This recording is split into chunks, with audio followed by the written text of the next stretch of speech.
alive. Ooh. I am nervous today.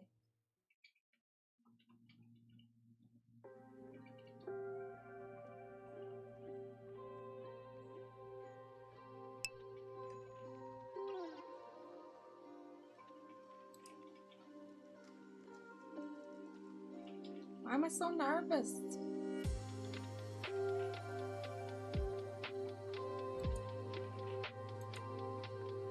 Damn it. Hello, Mr. Yellow Owl. Hello, Horkrine. Hello, Famjams. It's good to see you all. I don't know what this voice is, but how do you do? Oh, hold on. Oh my god, I keep fucking up my password! How are you all doing?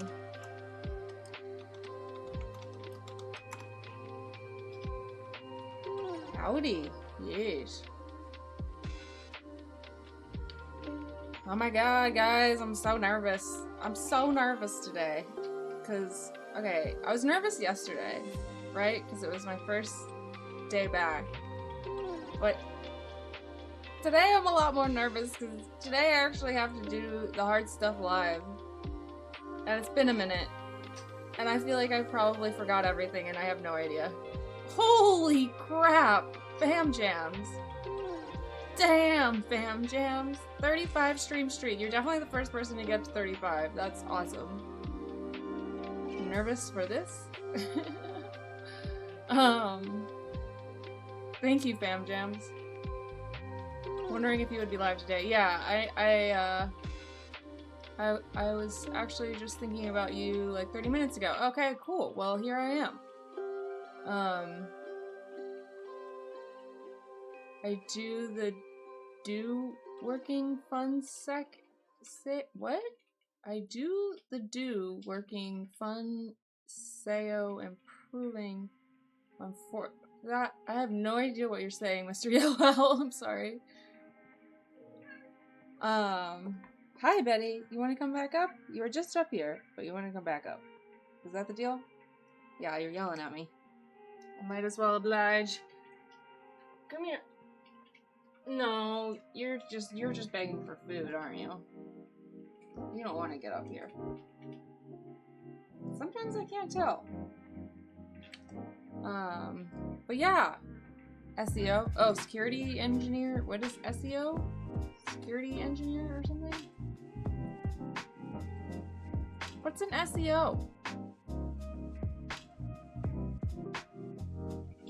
Search engine optimization. Oh. I do the working fun SEO improving on 40 pages. I still don't understand what you're saying. I'm so sorry. Doing search engine optimization for a website, LOL. Oh, okay. The brain rot came out on the last one. Okay. Basically making your results appear at the top of Google. Gotcha. I don't know nothing about that, but good luck. Yes, Horkrine knows, LOL. I was speaking in derp. Gotcha. Yeah, I'm not that derpy, I guess. Derp for derp. Betty, you're just staring at me. Do you want to come up or not?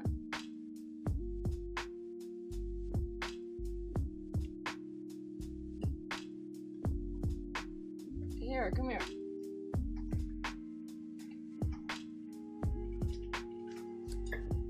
Betty. Say hello. Okay. Here we go with the go. Y'all, let me make sure my screen is calibrated before I switch on over. Un momento, por favor. Betty, I know you want endless pets. Happy New Year to anybody that I didn't say Happy New Year to already. I think everybody here was here yesterday, though. Yeah.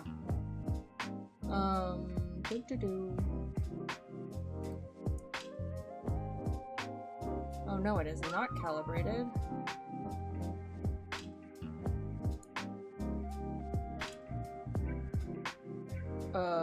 Wait, that's not what I want. Wait, what do I want? Yeah, I want this. Okay, we got that. It's hard to be as derpy as me.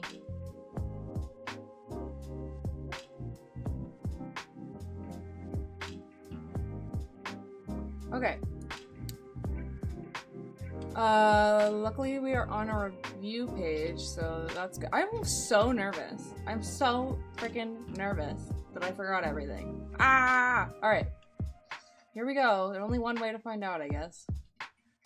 The go else if statement provide. Oh, let me get my notes out before anything. What am I doing? I don't feel like listening to this song.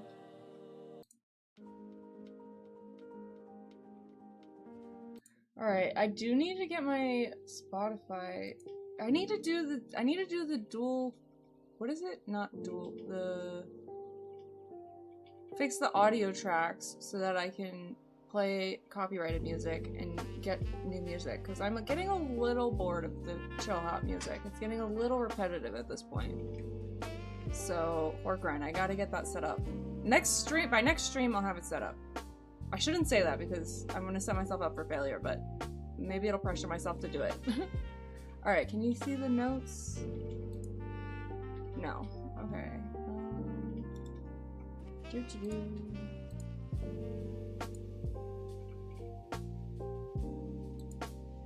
There we go.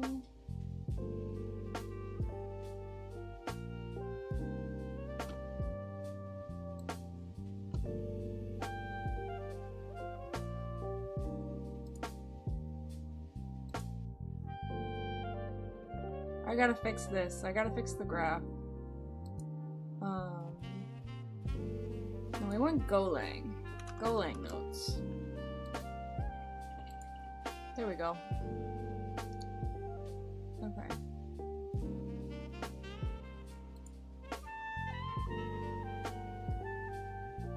Relax, Sly, you got this. Okay, I'm trying. I'm trying to be chill. Some days I'm not as chill as other days. Today's just one of those days. But thank you. Don't worry, we're all judging everything you do. Okay, great. That helps so much. By next stream, do you know how to set it up? No, I was just gonna ask the AI how to do it. I think you gave me instructions at one point, but I followed them and they didn't work. I don't know if it was me, if it was a me thing or your instructions. I think that's what happened. Maybe I just followed the AI last time and that's where my downfall was. I can show you how to set it up. It's pretty easy to do. Okay, cool. We can do that on PC or something later. Guys, when should I do game night? I was thinking next week. I still haven't picked a date. Let me look.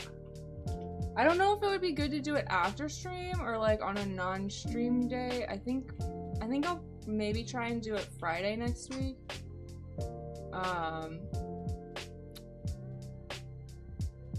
Yeah, a little bit earlier so everybody can join, but maybe I'll do it Thursday.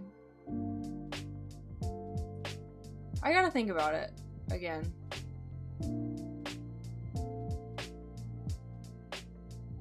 I don't know. I can show you guys. Yeah, sounds good. Just let me know when you're free. Cool. Yeah, you too. We gotta line it up so that we're both free and you're not sleeping. Okay. The go else if statement provides an additional condition to evaluate besides the if conditional. It can only appear after the if statement and before an else statement if it exists, for example. Okay. Thanks for the follow, Shader Theory.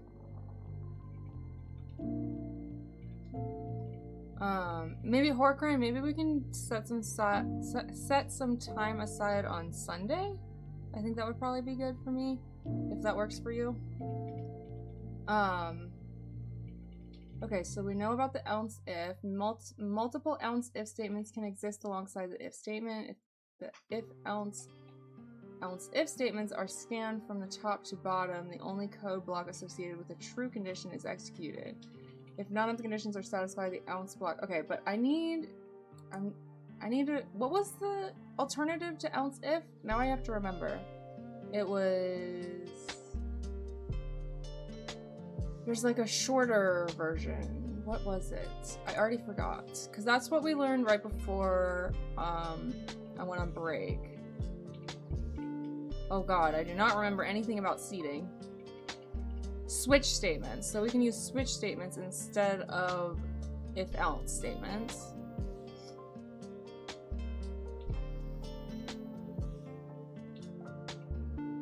Oh, this is not good that I didn't practice on my break. Sunday is good? Okay, cool.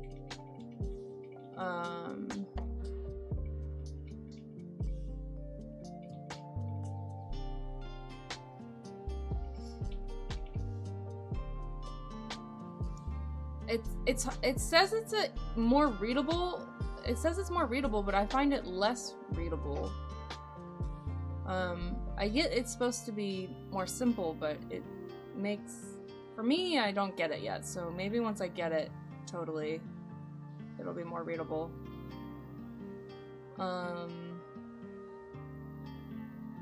Switch condition. The condition would be true or false? Wait, I need another example.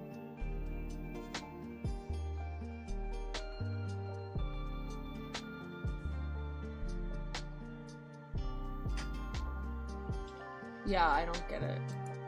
Okay, hopefully the review will help me more. Okay, given the following— oh, wait, we're in a review thing? Oh, I thought we were— wait. I need to go back, but there's no back. Ah! No! No! Why won't I go back? Alright, go forward, I guess.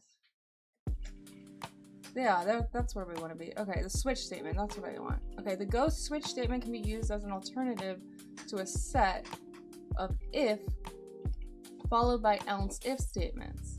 The switch statement compares the expression inside the condition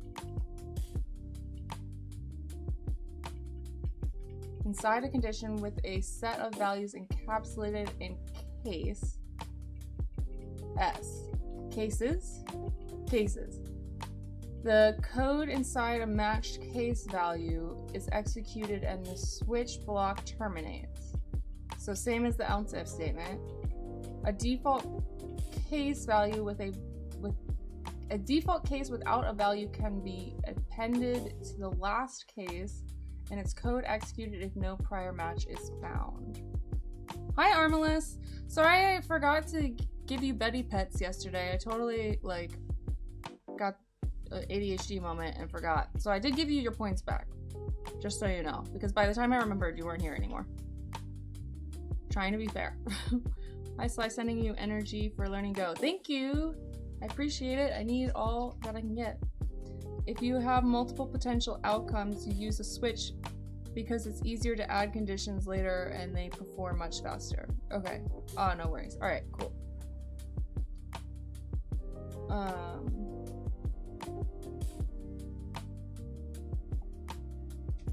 Alright. A default case without a value can be appended to the last case and its code executed if no prior match is found. So instead of an else, we do a default. Okay.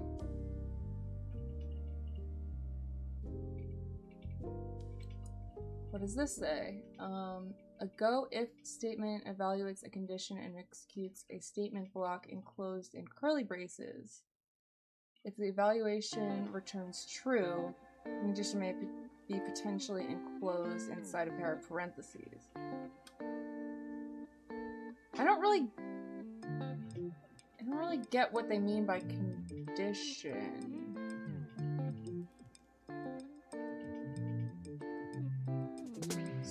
So what's the condition? Is it not healthy?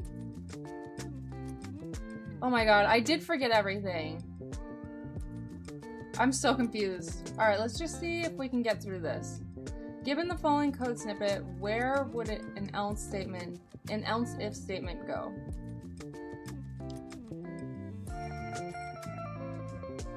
Condition is the thing that has to be true. Okay. If condition. So it healthy is set to true.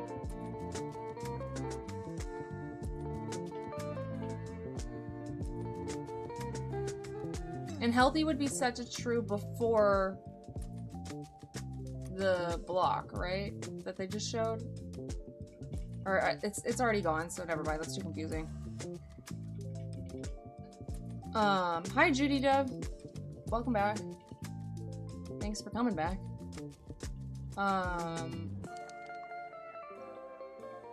It definitely doesn't go inside a print statement. The else if statement would go after the if block before the else statement. Yeah, that's right. That's easy. What is the expected output of this Go code? Okay, so...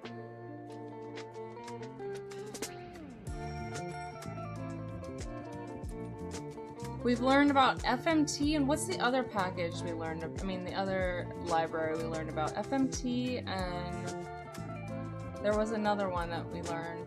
Ah, I forget. I wonder if that's in my notes. I doubt it.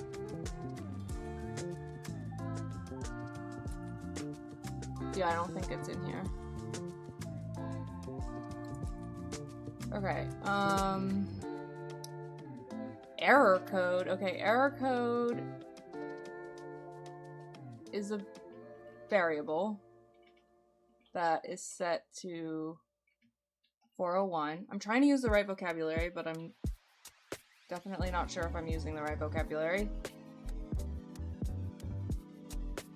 Walking the doggo and going for a quick Zaza break. Alright, enjoy your Zaza and your doggy.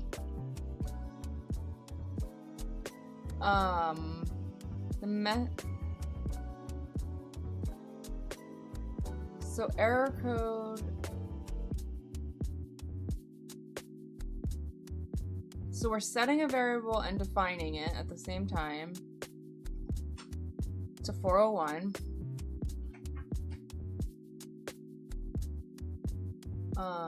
So if error code is true, then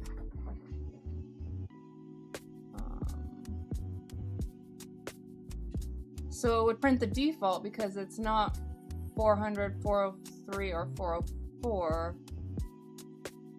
At least I can read it. I wouldn't be able to write this, but at least I can read it, kind of. Right? Okay, so undefined.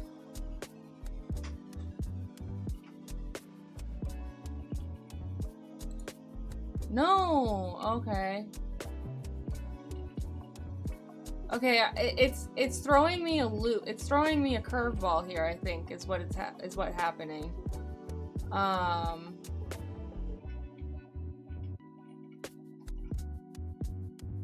So that's what it wants me to think. That's not it. What would it be then?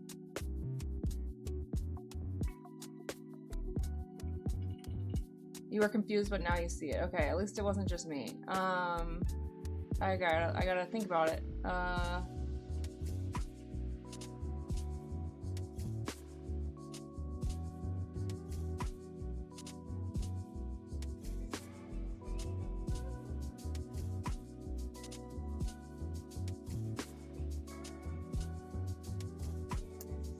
Yeah, I don't get it. Okay, let me read the options. Maybe then I'll figure it out. A syntax error is printed on the terminal to indicate the missing colon at the end of each case and default statement.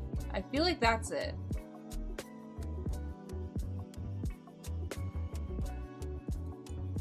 Okay. Oh, I can't, it won't let me redo it. I'm pretty sure this is it. It's just the formatting.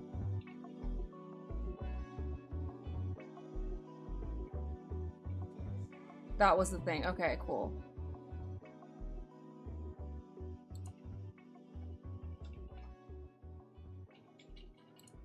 Yeah, let me look.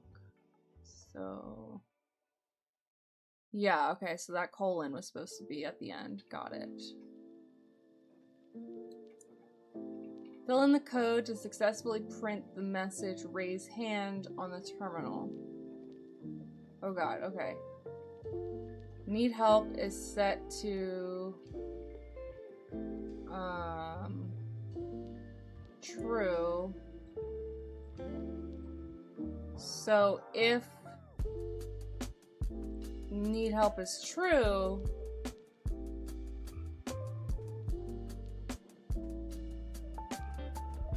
I think it's curly braces, and then oh, is it curly it's curly braces, yeah, right? I think. Let me look at my notes. Yeah, it's curly braces. Okay. Yay, we got it. I was like, that looks wrong. Yeah, I would not have caught it unless it was an option in the answers. Which of these statements is not true about Go's else statements? The else statement does not have a condition to evaluate.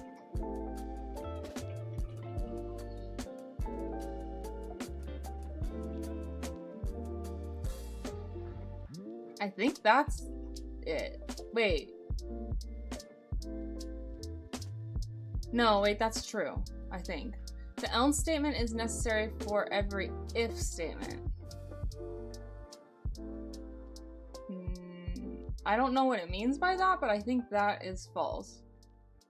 I'm pretty sure. The code in the else statement block is not executed if any of the preceding conditions passes. That's true. The else statement provides a default option if the preceding condition fails. I think it's this. Okay, yeah, we got it. Alright, the following code compares two strings and tells you if one string comes before the other alphabetically. Fill in the right if condition in the code. I feel like I almost need to restart and like just speed run the sections I've already done. I might have to do that. I'll do that off stream, I guess.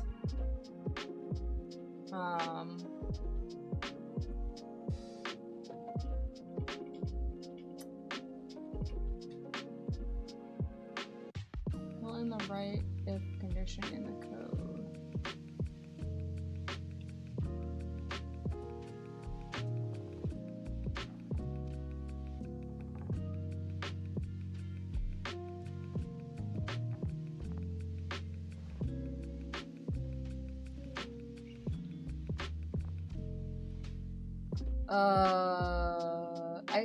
Couldn't it be any of these?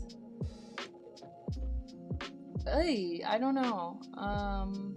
Oh my god! I'm freaking out, guys! I literally don't remember any of this. Okay, so this is, I forget what this %B means. I don't know if I need to know to figure this out, but let's look. %B, where is, it's,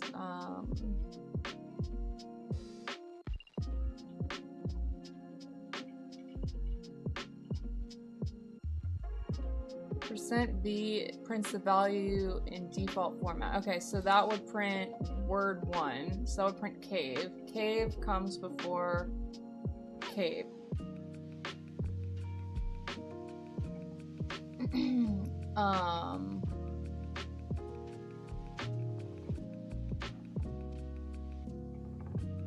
So if word 1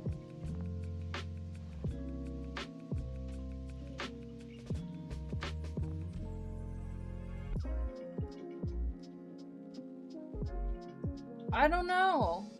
I'm not understanding. I really gotta think about this one. I forget Go lets you do things like this. I'm too used to C or C++. So this would not fly in C++. Got it.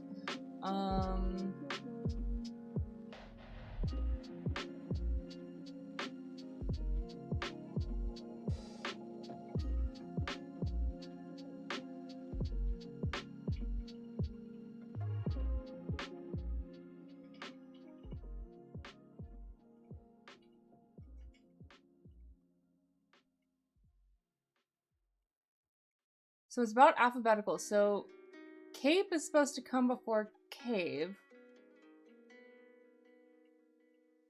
But that doesn't really matter, does it?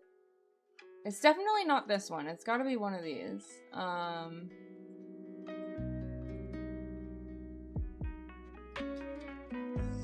So if cave is less than this, okay, so I think it's this.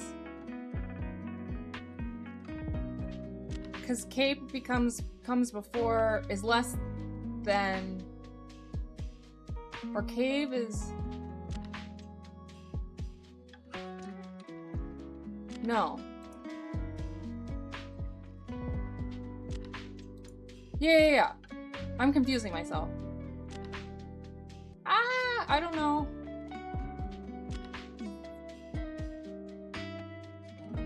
If word 2,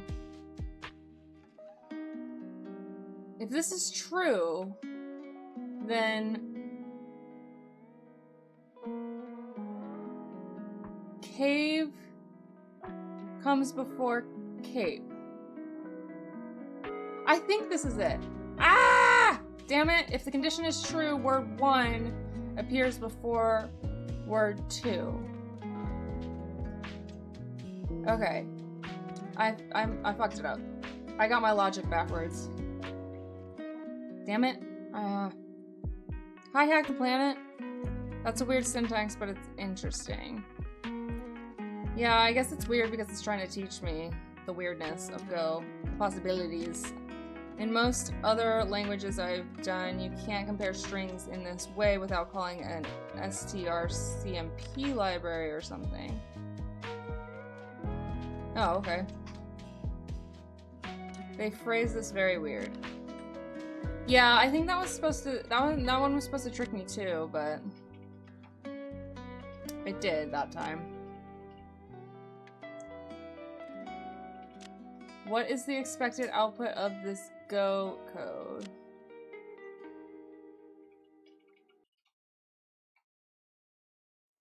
Wait, I want to look at it again. I can't go back though.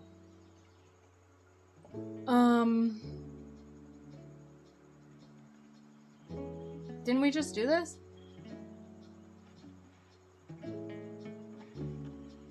It's missing.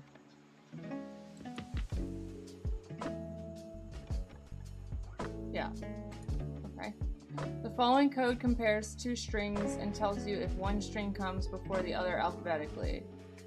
Fill in the right if condition in the code. Yes, string inequality makes little sense as an operator. When strings can contain Unicode. Oh, I don't know what Unicode is even. I don't like it either, but I guess that it's what they prefer. Yeah, we'll just go with it for now, I guess. Fill in the right if condition in the code. If... Okay, wait, this is the same thing. So we're back. So it was...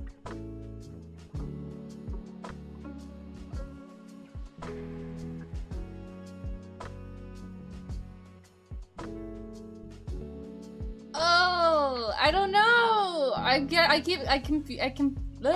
getting it backwards in my head, I know, and then I'm trying to compensate for that. And that's just leading to confusion. So if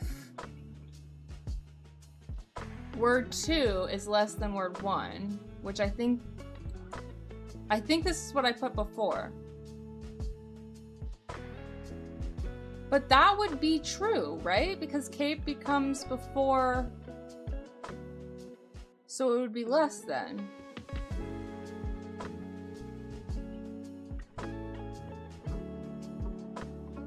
Is maybe what I'm confused about is, okay, so if it comes first, it's less than, right?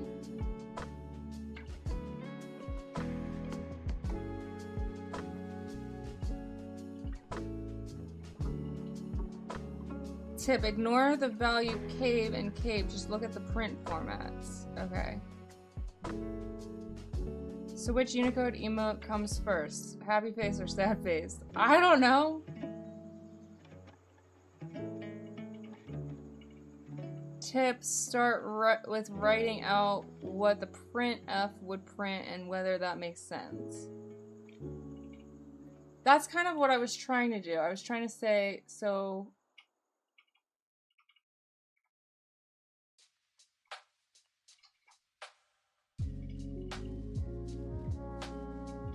Word 1 comes before word 2. That's false. This is true. So ounce, right? This is technically true. I think. Maybe that's where I'm getting messed up though. So somebody maybe just help me understand. This is the true statement, right? Like cape would come before cave. That's how I'm reading that. Or cape comes, oh, sorry. Wait. Comes after cave. Yeah. That's what I meant.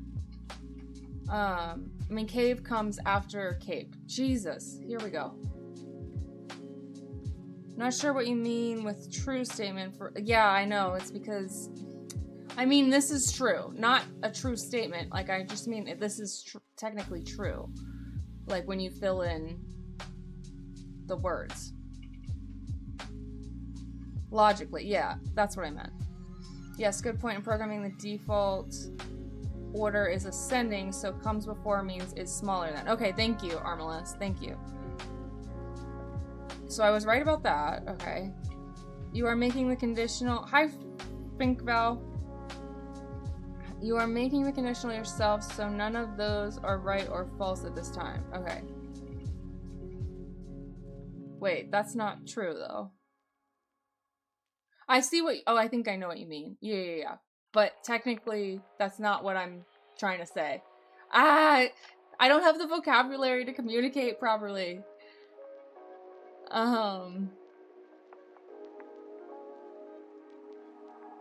So if this is true, then print...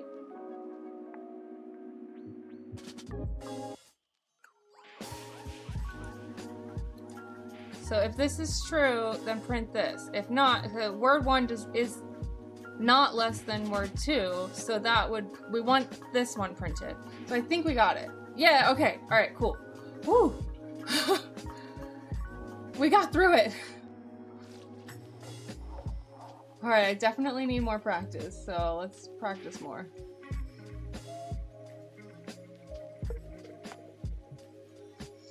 Oh, you meant logically. Yeah, I meant logically with those two words that you have in your variable. The ounce is the correct one, so you need to make the if be false to get to the ounce. Yes, that's exactly it, Frank Bell.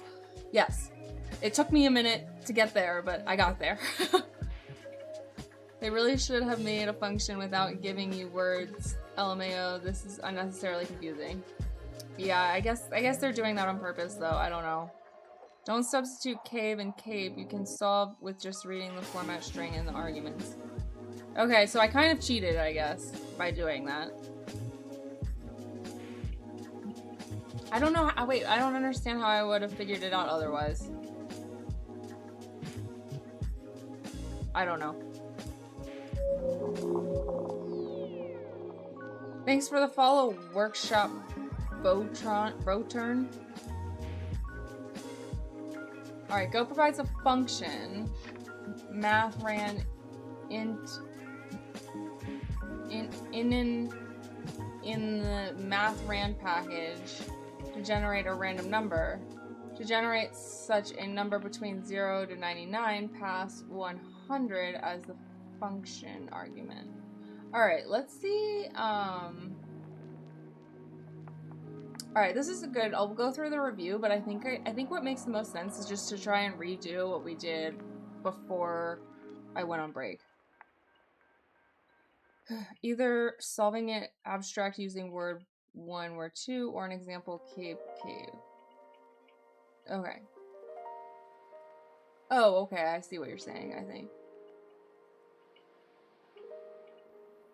Go provides a function. I already read that.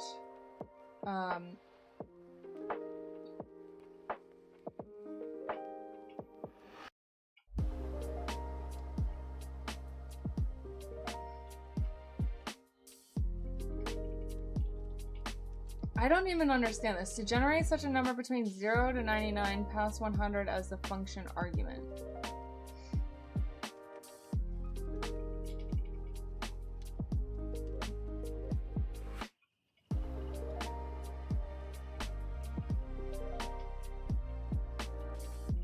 So we're setting a number to a random number. There, got it.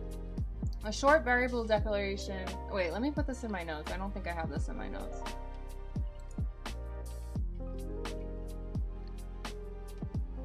Yeah, I don't think I have anything about random numbers.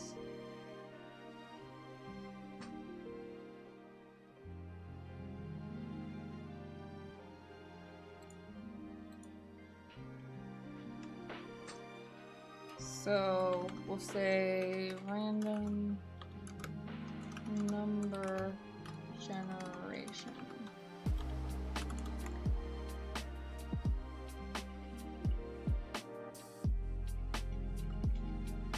I guess we'll just say example.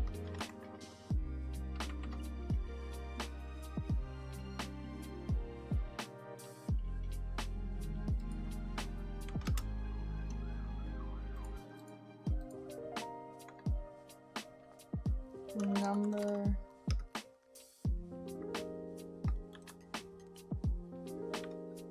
Wait, but you can call a package when defining a variable? Or I'm sorry if I don't know if I mean define or not. Setting the variable maybe is what I mean.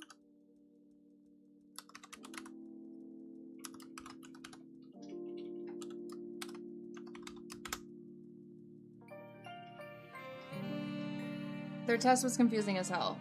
Yeah, it definitely was. I forget how difficult it can be to learn something when you can't just sit down and write some code and play with it. Yeah, learning from scratch is a bit difficult. I think it's really hard to learn stuff just by absorbing, but maybe that's just me. Math is the package. It includes RAND. Oh, math is the package. That's what I meant. It includes RAND, presumably another package, and in there is a function, int. You are calling int in, so yes, you can use it to set a variable. Okay. Whew, we're getting through it.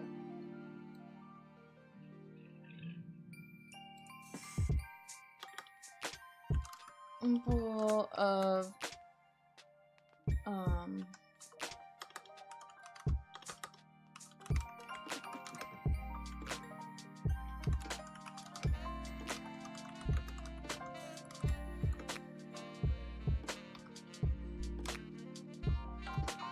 oh, because it's including 0, that's why you have to do pass it 100. Okay, I got it.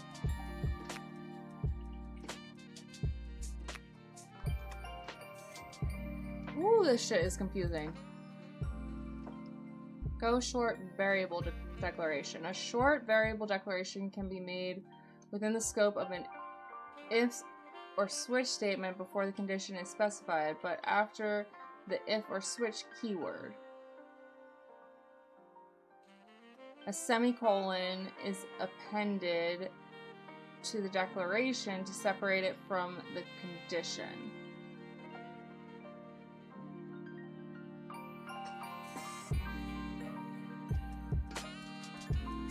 And the short variable declaration, that means that when you're,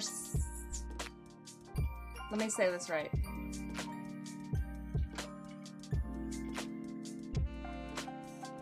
When you're declaring a short variable, it stays declared only within the if-else statement, or the if statement, I should say, I guess. like, it doesn't apply outside of that, right? Refrains from raging at the nonsense example. Sorry about that. Yeah, Codecademy is a little rage baity at times.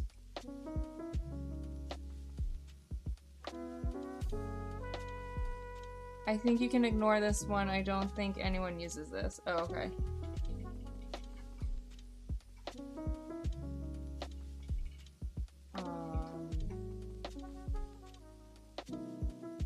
I'm also confused because they're using an if statement that turns into a switch statement. I'm very confused. Okay, what is the ... Like, what? Show me the rest of it. So we're using a switch statement inside of an if statement somehow.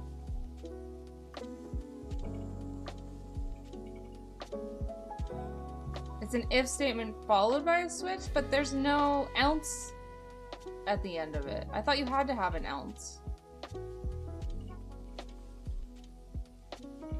Track the curly. Yeah, that's what was throwing me, is the curly braces. Else is optional. Oh, okay, so else is optional, but default is not, right?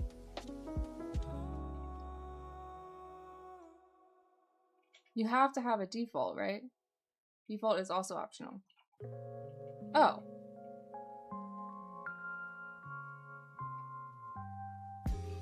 Okay, well, I'm just remembering that wrong then.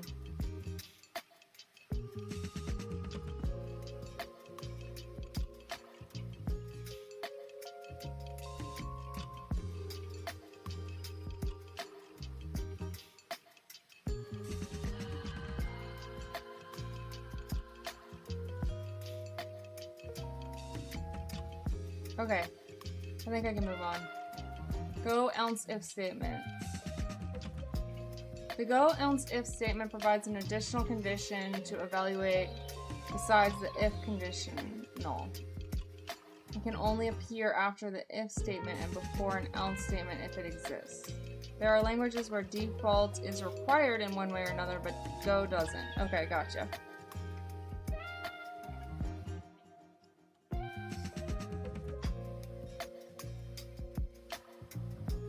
Multiple else if statements can exist alongside the if statement. The else if statements are scanned from top to bottom and only the code block associated with the true condition is executed. If none of the conditions are satisfied, the else block... Okay, we already know that.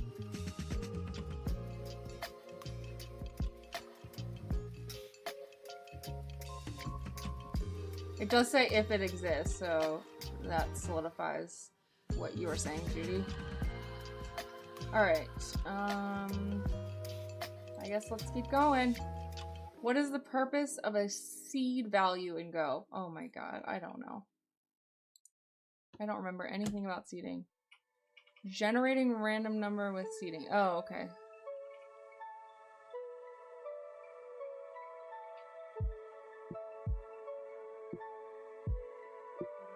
I have no idea. Go uses seeds as references for where to store encrypted files. That's definitely not it. We didn't learn anything about encryption. I know that much. A seed... Seed value limits the length of strings to maximize storage space in a Go program. I don't think that's it either. A seed value is the start of many binary trees. I don't know what that means, but okay. I don't think that's it. A seed value provides a starting point for Go to generate random numbers. Okay, that's gotta be it. Correct. By default, Go uses a default seed value of 1. Okay, I need to put that in my notes.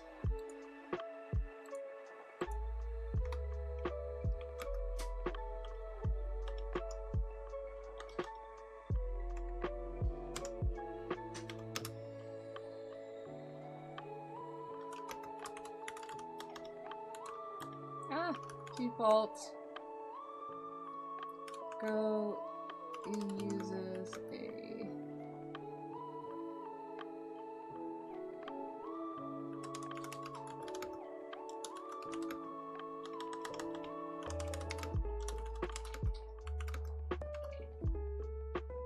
which can lead to predictable numbers being generated. We can generate random numbers by using different seed values. Okay. Hi, Cybernoipy. It's good to see you. It's been a minute. I know I've been away, but hello. Happy New Year. Yes, Happy New Year to you as well. You've been on a long hiatus. I have been, but I'm back now, and I forget everything. So watch the struggle escalate, I guess.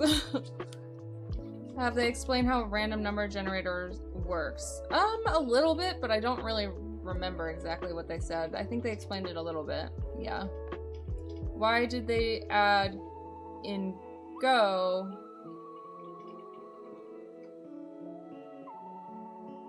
This is a property of random numbers, not Go. Jeez. Yeah, I know. I mean, I didn't know that, but I see. Oh my god, I can't even talk. This is my nerves. This is what my nerves do to me. LMAO, the binary tree is a good joke, but yeet. Oh, I didn't get the joke, but okay. Oh my god, I didn't even catch that. Seeds for trees. Oh. Gotcha. BRB going to water my binary tree. Thanks for the follow, Jedi Pokey. Nice seeing you back. Now, get back to work. Okay, you got it. Given the following code snippet, what is the value of mixed operators?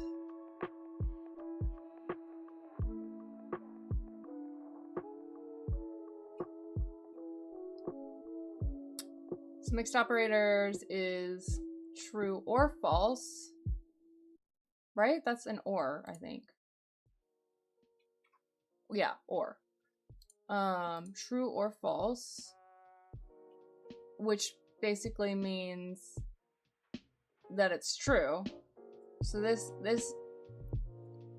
is, it's because is it true, and then it says true, then it's true, right? So this is true, and then if it's true, or I shouldn't say if, because that'll be confusing with the vocabulary. So it's set to true, and then it's set to true and true. True and, right? I read that as and. So it's true and true. So it's, okay, so it's still true. And then it's not true. So it evaluates to false. The first true, false evaluates to true, then true and true is true, then not true is false. Okay. Whew. At least that one wasn't so bad. They should have taught truth tables instead. This is just syntax stuff. Weird. Sorry, I'll try to slow down with the bashing of whatever course this is. Yeah. I mean, I'm sure there's some method to their madness, but I don't know what that is. I'm just trying to have faith in the process, you know? Fill in the code with correct, but it's funny, like, doing this and, like, seeing how opinionated people are about how it's being taught. Because everybody has their own way of learning, I guess. Fill in the code with correct values for the package name and function to generate a random number from 0 to 2, inclusive. What?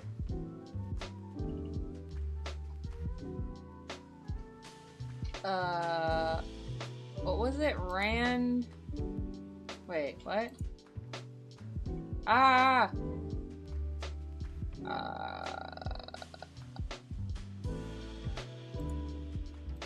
Man, I have no idea.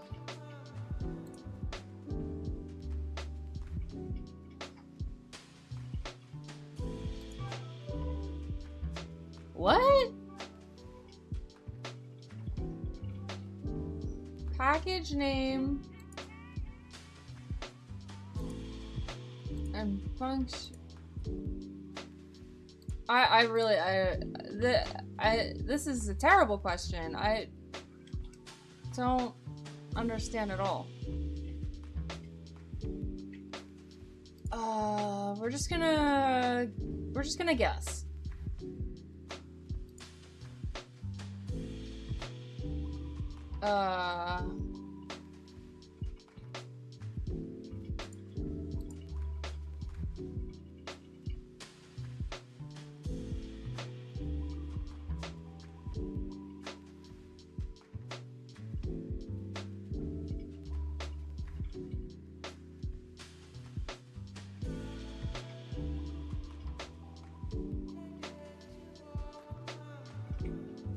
The way I remember X or Y is true when either X or Y is true. Oh, okay. Yeah, you're right. I said that probably not correctly. What I would recommend is getting out there and writing Go inside of the course. Yeah, I haven't gotten to that point yet though, where I know enough to do that, and I don't know. My goal is to be able to write a chat bot for stream. But I don't know enough yet to really do that. Do they not teach you about imports yet? I mean, barely. Like, barely.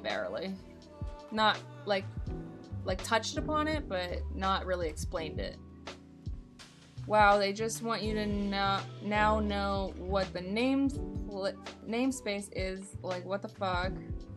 That's not something to know, that's something to look up, LMAO. Yeah. This seems weird. If you import math rand, you can then use rand directly without having to type math rand in. Okay, so this is math rand?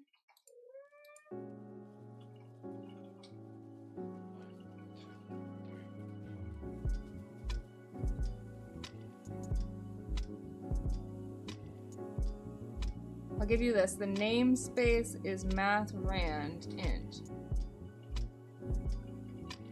Okay, so I got this right, I think. Yep, when you import foobar, it makes everything in bar visible. Everything in bar. I don't know that one. I don't know what foobar is. I mean, it's a package function. It's a package, I guess. I'm really confused by the slash, honestly. Like, I don't think I've seen that before. I don't think I've seen this formatting before. If I have, then it was glossed over. Oh wow, I got that right. Holy crap. So math is the package, rand is the function? Or is this the package and this is the function? Ah, I don't know. This is the function, right? Holy crap, I don't know. Rand is also a package within rand. Math is all, wait, what? In rand package, there's a function named int in. Yeah. Rand is a package inside rand. But what is math then? Math is also a package? So is rand a package inside of a package? It's a package inside of math? Math is the main package, rand is the sub package. Okay, thank you. Thank you. That's what I was asking. Thank you, Pinkbell. Rand is a package inside math. Got it. Ah! This shit's so confusing. It's because Go orients a lot of its packages by paths, hence the slash. Okay. That makes sense. Select a statement that does not accurately describe a short variable declaration in Go. It's only made if in an if and switch statement. I think that's not true, but I don't know. The short variable declaration is separated from the if or switch condition by a comma. Ooh, it's not a comma, it's a semicolon. Okay, there we go. Hi, Betty. Are you coming up now?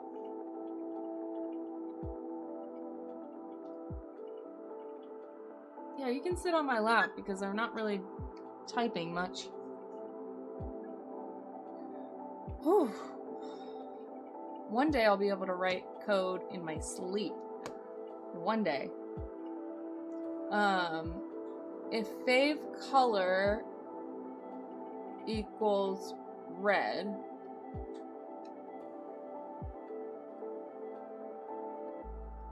then print excellent choice. Otherwise, print you do you.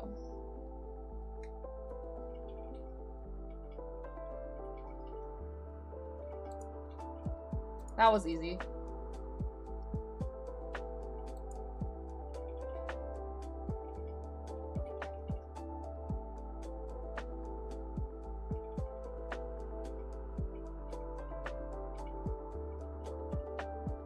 Didn't we already do this?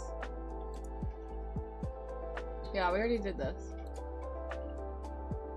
Write a short variable declaration in the switch statement using the correct syntax. Hi, Freshwater Fern! How are you? I thought you were streaming. I guess you're done now. Disable phone only. I have no idea what I'm doing. I'm learning Go from scratch, and I took 2 weeks off, so now I forget everything, so yeah. Disable phone only. I don't know what you mean. I don't know. Shader told me to say it. I don't even know who Shader is. Oh wait, Shader. Somebody was in here earlier, right? Named Shader? Or did I make that up?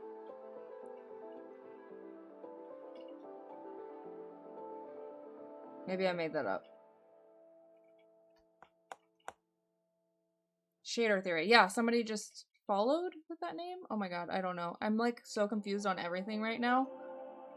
Disable phone only. I don't know what that means. You joke, but I often fix bugs in my sleep, haha. Oh, that's cool. You wake up and you suddenly know the answer to an issue you've been having. Like, how does that even work? Because your brain does Tetris in your sleep. It literally does, like, thought Tetris. It puts everything in place so it, like, lines up. That's what your sleep does.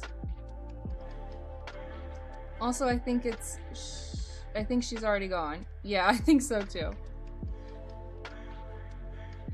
Shout out Freshwater Fern, because I was just saying yesterday, Freshwater Fern, I think you're my favorite streamer. Definitely has very entertaining streams. Go check her out. Freshwater, if I can type, which I can't. There we go. I did it! Shout out Freshwater Fern. Today I'm like extra flailing about, so get ready.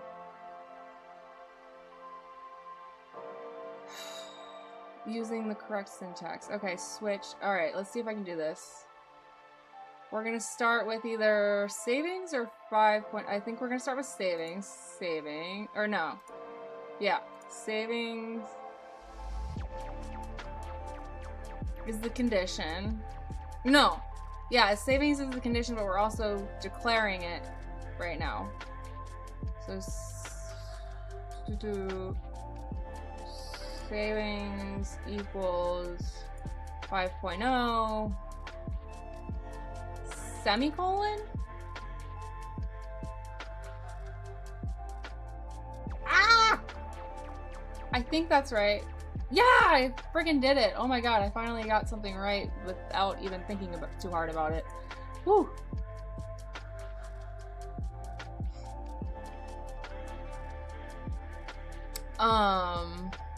Given the following code snippet, where would an else if statement go?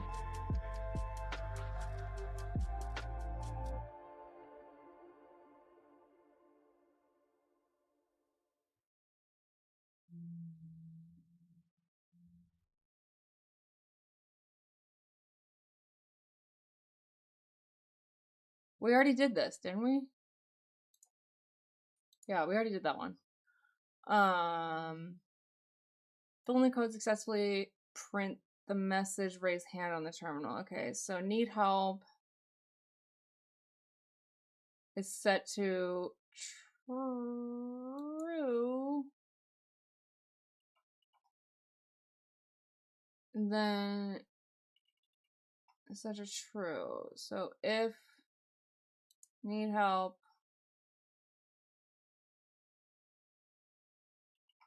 is true, then Huh? Maybe? Oh, boom! We got another one. Hey, Watchmakering! Welcome back. How you doing?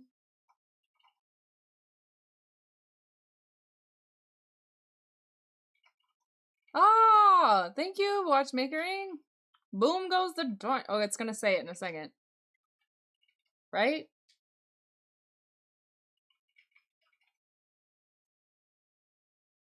Oh, I think on either primes or resubs, oh, there it goes. There it goes.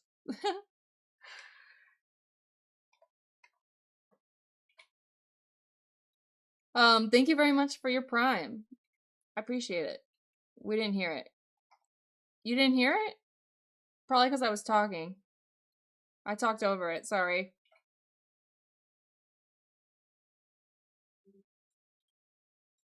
Fill in the code with correct values for the package name and function to generate a random number from 0 to 2. We already did this one. So it was mathrand, right? And then rand intin. Boom. Boom goes the dynamite.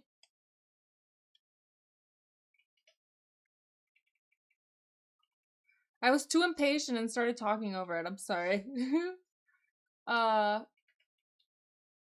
Given the following code snippet, what is printed to the terminal? Okay. Whew. Walks like a duck is true. Talks like a duck is false. So if walks like a duck and talks like a duck is true, then do this. So it's not going to do that. So otherwise, if walks like a duck or walks like a duck is true, then do this. Okay, so it's going to do this. It may or may not be a duck. Boom.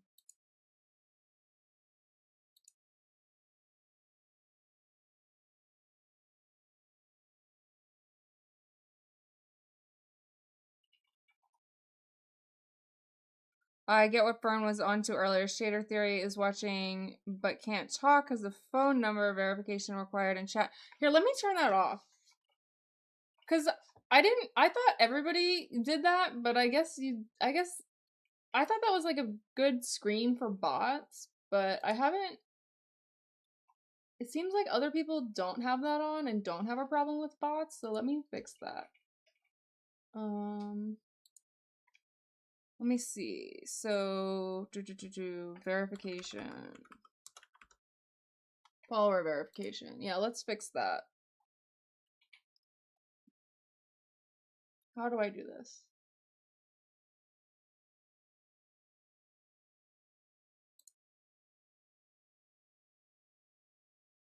First time chatters in the channel.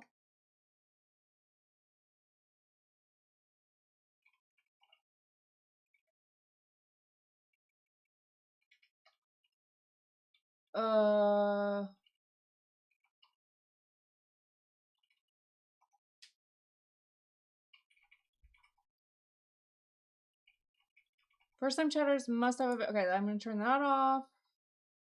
Alright, see if you can chat now, Shader Theory. Oh! Shit! Wait, but money courtesy of the 12-inch daddy. Okay. Thanks, Shader. And just oh wait, no. Judy Dev. Judy Dev gave 6 months to Shader Theory. Thank you, Judy Dev, and thank you, Shader Theory, for the 100 bits. Thank you, thank you. Holy crap, another 6 months from Judy. Appreciate you, Judy. You're new here and you're giving out subs. Thank you, thank you. Hey, I'm a bot. Thank you for disabling phone verification. I'm finally free. OMG, why didn't the sound play?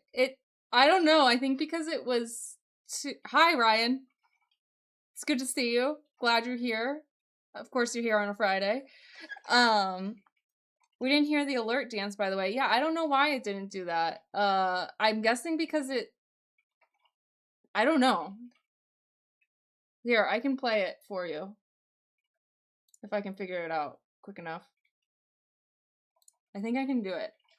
Here, let's do... There we go.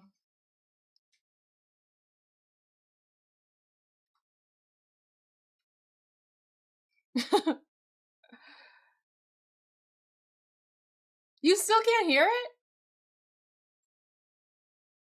What? What the hell happened to my sound? Oh my god, how does something change? Hi, Null Exception. Welcome in. Sorry you were blocked before. Oh my god, why can no one hear it? What? I have no idea, guys. Why would I be able to hear it and you wouldn't? That's so strange. That would have to be, it would have to be on a different audio track or something, right? Wait, can you hear Chill Hop? Can you hear the lo-fi in the background? If you have an alert advanced audio setting right in OBS.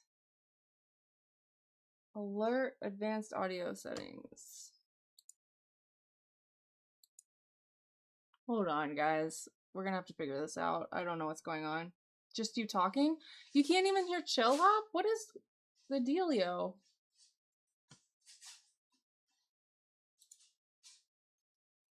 That is so weird.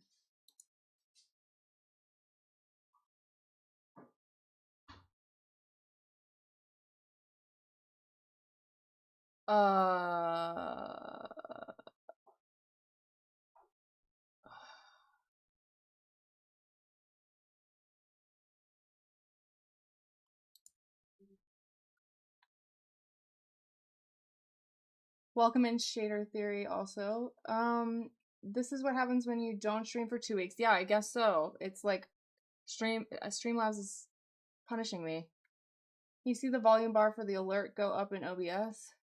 Yeah, I can see that my desktop audio, I can see it in Streamlabs, like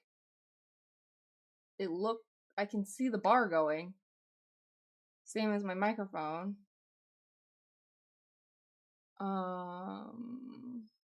Super weird that something would have changed on its own.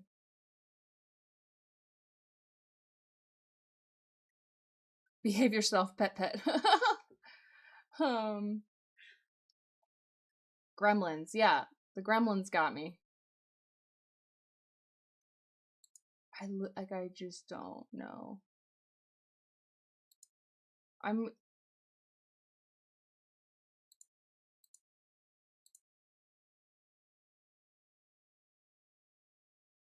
So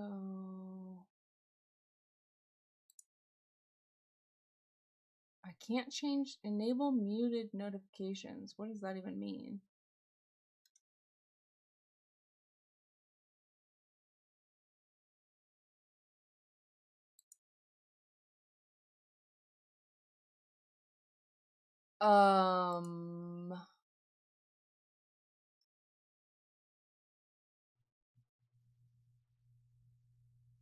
I don't see anything wrong.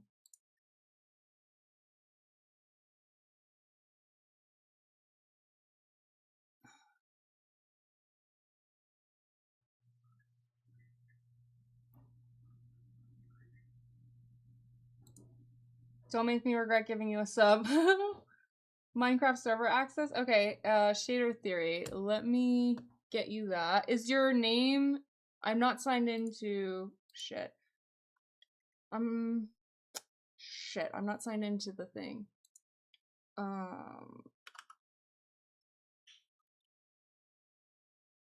Shader Theory, can you tell me what your Minecraft username is so I can whitelist you?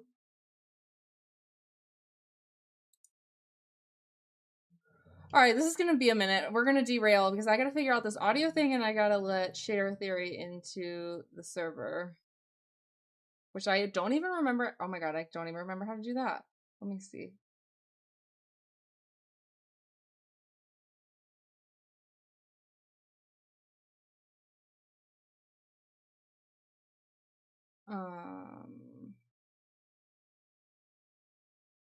Yeah, we're gonna have to derail for a minute here. Oh, it's just Shader Theory. Okay, cool. That's easy. Tech support stream. Oh my god, how many of my streams have turned into tech support streams? Too many. Alright, let me let Shader Theory in first and then we'll get to the sound.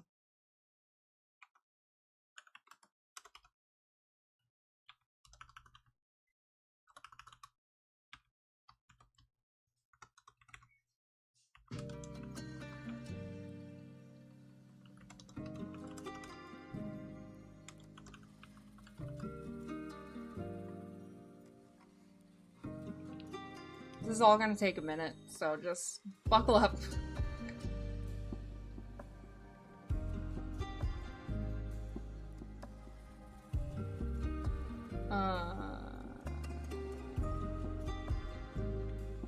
Yeah, I gotta do my 2 off.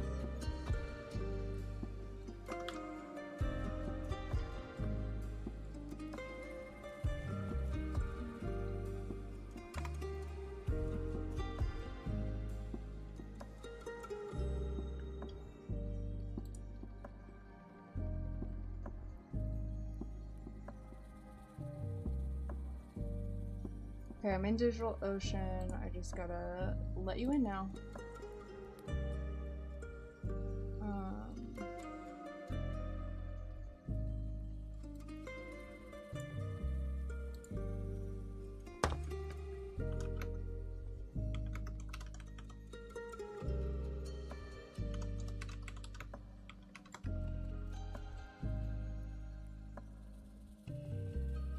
Okay, how do I whitelist you? I forget the command. Let me look it up. Whitelist command Minecraft. / whitelist add. Okay.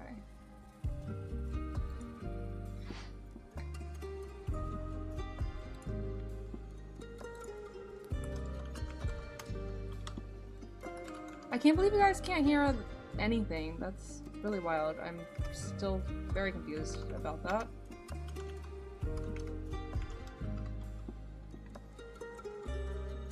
Okay, Shader Theory, let me know if you have any problems, but I think you should be good to go. Oh, let me DM you the or whisper you the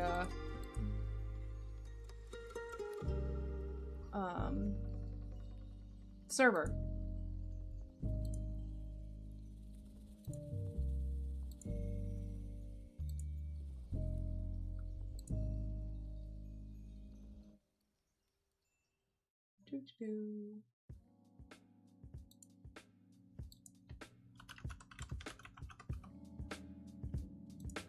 Shader Theory.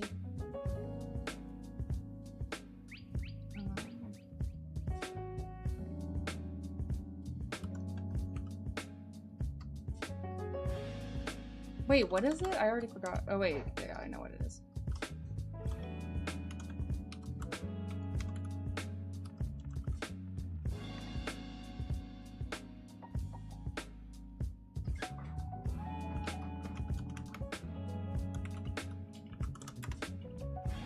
Alright, now you should be good to go.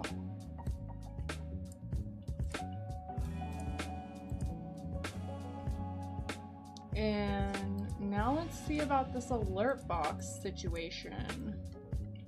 So it's not an alert box issue, it's a sound issue.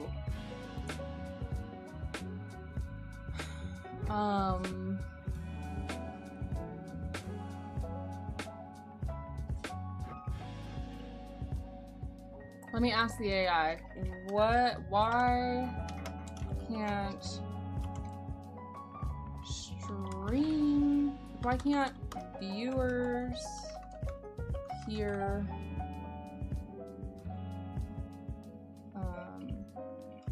desktop audio Streamlabs? It's likely muted in the mixer, set to monitor off in advanced audio properties, or there's a conflict with your Windows settings or other audio. I hope that's not it. Alright, let's see. It's muted in your mixer. That's not it, because I can see that it's not.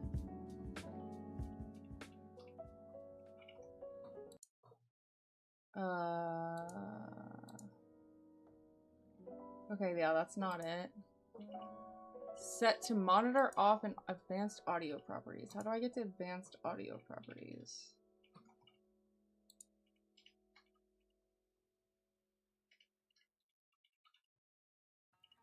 Sorry, y'all. We can hear the music at least. Wait, you can hear the music. But if we hear the music, your desktop audio is coming through, no? Wait, I'm confused. I thought you guys were saying you couldn't hear it.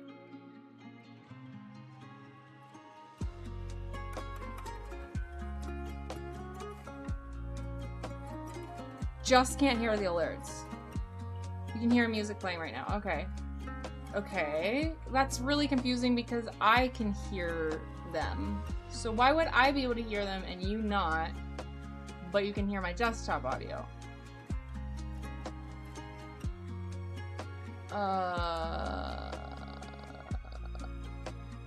So it is an alert box thing? I don't know.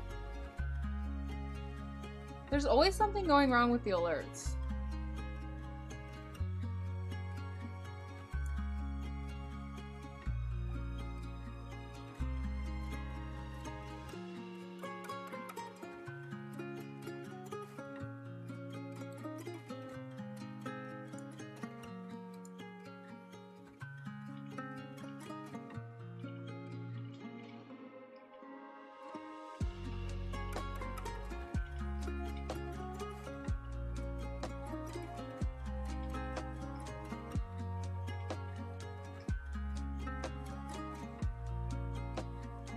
You left click the ... on the audio mixer in OBS and click advanced audio properties. Right click.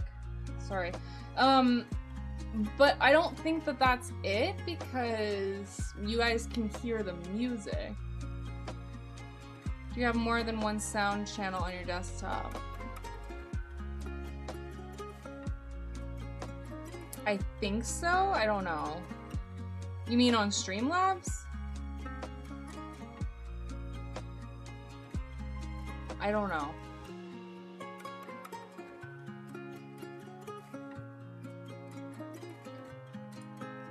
Hold on. Alert box. Thanks for the follows, Diaz. It's separate channels and advanced audio properties. Your music is one channel. Your alert. Okay, so.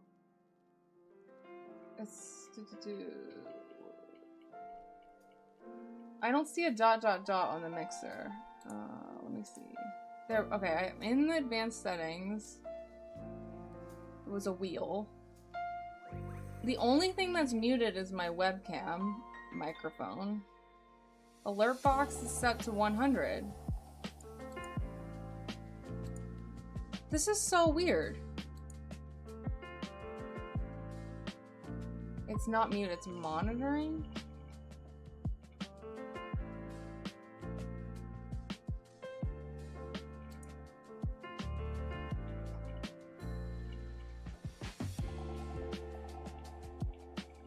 Hi, Mari. Nice. I'm glad that I'm getting a little bit further reach. Okay, now I let my VM crash. Test again, maybe you have fixed it already? Yeah, maybe. Okay, let me do that. Wait, now I'm not getting the follower alert though. I don't hear that. Okay, it's only happening manually? Wait, what? Did you guys hear that alert? It worked? This is so weird. I literally didn't even change anything. Yeah, I didn't change anything. I just poked around and looking for something. Try the sub one. Okay. I'll try the bits one. Let's see if that works.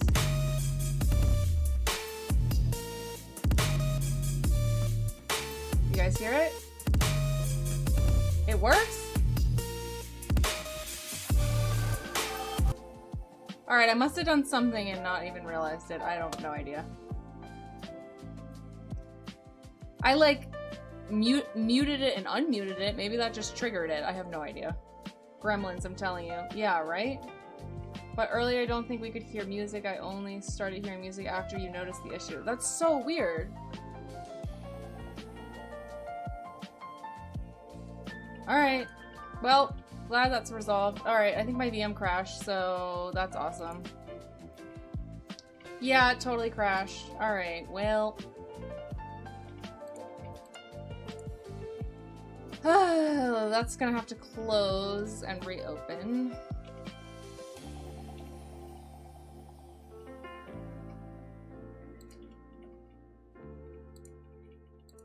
Yeah, the only thing I did was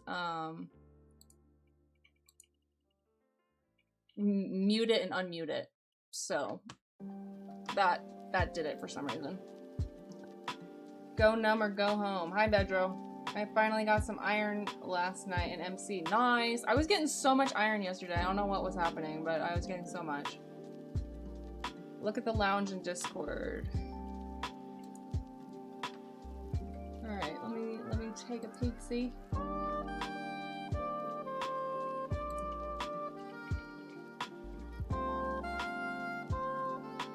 Yeah, I didn't even mess with that and it fixed itself, so I don't know, Shader Theory, but thank you for that.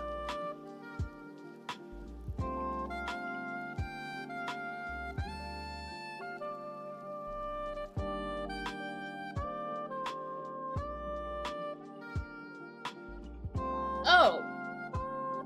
I didn't realize you were you, Shader Theory. Hello.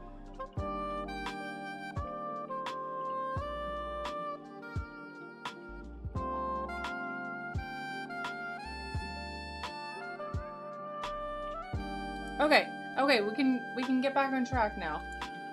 Let me get this bad boy up and running again.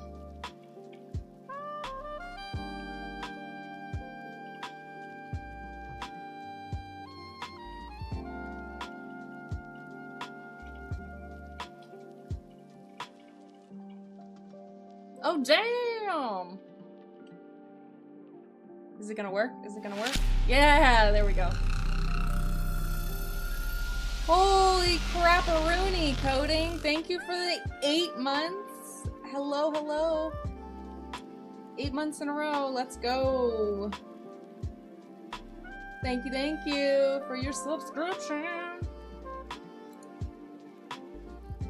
Alright, so my VM is still not working. I'm gonna have to shut it all the way down. Oh my god. Alright, that means I'm probably gonna have to re-sign into everything, which sucks.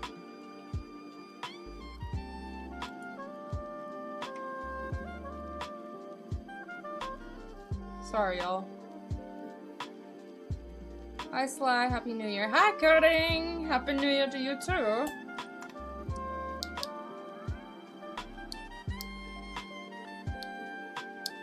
Tell my father all I need is a good coding stream, a cool buzz, and I'm a fan. I am a cross between Spicoli and Ferris Bueller. Spicoli? I don't know what Spicoli is. That's awesome. All I need is a good coding stream, a cool buzz, and I'm fine. I like it. OMG, it's John Coding. What? The father of software development. Coding, are you the father of software development?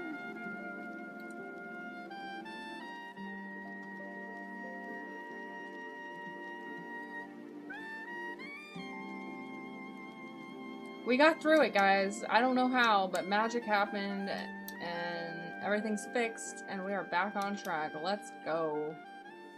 Come on, VM, you can do it. Wait, my VM might still be borked. No! What is it doing?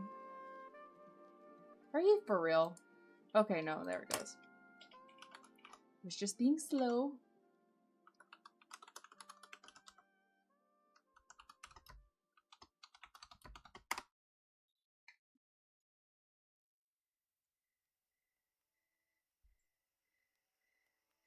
I wish an LLM could probably take my job. That's a quote from Spicoli, a stoner stereotype from the Fast Times at Ridgemont High. Good high school movie. I have not... that sounds like an 80s movie. I haven't seen a lot of 80s movies, so...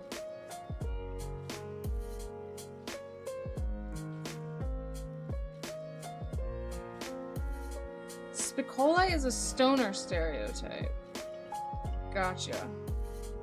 I've never heard that one. Learning new things every day. I thought I knew all of the stoner trivia. But apparently not. One other coworker resigned today? Why? Does your boss suck? This is a joke. Wait, LLM could never get drunk at work. This is a joke, please. I do not get drunk on the job. Okay, I believe you. I believe you, I think.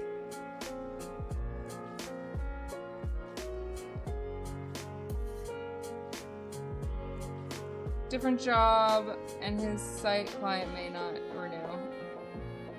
Oh, okay. Does that mean you have to do more work because they resign? We are so close to being back, guys. So close. Just another minute.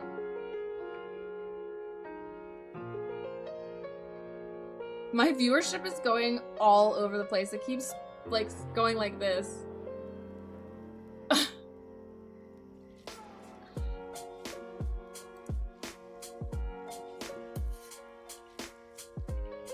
Come on, you can do it. You can do it.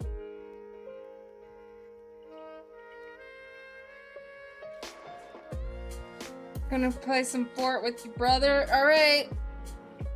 Love you too. Have a good one, Bedro. Take it easy.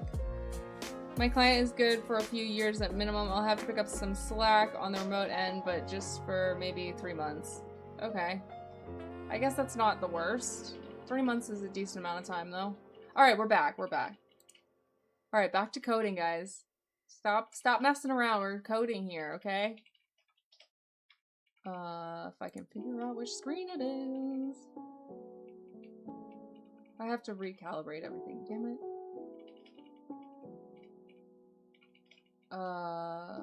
Where is it?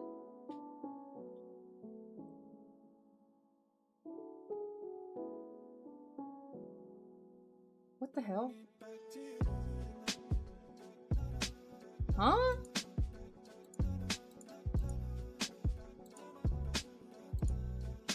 There it is.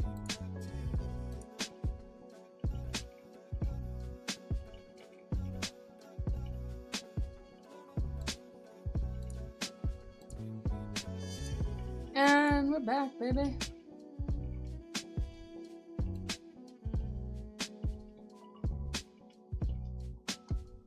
Woo, we did it. We did it. Where is Footlong? Icicle. He's sending minions now? To do his dirty work?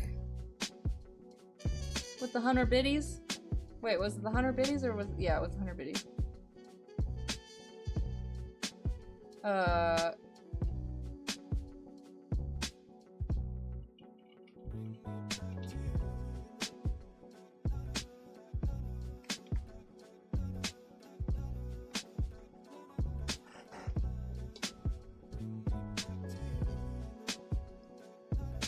Okay, a short variable declaration can be made within the scope of an if-else. Oh wait, we already read this.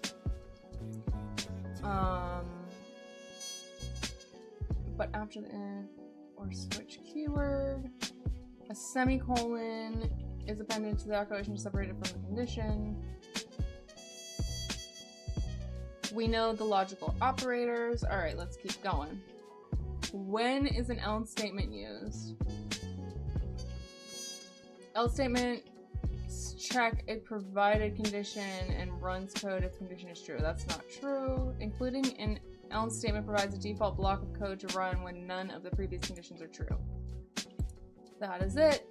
Fill in the code with correct values for the package name and function to generate a random number from 0 to 2 inclusive. Okay, we already did this like 3 times. So it was, if I get it wrong, then I really have no... It's math, rand, int, and boom. What are the names of the Go packages that are needed to be imported to generate random numbers with unique seeding, for example? That would be time, rand, and math. Yeah, I think it's this. Wait, now I'm confused. Is it this or this? Math, rand. I think it's math, rand, and then time. Yeah, there we go. Cool stream. Thanks! Hello, if not nil. Thanks for the follow. It's kind of a dysfunctional mess where I just flail about, but I'm glad you like it. Write a short variable declaration for total to be equal to 65 in this code that calculates shipping for a total amount. Alright, so if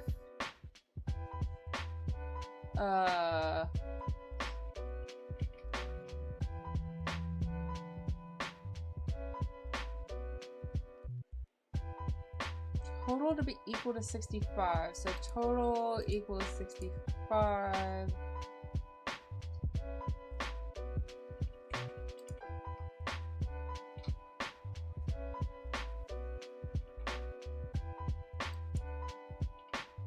Alright, I need more cute top, by the way. Oh, thanks. It was like $3 from the thrift store. Thank you.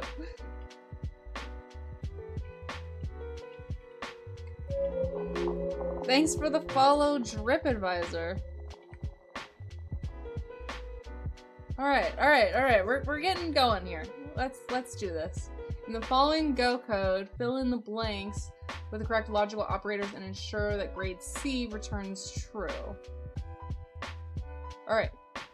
So we gotta think about this for a second.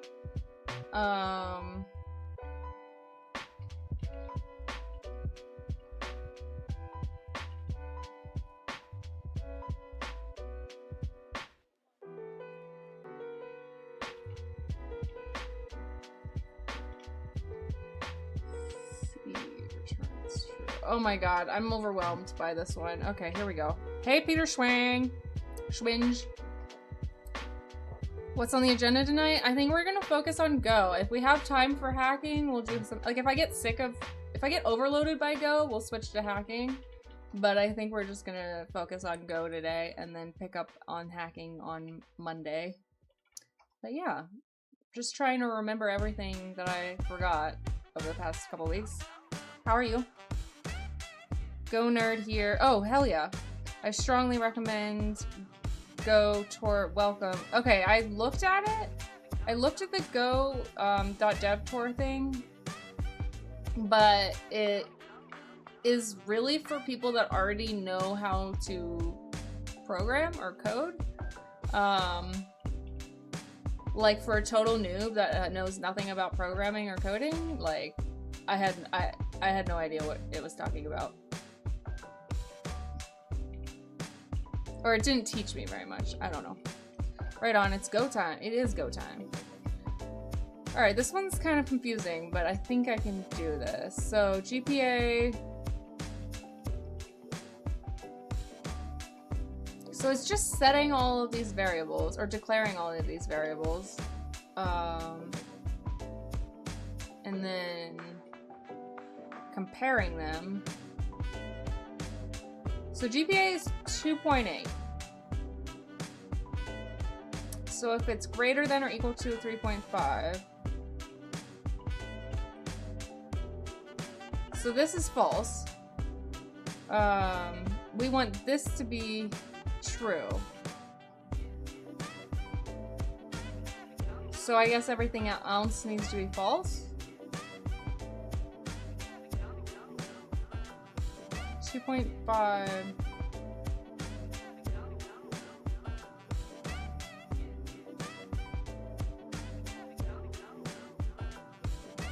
Or GPA is less than 3. So I mean, that could be an and. This could be an and. I don't really know what we're supposed to do here and here, though. Like, does it matter if it's true or false?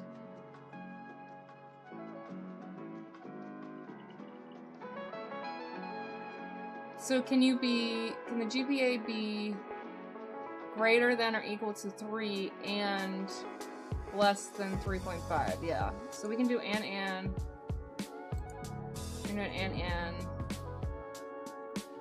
I don't know. This is a little confusing.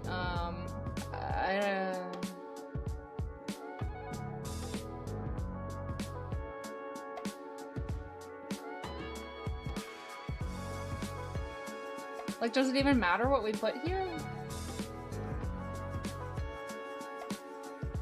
GPA is greater than 2.0. Or GPA is less than 2.5. I think they're all and. Oh, wow, I did it. Look at me go. Have you looked into the free Harvard CS50 course online? It's a good start for some of the foundational stuff. I've heard of it. I've definitely heard of it. I have not really, like, looked too much into it. But, yeah, let me put that. Actually, I don't think that's on my list of stuff to... Do you know if I can stream that? I don't think I can, but...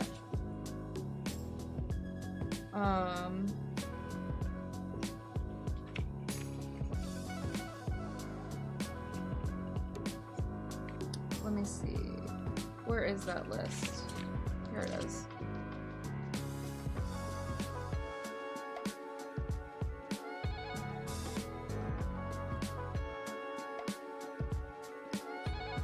CS50 Harvard course. Yeah, you can. It's free on YouTube anyway. Oh, okay, cool. Alright, right on. Oh, that's what Peter... I must have read it subconsciously before I said it. Because I was trying to say it right on to if not nil.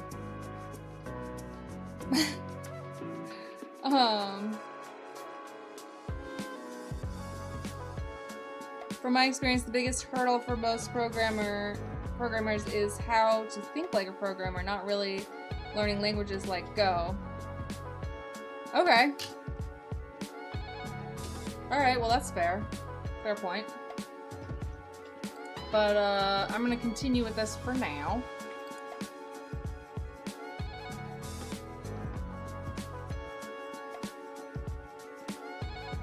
Alright, so this gets into the seeds. So I have no idea. I don't remember anything about the seeds. Let's see. So a seed value in Go is used for generating random numbers. By default, the seed value is 1, and this leads to a predictable number instead of a random number. To make the seed value unique, call the seed function randSeed with the argument timeNow Unix nano to return the difference in time nanoseconds since January 1st, 1970. Alright, how can we add this to our notes? Oh, I already have that in the notes.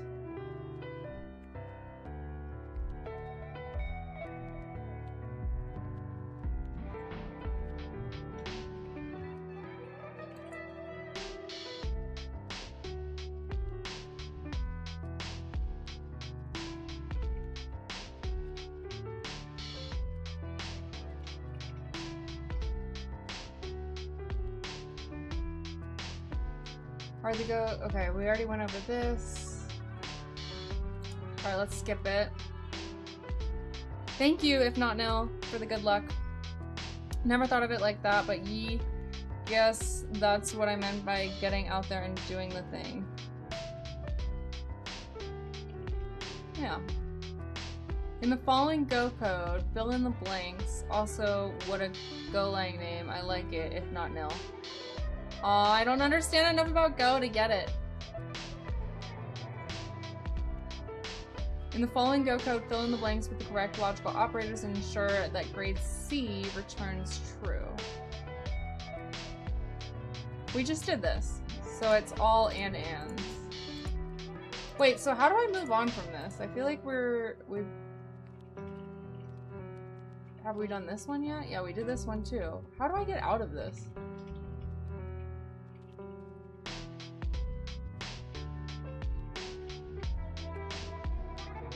If...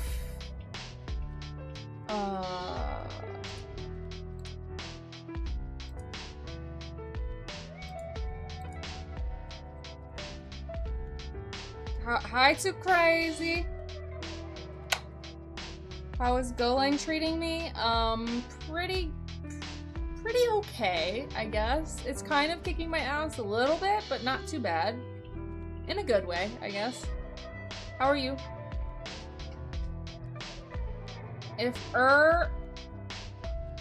does not equal nil, what?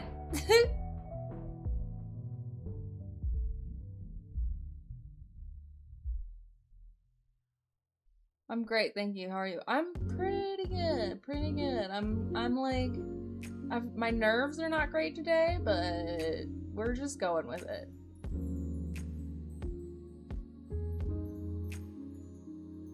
I don't know about nil yet. Nil, not null. Yeah, I guess. By the way, your music is just a bit too loud. It takes a little focus away from listening to you. Okay, thank you for telling me.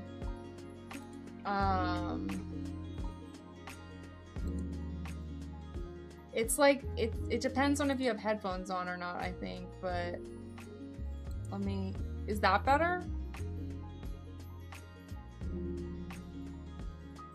Nil is the null of Golang. Got it, got it. Golang uses nil instead of null, like Lisp and Scheme, I guess. Okay.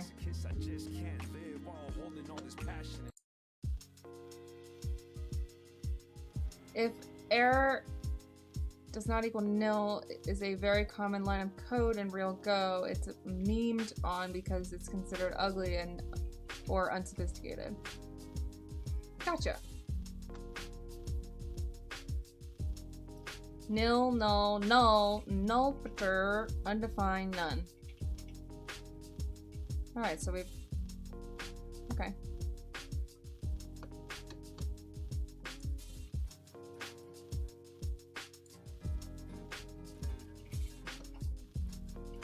Whew.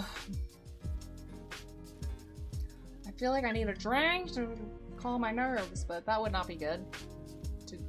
That would not be conducive for learning code. Alright. Which of these statements is not true?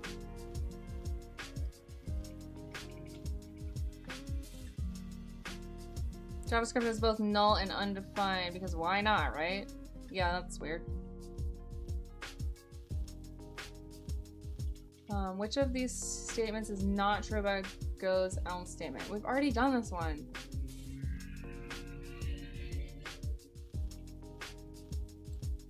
Oops, oops, oops. Ah, I was rushing it. I knew that was true and I was looking for true instead of false. My bad. Alright, what are the names of the Go packages that are needed to be imported? We already know this is math ran time. Alright, here's a new one. What would be the expected output of this Go code?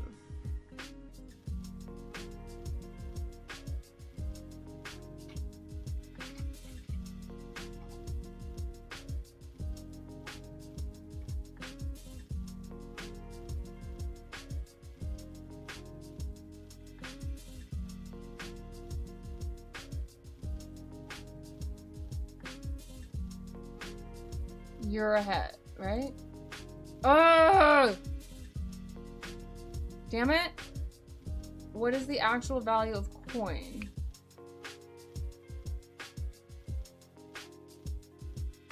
I don't get it.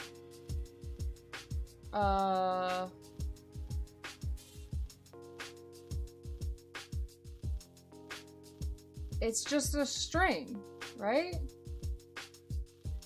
I was reading it as like, okay, I see where I went wrong, but I don't understand what is right.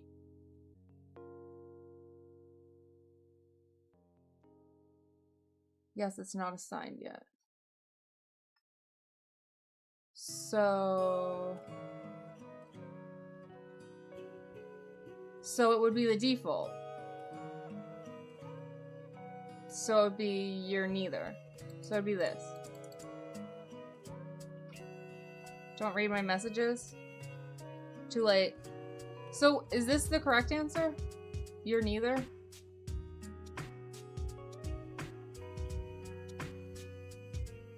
Okay. Thank you, Judy.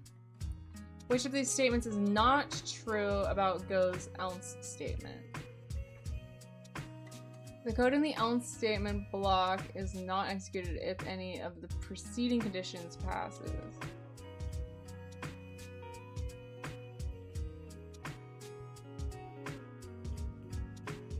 Varcoin string does not assign a value. Right. Because coin is not a sound, so it's nil. Oh, you're asking. Yeah, I think so.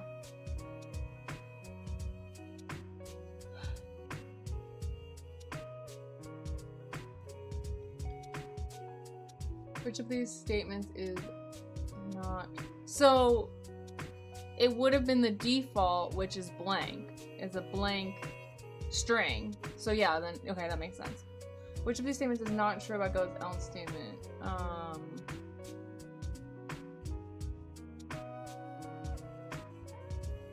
The code in the else statement block is not executed if any of the preceding conditions passes.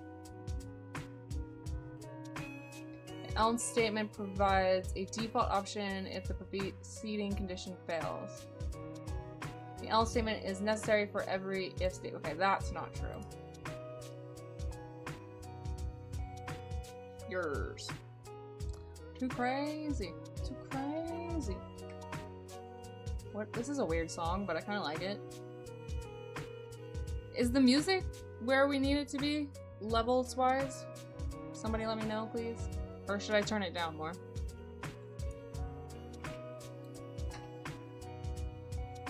Sounds good? Alright. Audio is good. Thank you, thank you. What would be the expected output of this Go code?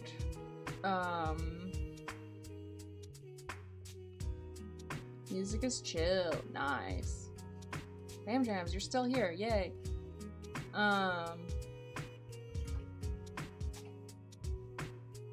Okay, we already did this one, but I got it wrong. It was you're neither. Yay. Alright, I think we can go back to the syllabus.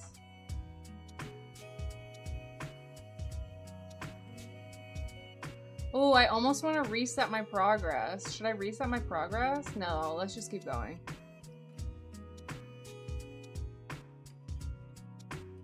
We didn't finish the bank heist project? I thought we did. I totally thought we finished that. Start module practice. I think that's what we just did, right?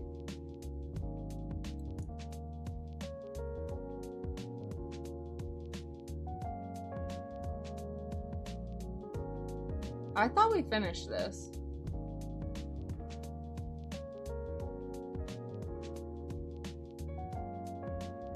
Just gaming and chilling, not super active, but concentration is pulled. LOL. Gotcha. I think it's weird they put this question but haven't explained variable in it nor nil, LMAO. Yeah, I guess. Never mind. Because string is a primitive value, it can't be nil. Yeah. It's not nil, it's got a default of blank. So the var takes on the default value, which is blank, yeah. Empty string, yep. I shouldn't say blank, I should say empty, yeah. Are we opted? Okay, I guess we might as well do it again. I swear we already did this, but let's just do it. We often include conditionals for when we need to account for different situations and outcomes. When it comes to coming up with a plan and executing it, there's nothing more uncertain than a bank heist. Watch any robbery-themed movie if you need convincing. In this project, we're going to use conditionals to simulate the situation along with hijinks and hiccups that may pop up. Who knows, maybe just maybe, if it all goes well, we'll have a few more dollars after. Alright, so let's simulate a bank heist. Let's go. Since we're running a simulator, we're going to generate random numbers to mock up the uncertainty that comes with a minimally planned bank heist. To do that, we need to provide a unique seed value in the main function call.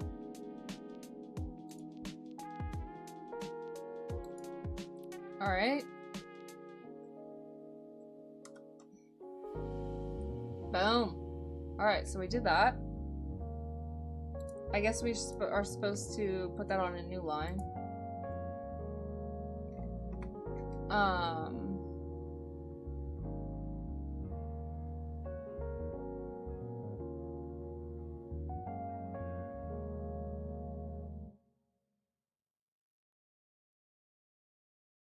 We need a variable that keeps track of whether or not our heist is successful. Declare the Boolean variable is heist on with a value of true. You're too C-brained, yeah.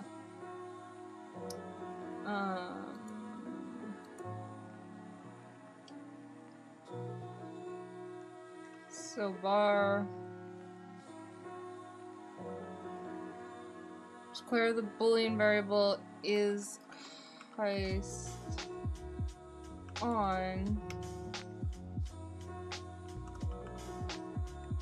Alright, I'm gonna do it the long way because and then I'll shorten it later if it makes sense to. Alright, so then we would do is heist on equals true. Okay. I guess we can leave that lumped together. Why not? I don't know if that's like that's not the standard, I guess, but it makes sense to me. We need a variable that keeps track of whether or not our heist is successful. Okay, I literally just read that. Sorry. Create another variable.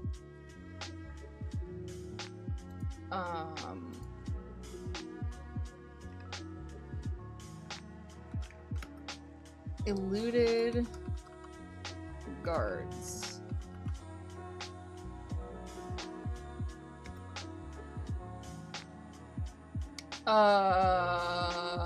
What do we even... I can just leave it like that, I guess. I don't even know what to set that as. Because it's not a string, it's not a boolean, it's not a integer. What are our other options? I don't even know. Different types of variables. Right? Let me see.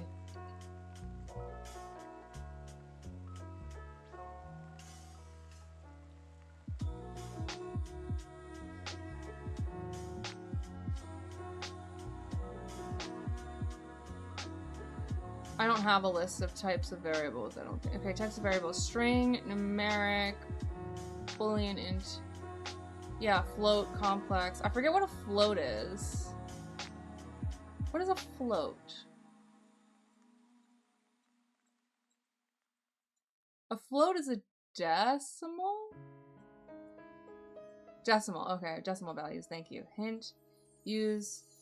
Well, I was trying to not do that until I was further along and I was gonna shorten it. I was gonna do that later. I was gonna do it the long way first and then shorten it.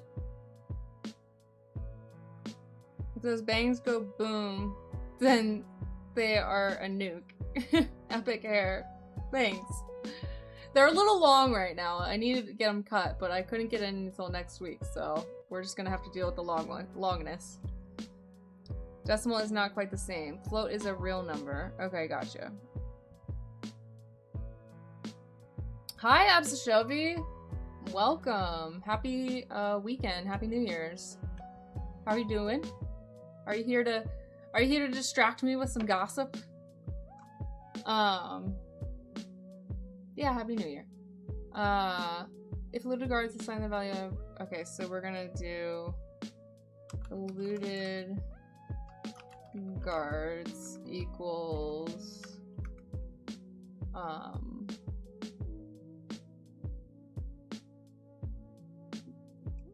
Is this how I do it? Rand... int...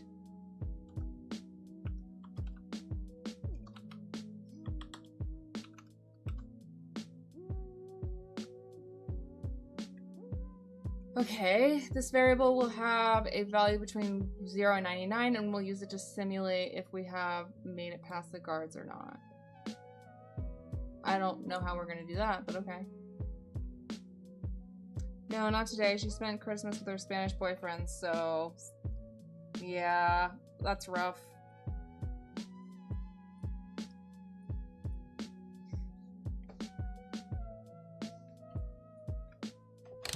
That's not going in the direction you hoped, I guess. But, yeah. Maybe it's time to find a gal that's not taken, you know? I don't know. Now we can create Instapics with them kissing each other. Ew! That is cringy. Okay. Anybody that does that, don't do it. I don't know why people do that.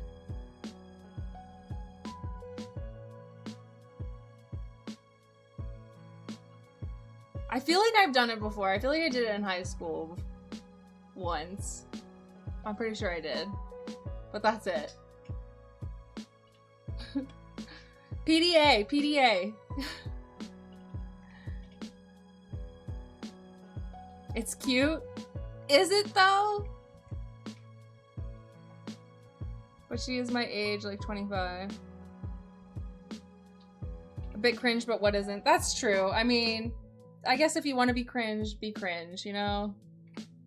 Being cringe is based. Just everybody be cringe. Alright, live your best life. I don't know. Now we can create our first conditional. Let's say that we have a 50% chance of making it past the guards. Create an if statement that checks if eluded guards is at least 50 inside. Okay, actually I don't remember doing this. I don't think we did this, but we did something with a bank heist.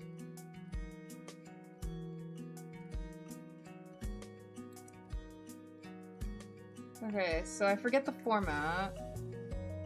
We do if. What comes after the if? The condition or something?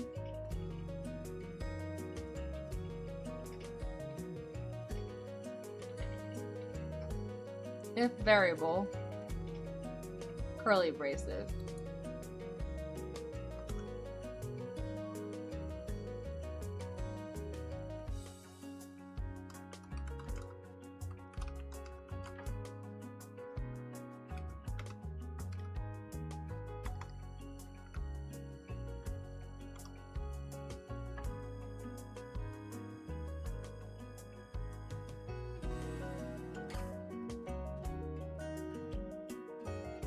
But we have to do something here, right? So if... I'm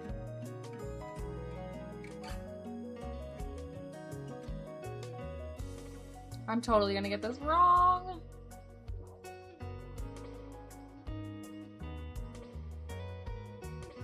Is greater than or equal to...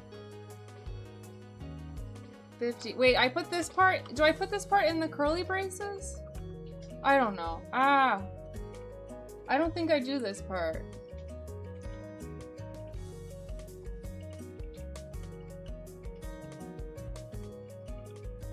I don't know.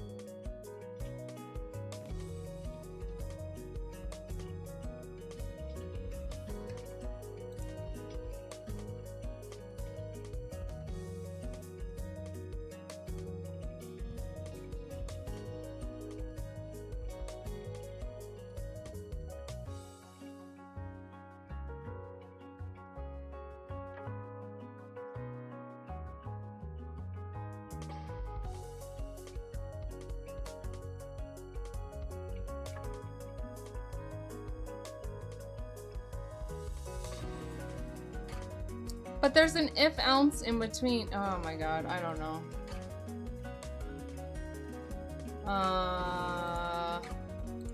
My notes are not good enough. Maybe it's a Polish couples thing. Oh, I don't know. So many of my friends posting couple Christmas, New Year's pics. Well, isn't that nice? But are they all they're all kissing in them?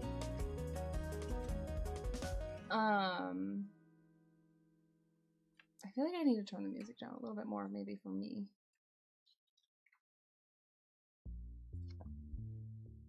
Okay, all of them. Yeah, that must be a Polish thing, or maybe it's just your friends. Maybe it's your type of, maybe it's the people that you gravitate towards. I don't know. Because it's trying to check if this is true, right? Okay, I'm trying to think about this logically. Okay, I think this is right so far. I don't really know.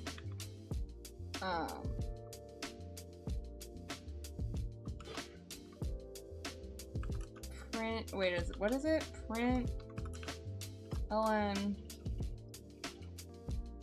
Oh my god, I don't know what it is. Ah! FMT print LN. FMT print LN.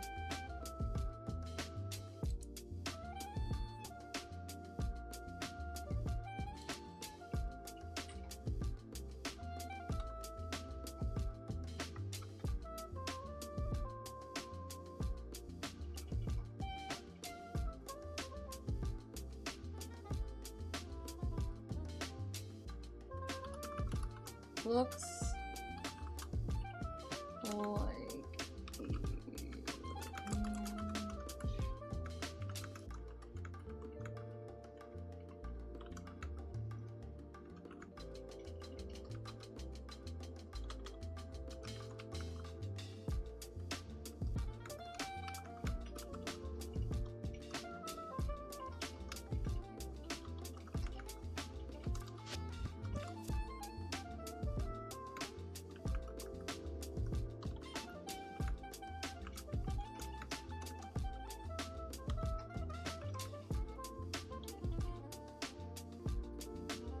I don't know.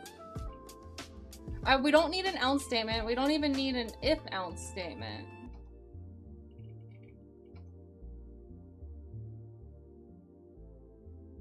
Right? Is this right? We don't need an if ounce and we don't need a... Do we have to have an if ounce statement and an if statement? No. Right?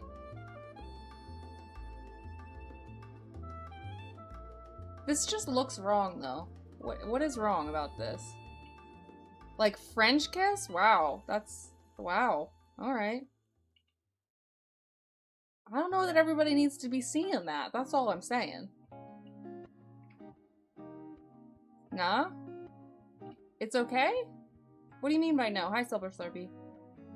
But you asked me about any new girls who aren't taken. To be honest, some girl latched onto me over the holidays and we've been messaging on Discord, but I don't think it's anything serious. We've only known each other for 3 or 4 days. Okay, cool. Well, at least it's something. Something is sparking. That'll keep you distracted from the taken girl. I hope it works out. I hope you guys go on a date. No, not only if you got multiple, I guess, but even then switches are way better. Okay, well it said to use an if statement, so I can't use a switch statement.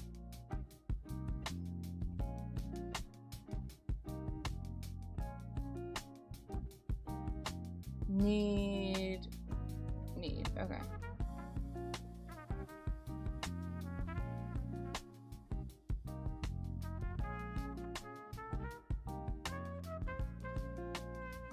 If this is crazy, print, call me maybe.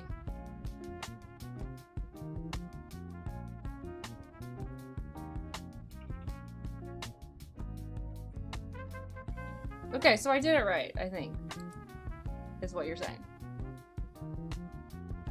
There's a chance that we won't make it past the guards. In which case we failed. We need to add an else statement. Okay, here we go. Else.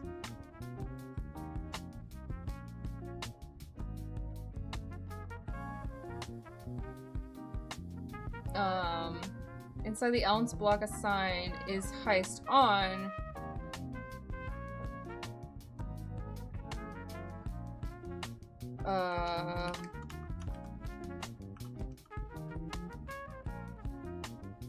And then we do a semicolon, right? False equals false semicolon.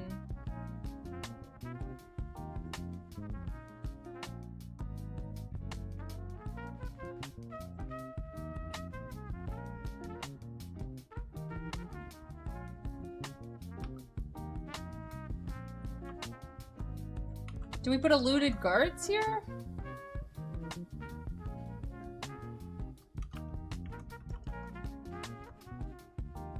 Wait, I don't know if I'm doing this right. I don't think it is less than 50.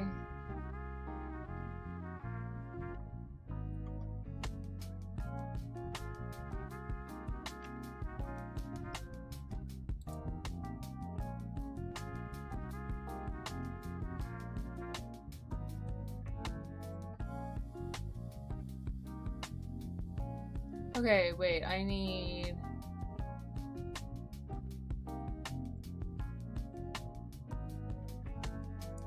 Where do I put the curly braces? Ah! Do I put it... Wait, what?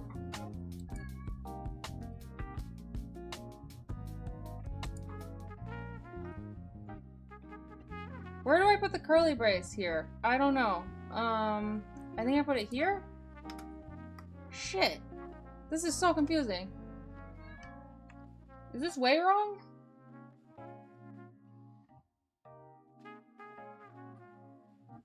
Hi, Smurf Inserter. Hello. Common coding pattern.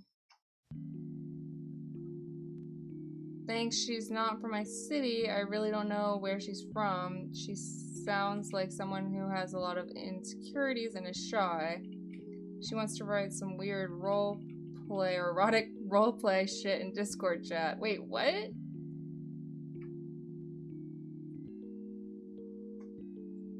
She doesn't sound very shy if she's trying to write erotic roleplay in Discord. What? Those things... That sounds like a contradiction.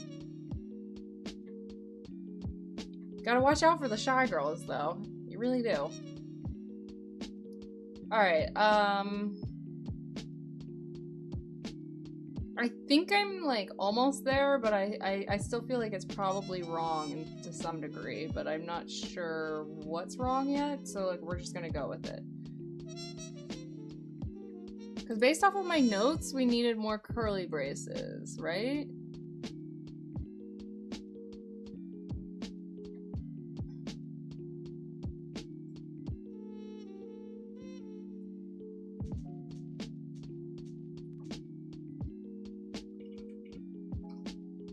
Here, you gotta watch out for the sly girls. That's right! She went to sleep now, but our last chat was kind of weird. I don't know if it is safe to write about in Twitch chat. It's probably fine. Unless it's like... I can't think of something that in this context that would be over the top, but yeah, it's probably fine. If I don't feel right, it ain't. If it don't feel right, it ain't. Okay.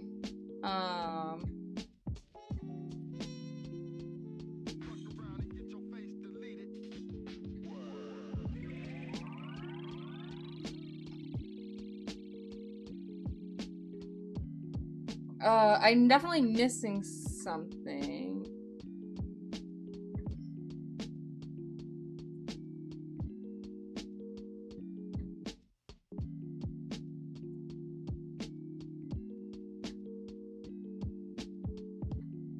I think I have too many curly braces, don't I? Or wait, do I? Yeah, I think I have too many curly braces. So let's do...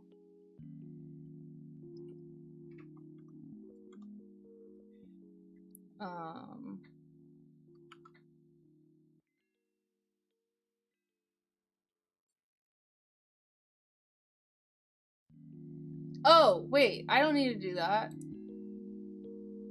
I don't need to do this. This is unnecessary. Because we already set it to false.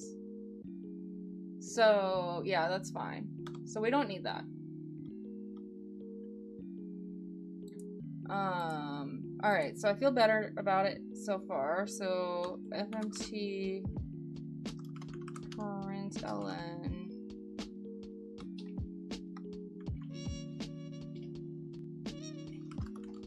plan a better disguise next time. Okay, now it looks more correct, I think.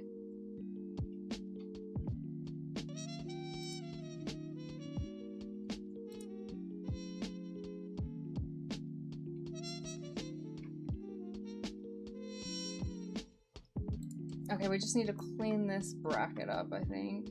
And then, yeah, okay, that looks better. I think. I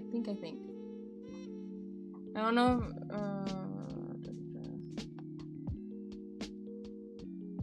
below the ounce is heist on. Oh.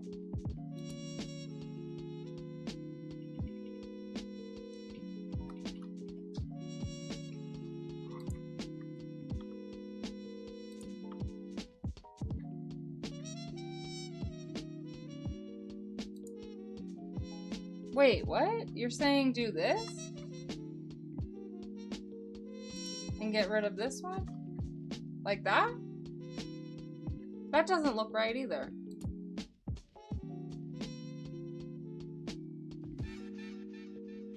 No, that can't be right. It's gotta go here, right?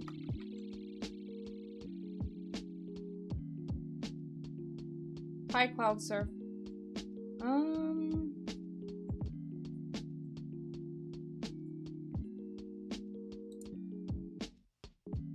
Okay, Sly, whatever you say, but remember I've warned you about Twitch rules. Mods, don't ban me, please. She said she's going to sleep, otherwise she'd have to change her panties. Wow. She does not sound shy at all, Absishobi.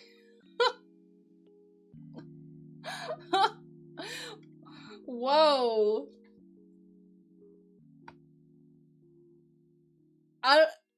I'm not even sure if I fully know what that means, but okay, wait. We have a syntax error on... Wait, how do we read this? 16... 18? 16, 18.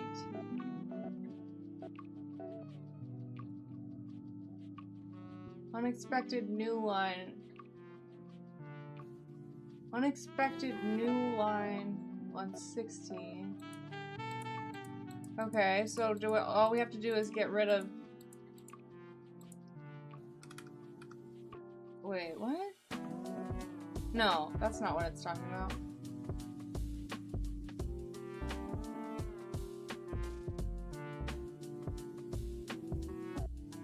I think we can just fix this by going like this.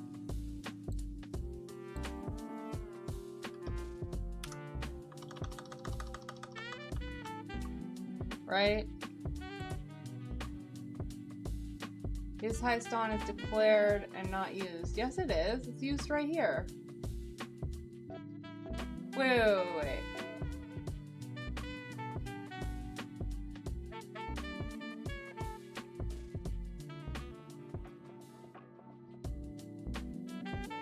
I don't know. I'm really not sure.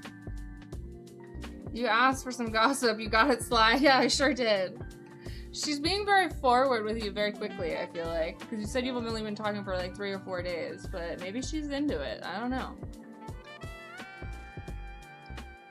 No, that was... What is it? Is it not that was easy? Pre-easy? I have no idea what you're saying, too crazy. It's 2:45 a.m. here. Yeah, but it's Friday. Well, it's Saturday for you, I guess. Seems pretty standard for late night chats to me, lol.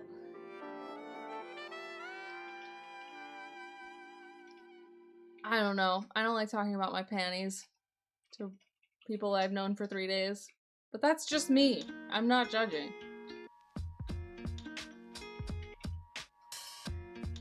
Maybe I've done it before. I have no idea. I'm not gonna say I've never done it, because I honestly don't know.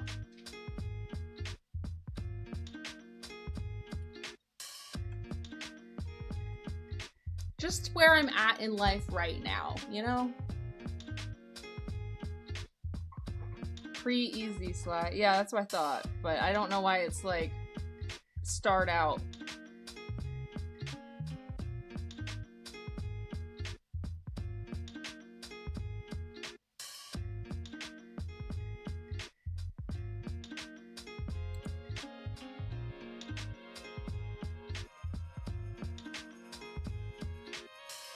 Below the if-else statement, add a print statement to view the current status of is heist on.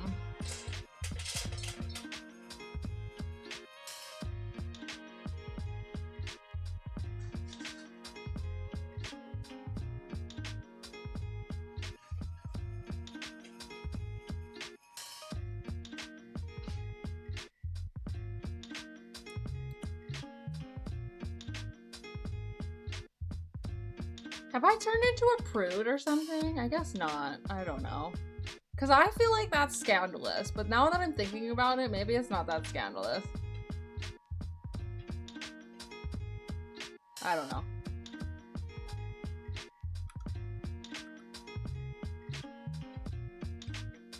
I mean, she wants to write an erotic roleplay based on us, like IRL.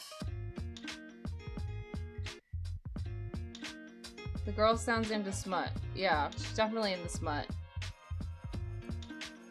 I'm not a big reader, so I've never been into smut, but yeah. You'd ask her over to watch porn in your HD mirror. What?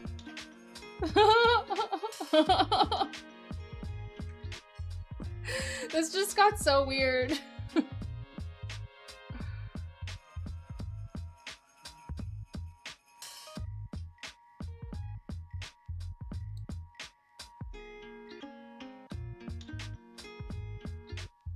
See, that's what I mean. That part is crazy, but the fact that she talks to you about this stuff openly and then tells you that she's been working it out isn't all that crazy.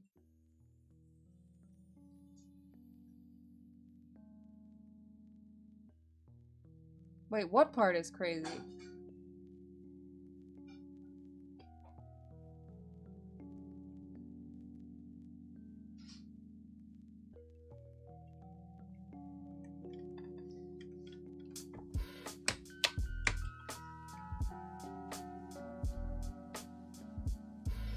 Writing the roleplay based on them specifically. Oh, yeah.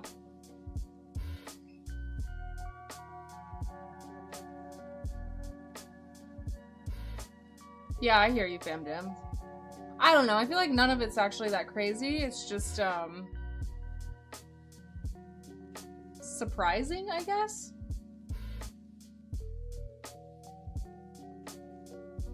It's just surprising, especially because he's like, this is a really shy, insecure girl, and then he's like, but she's talking to me about her panties and role-playing, writing roleplay about us within 3 days of knowing us, you know?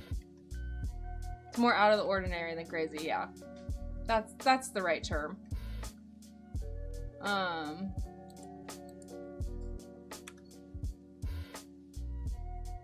Don't do this? Don't do what? Within 3 days is kind of crazy. Don't be crazy. I would run. I mean, I guess it depends on what you want out of it, because she sounds like a fun time. Maybe she's not a forever girl, but maybe that's not what she wants, you know? Who knows? She mentioned she has major insecurities about being skinny and having a small chest. After I complimented her, I feel like she became overly confident. It caught me off guard. Oh, weird.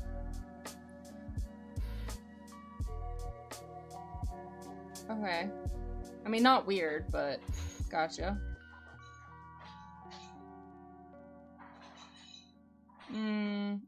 I don't know. Everybody has insecurities, but to label somebody an insecure person just because they have insecurities, I feel like isn't fair. Like, maybe she's probably not that insecure. She probably just has insecurities, you know what I mean? She'd be an absolute blast, LMAO, but if it isn't your jam, walk away before it gets deep for both of your sake. Yeah. I agree with that. I mean, if you want her, go after her. Sounds like she wants you too. Yeah, but I feel like it hasn't been long enough for them to know if they want each other longer term or shorter term. So I feel like she's going for like the shorter term by like being so forward right off the bat. Like, I feel like she's just like, okay, I want something short term, because I feel like if you're looking for something longer term, you're not gonna risk being that forward that quickly as often. I mean, some people I'm sure would, but the majority of people wouldn't. Even if they are a little like freaky deaky, you know?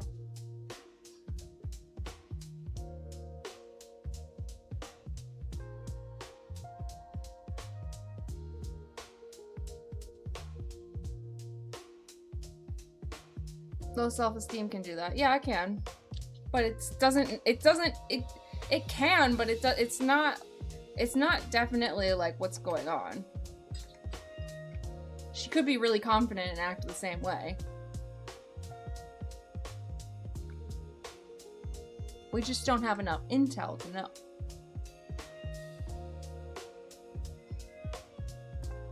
Alright, below the if-else statement, add a print statement to view the current status of heist is on. So I would put this here, I guess.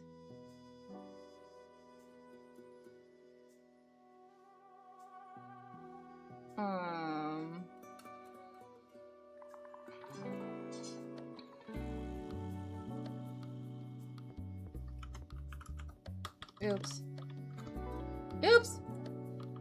Nope. FMT println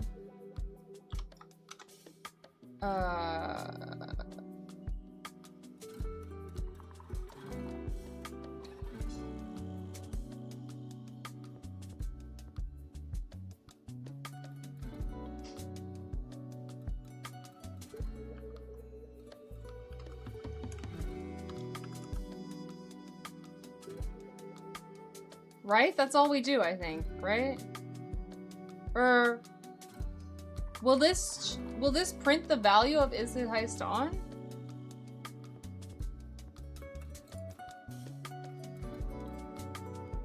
Yeah.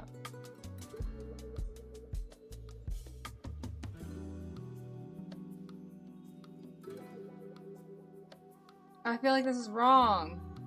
We'll be adding the remaining code for this project above the recently added print statement to this line at the bottom of our main function.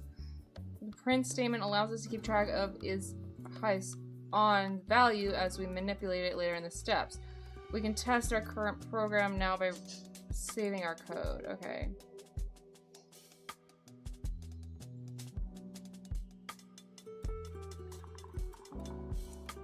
Okay. For the print statement, create a variable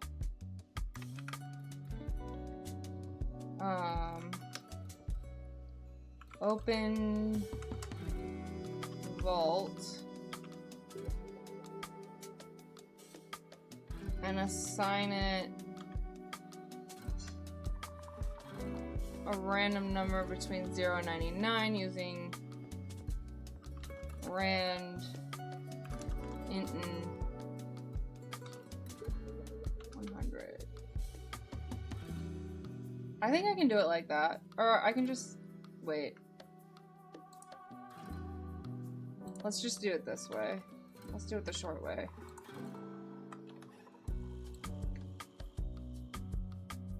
I mean, we could have done it that way. I guess this way works too. Either way.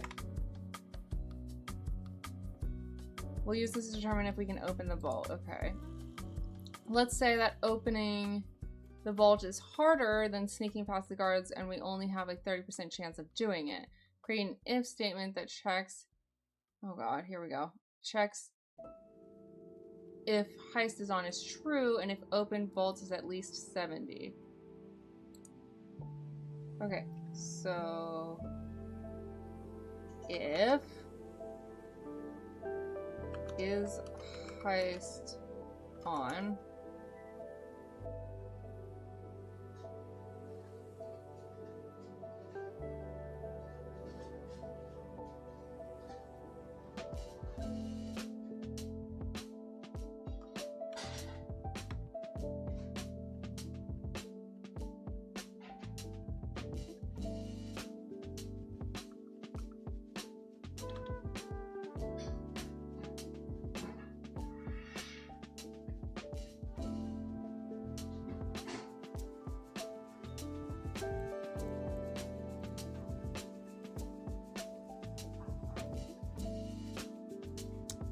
this is confusing. So I have to, it's checking if it's true and if open vault,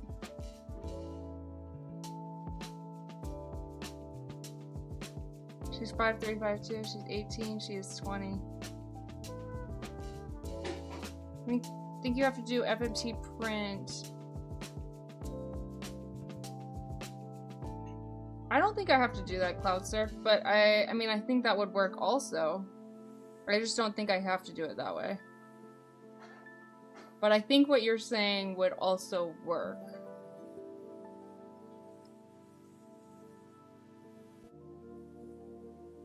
I'm playing Polybridge 3 while listening, stuck on level BB12. The hydraulics are melting my brain. I've never played that. Polybridge 3. Sounds interesting.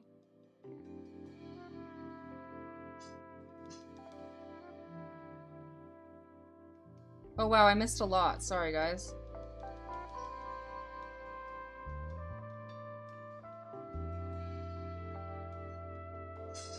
And talking about panties already started, dude. She's a man from India and will probably sned you a Cash App link soon enough. What?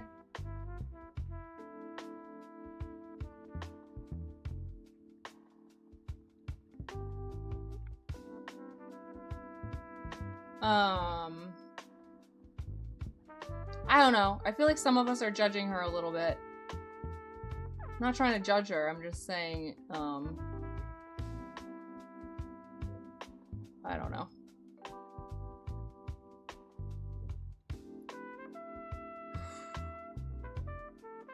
Like, it all depends on, like, what you want, Absishobi, from it. But you might not know that yet. So it might be a little too fast for, yeah, I don't know. What do you want, Absishobi? Do you like her just as much or more than the other chick you were into? Or you just don't know yet?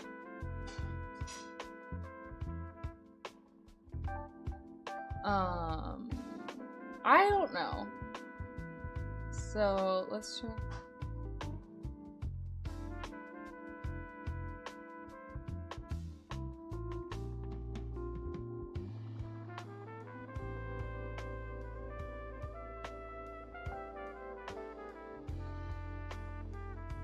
Let her live her student life, yeah.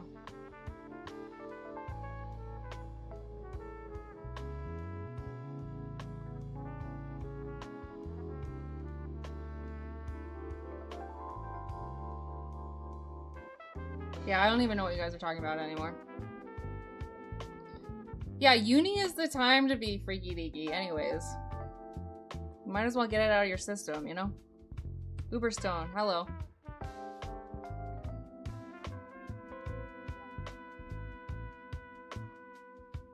I don't know. I don't know how to do this. I'll give it my best shot, but I really don't know what I'm doing here. It's harder than sneaking past. Only have to check if create an if statement that checks if heist is on is true. Okay, we did that. And if open vault.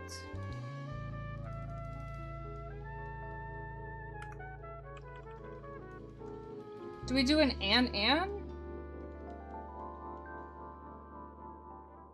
I don't know if this is right. And open vault is greater than or equal to 70.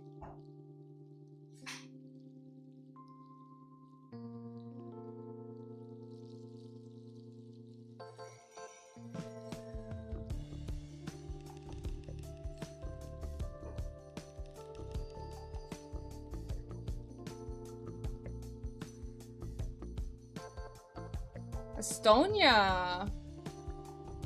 Fancy, okay. Hello.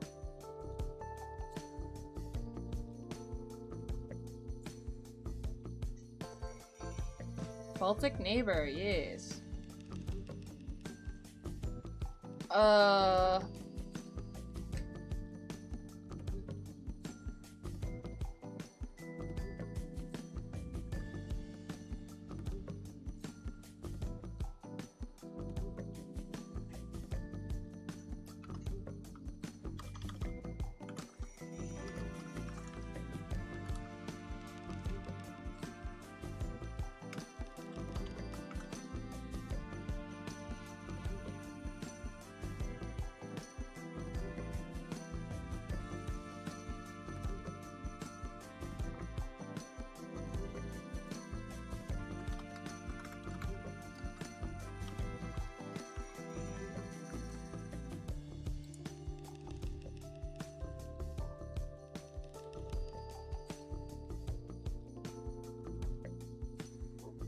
I don't know if I did it right or not, but at least it's not giving me any errors.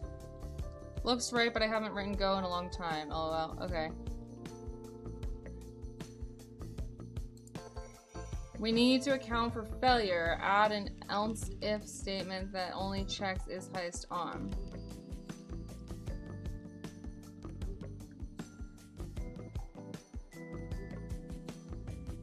Absashovi, are you into the freaky deakiness that she's putting off? Or are you, like, not sure about it? You didn't answer that. I never coded in Go before, but I just here for the gossip. Yeah. Honestly, me too, but I gotta learn some Go too. We need to account for failure. Add an else if statement.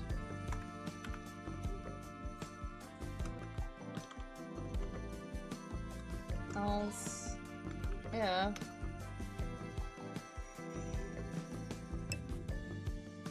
that only checks is highest on.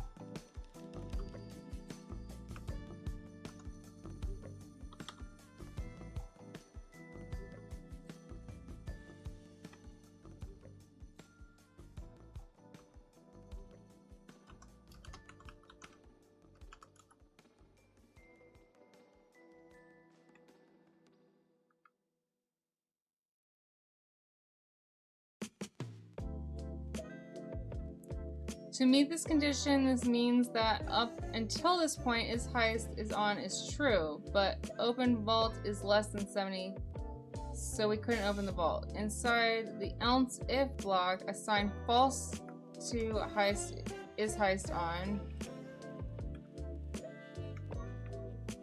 But it's already false, right?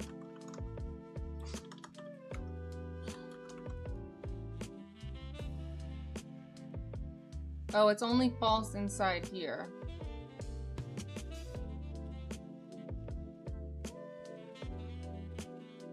I don't know if this is right, though.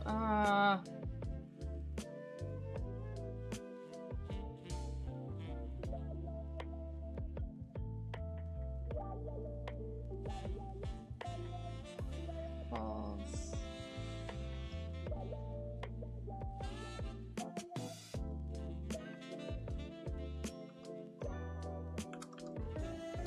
I know my formatting is not good. I don't know what needs to be fixed, but I know it looks bad. Else if FMT print. Wait, I need a semicolon here, I think? I think I need a semicolon here too, right? Or do I need a semicolon there or not? Ah! I don't know.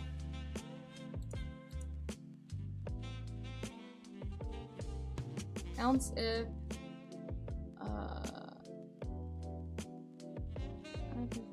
the vault can't be opened. I have to focus on my career, studies, work, moving to Warsaw, looking for a job there. Cyborg, I don't know. I don't want to hurt her in any way. I mean, we know each other for like 4 days and she already told me that she's a squirter. Wow. Come on. I have to focus on my career. Okay, well maybe you can just like date her casually, you know? It seems like that's what she wants anyways, so. You could date casually. That works. If you're something you're into. What's that Pokemon? Oh yeah, Squirtle or whatever. You shouldn't use curly brace right after the eh. Okay, so the curly brace goes here? Oh my god, I don't know.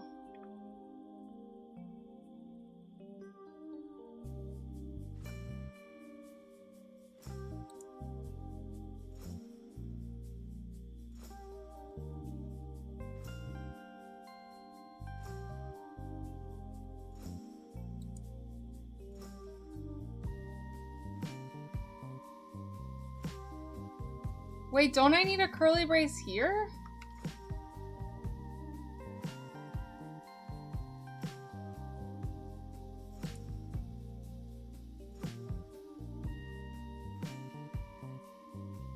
Okay, print. MT print. Okay.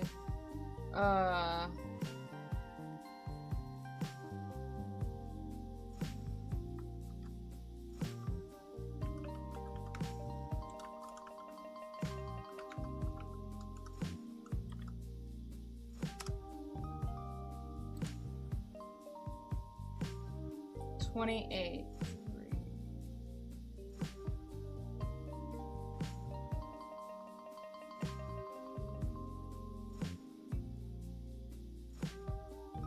Unexpected ounce.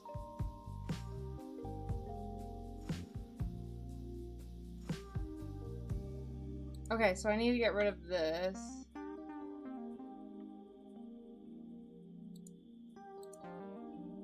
Nope, that made it worse. Ah! Oh my god, this is so hard! Coding is so hard! It gets so confusing so fast. Alright, here we go. Hi, Jankin Code. Hey, it's Go Code. The land of error equals nil. Yes, we were just talking about this, actually.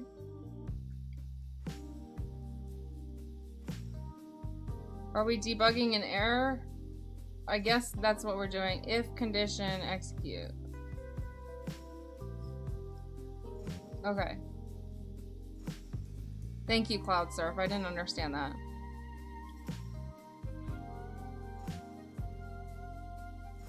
Only if the real thing was that simple press of the button. That's hilarious.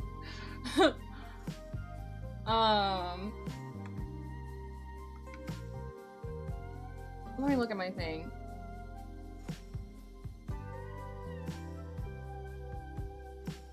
Yeah, I do want that there. So, else. But we can put that there.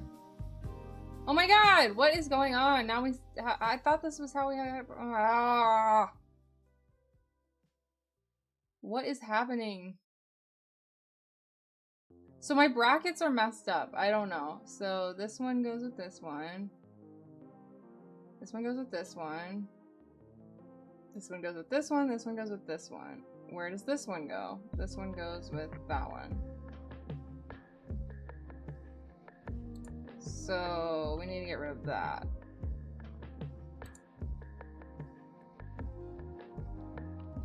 Cannot use assignment is HighSon equals false as value.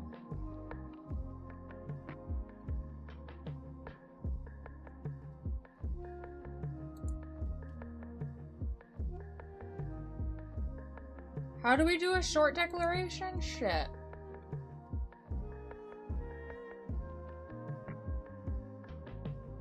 Do I have notes on that? Probably not. Oh my god. Short declaration.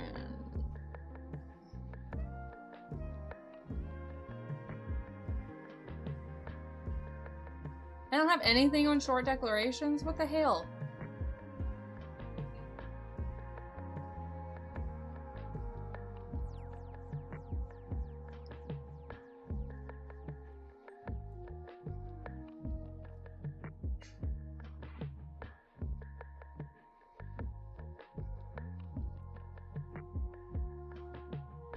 What? Do you need the equal equal? Oh, maybe. I know it's pointing to line 27. That's why I'm on line 27. No backseating for me. Okay, alright. 1 equals is assignment, not comparison. Wait, what? Equals equals is the comparison operator.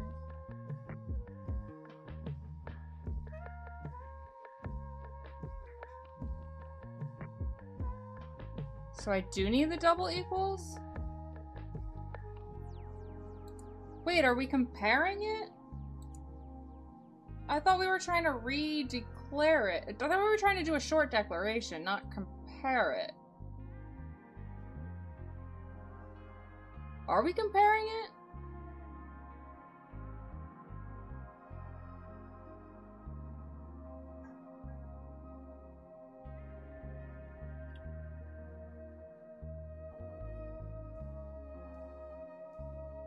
It says assign false to is highest on, so I don't think it's a comparison statement.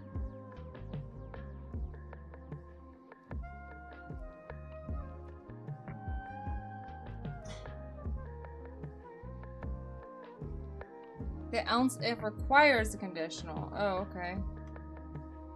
For comparison.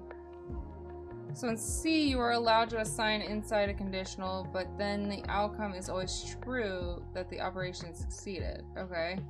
Well, that doesn't help me. When it's a conditional, you are comparing. If you're assigning, then you use a single. But we are assigning, so we would use a single.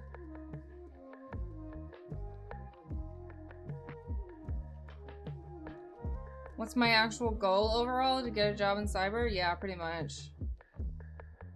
Yeah, you figured it out. Alright, let me just see what it says when I do this. Oh, it likes that better.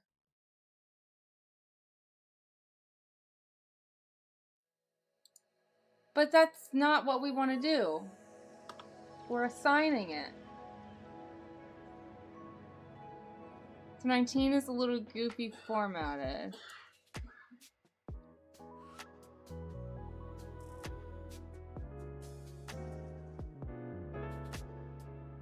Yeah, I guess.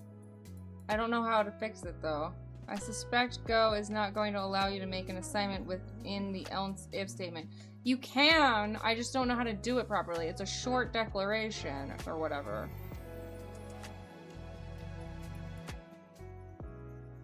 Also, and I think looking at both of them in comparison is tripping you up. Yeah, that's part of it. After the else if is a conditional, not assigning. That can be a little confusing. In a conditional, you're checking the values, not assigning them. No, look, CloudSurf. We are assigning false to is highest on. So maybe I just don't have it in the right place? Is that what you're saying? The answer is 7, I swear. Hi, Cyan Camille. Cyan Camille, I think. Thanks for the follow as well. Welcome in. Yeah, I don't know.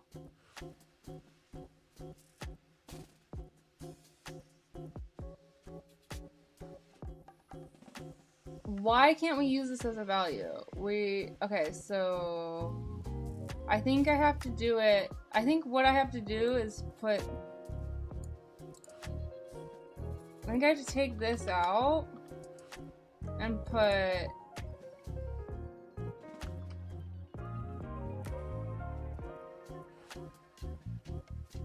Nope, it says inside. It says inside of the else if block. Shit. Equals false. Maybe I just have to put it inside of the brackets?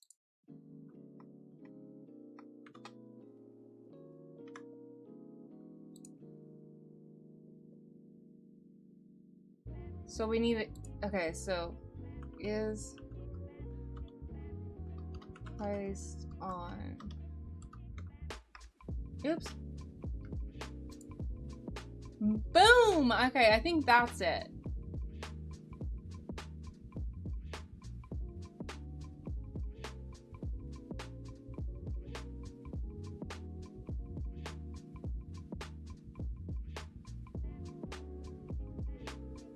Wait, no, it's not supposed to say grab and go, though.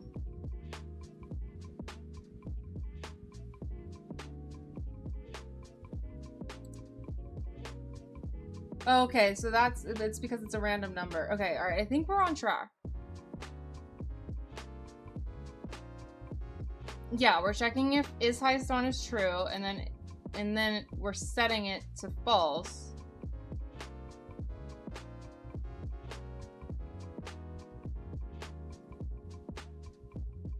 I don't know. It's so confusing. You are checking it. Okay.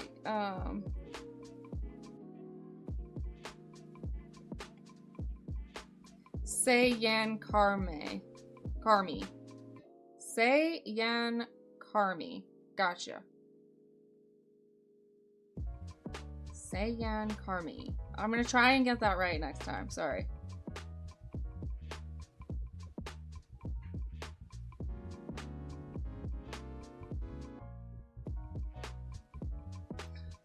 Okay. Alright, I think we can move on. We still need to leave the money without getting caught by any of the bank's security.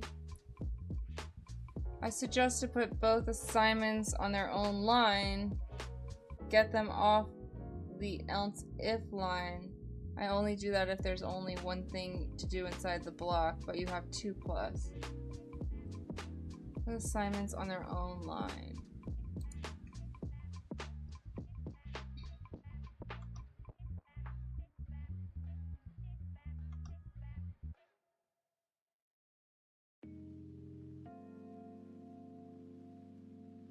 Like that?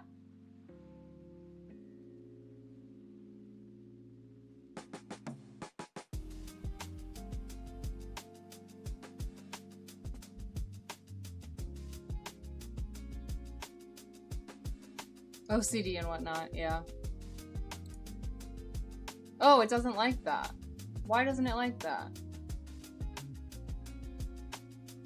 After if clause. Why doesn't it like that? Oh, that's weird. Ah!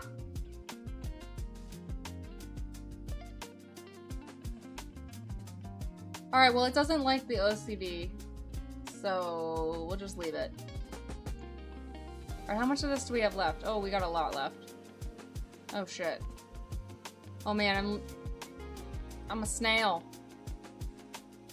We still need to leave with the money without getting caught by any of the bank's security. Just think about any sensory alarms, security cameras, extra guards, cops, or anything else that can stop us.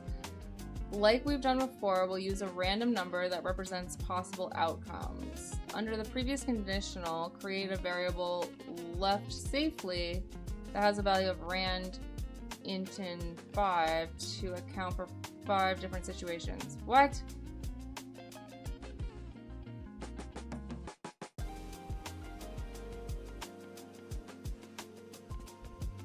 Under the previous conditional, which previous conditional? This one or this one?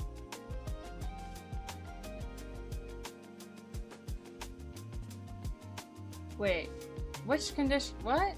Ah! Alright, I need a break for a second. Guess it's picky about white space and new lines? Yeah, I guess. I don't know. I don't know what that was about. I don't know why it didn't, like, want me to put it on a new line. That was stupid. Usually it doesn't do that. Alright, I need to get up and walk around for a second, so I'll be back in, like, a minute. But, yeah, I need a quick little break.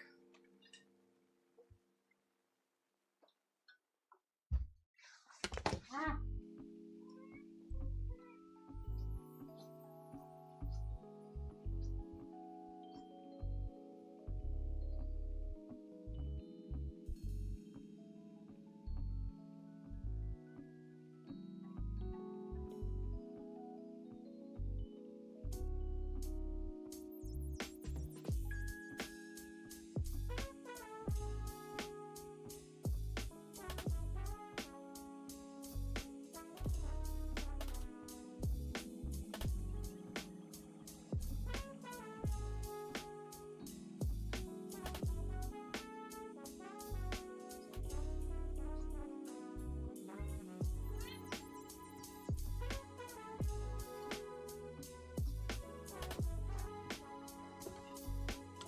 Okay, that's all I needed. So, you know, quick little break. Okay, here we go.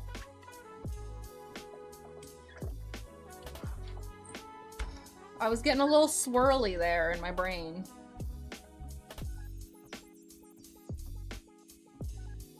We still need to leave money. Okay, use a random number that represents possible outcomes. I don't know what it means under the previous conditional. Create a variable. What does it mean by the previous conditional? A conditional is else if? Wait. What the fuck is a conditional? This whole thing is a conditional, right?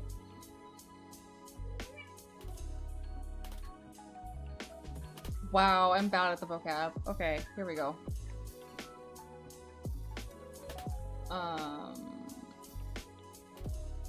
Hi, Betty. Yeah, the whole thing, I would say. Okay. Hi, Boo Boo.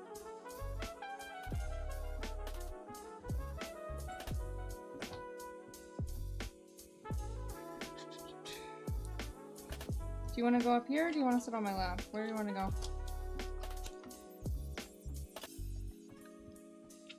I need to stream like 24/7 to be at where I want to be at with my studying. I'm just going to turn into a 24/7 streamer. How about that? Y'all just can just live with me. Okay, alright, so I guess we'll start here. Create a variable left safely. Alright, Betty, let's see if I can do this with you on my lap. Not with you begging for pets. That's not gonna work. Left. Betty. Betty, I can't see. Left safely. That has a value of rand and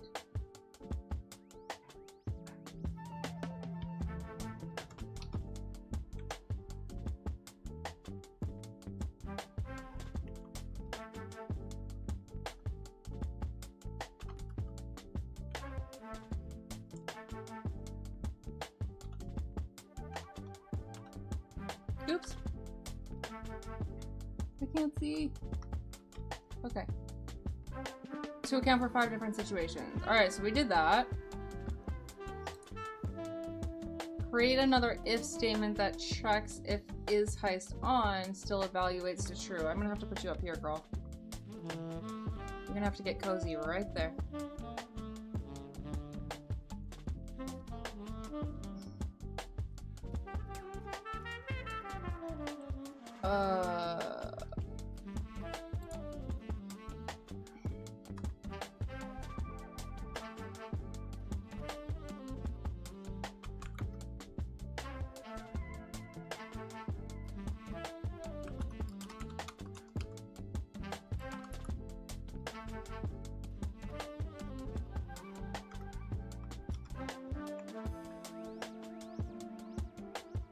We'll add the code for the previously mentioned 5 situations inside this newly added if statement. Okay. Inside the if block, add a switch statement. Oh god, we're putting a switch statement inside of an if statement. That's confusing. I don't like that at all.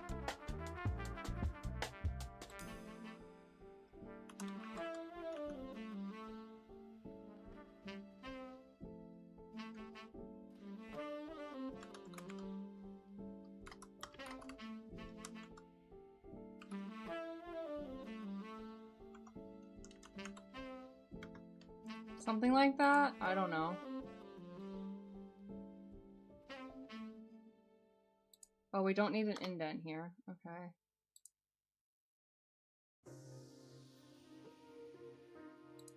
I need a bracket.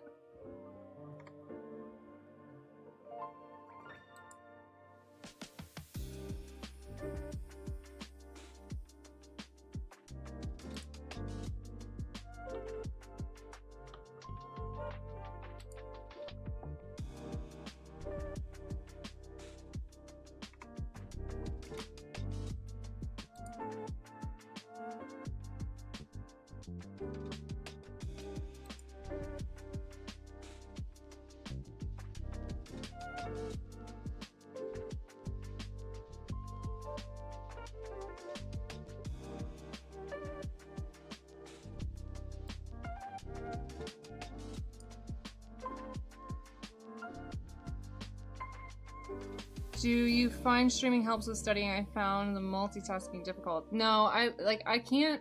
I'm like worse at focusing when it's just me. When it's just me, I'm all over the place. Like, I don't have anything to anchor to. Stream helps me anchor to what I'm doing, honestly. Like, I know it seems like I get distracted a lot, but I would get more distracted if I wasn't streaming. That's how bad it is.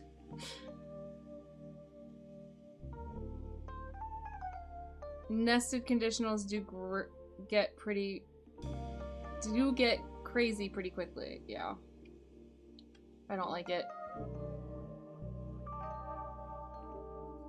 Create another if statement.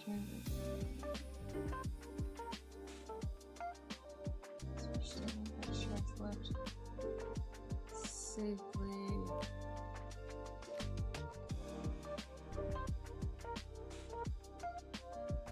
But what do I put for case? Oh, it's gonna tell us in a second. Add a case statement that matches left safely having a value of 0. So 0, like this. We'll use this case as an instance of an unsuccessful heist. In the case statement, assign is heist on a value of false. Shit. Okay, where do I put that? Do I do that first?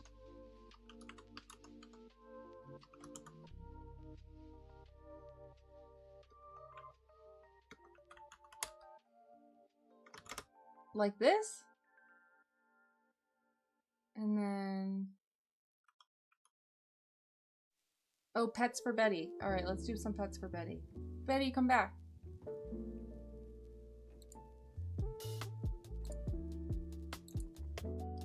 Betty! Come here. Come here, Bubba. I don't have any treats. I just have pets. I just have pets. Pets galore. Hi, sweet girl.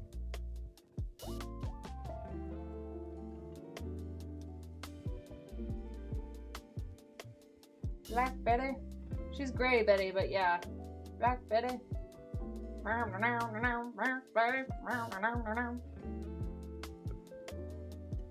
baby. It's kind of hard to pet you on camera. Here, let's just fix the camera. We'll just put it down.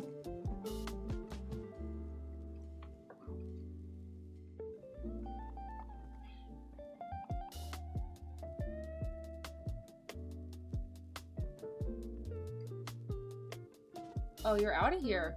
Alright, bye. Oh no, you're just coming at me at a different angle. Betty. Cooperate with the pets.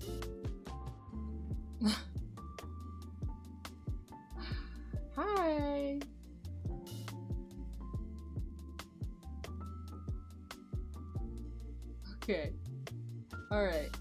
There you go. Nice pets for Betty. Alright, let's get back to work. Was that long enough? I don't know.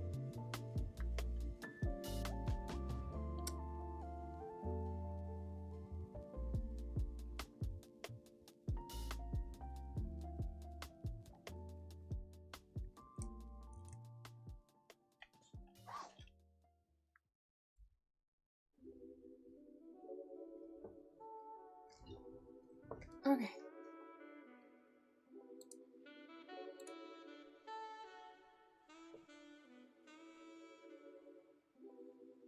I think 0 as an integer and not as a string. Okay, so I just put... Okay, so I don't put the quotes, is what you're saying, basically?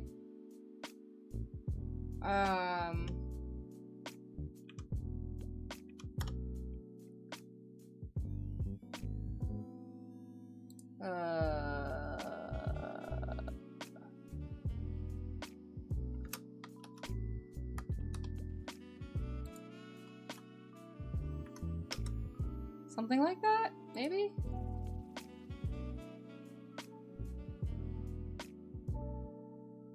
I think I do have to put the... I think I do put the, quotes, though, right? No?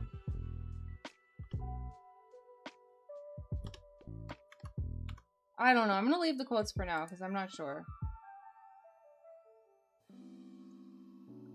34 equals...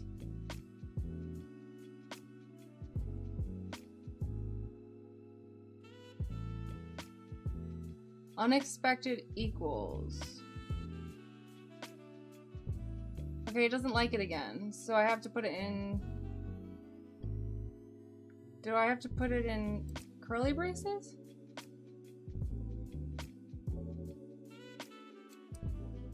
Well, what now? Okay, what could it be now? It doesn't like it because... Wait, what? You don't put the full conditional check inside the case. It's implied with the variable you are switching on. You only need the number.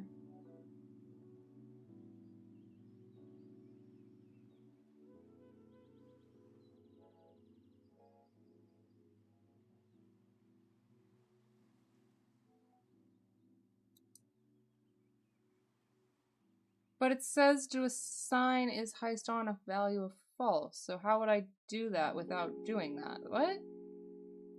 Don't put the full conditional check inside the case.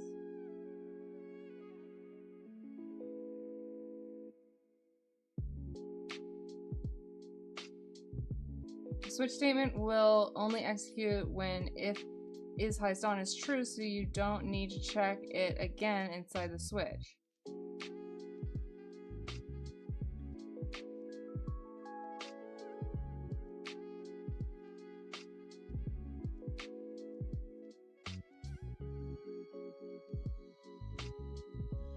But then I'm confused as to why it's telling me to assign a value of false.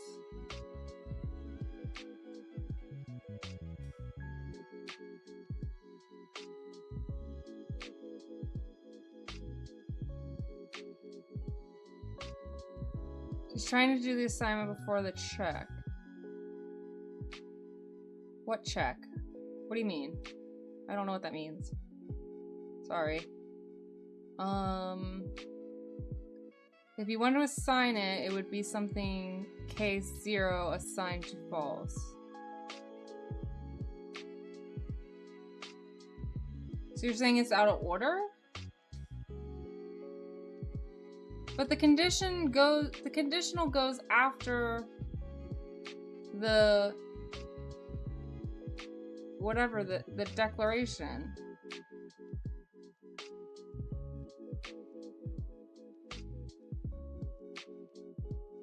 Right? It's out of order. Are you sure?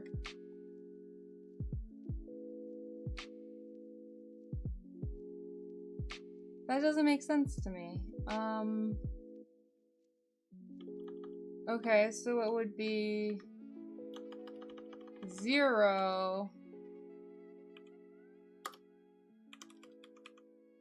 semicolon is heist on equals false, then then colon? Maybe like that?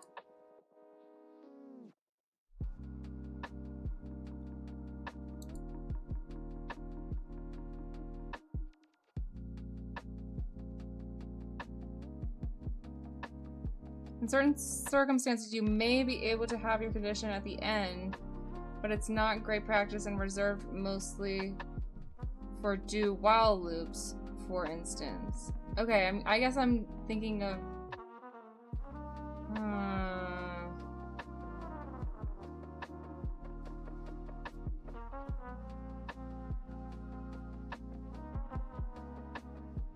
Alright, I'm lost. Let's see.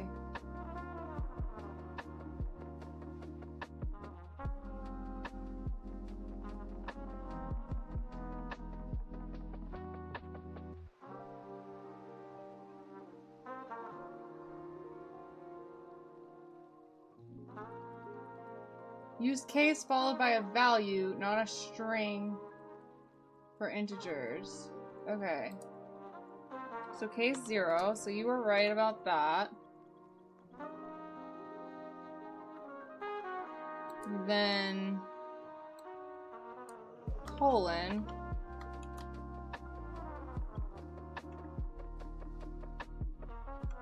Is placed on. Okay, that's really confusing, but okay, because it's different with the if-else statements, I guess. Like, if this were an if-else statement, this would be in a different order.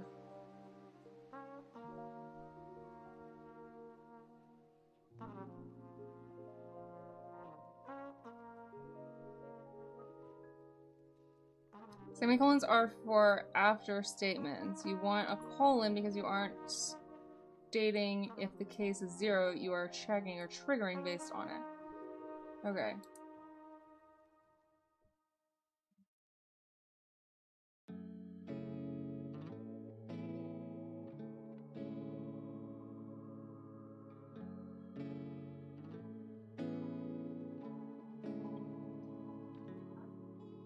Alright, let's save it, I guess. Alright, that fixed it. I just, I don't like it. I don't like it.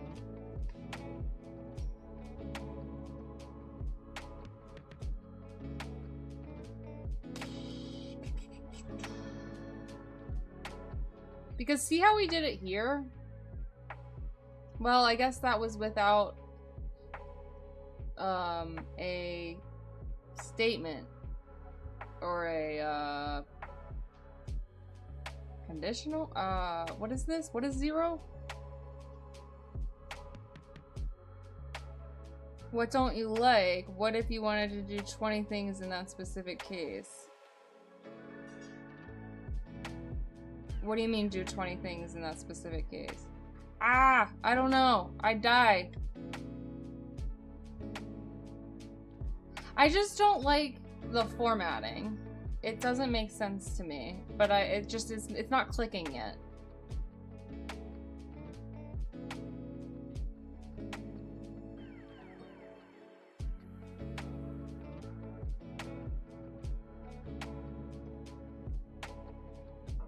I need better notes on short declarations, I guess. 0 is an immediate, and 0 is of type int, which is a primitive type, okay? Yeah, switch statement is slightly different than if else if. It's for when you have a lot of else if options.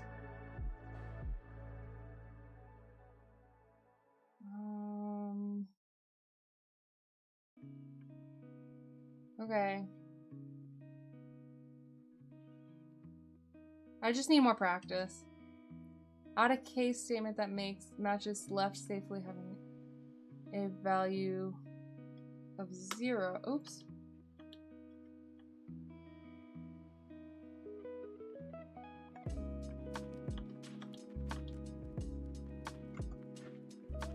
So case.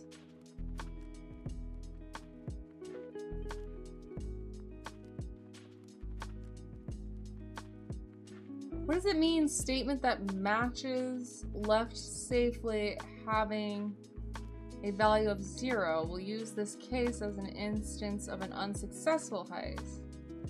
In the case assignment, assign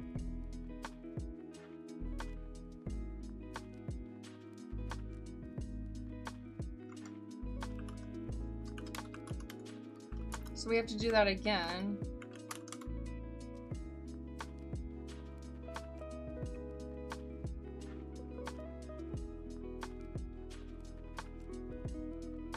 I don't know what it means that matches left safely having a value of 0. Matches left safely.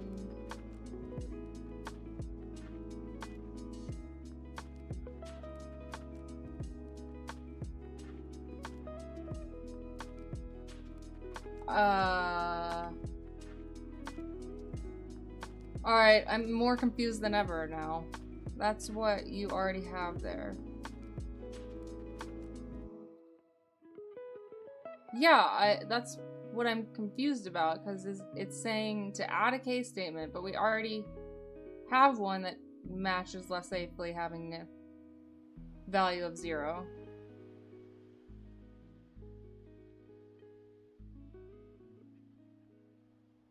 What? Okay, so basically just add the print statement, I guess?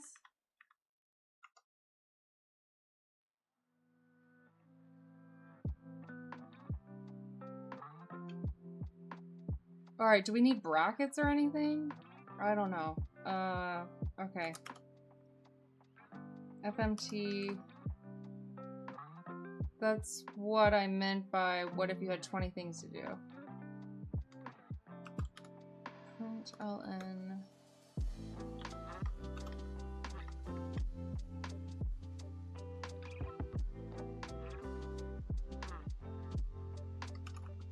You have failed. Run!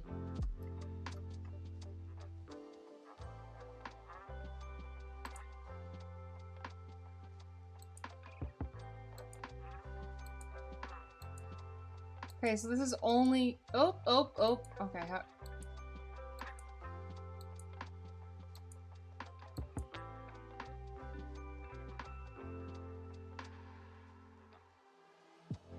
vaults cannot be opened.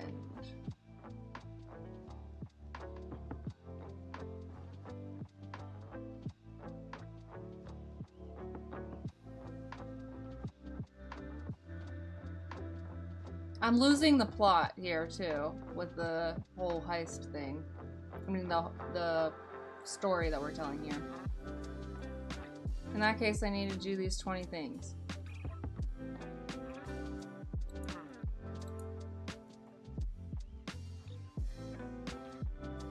Alright, let's just keep going.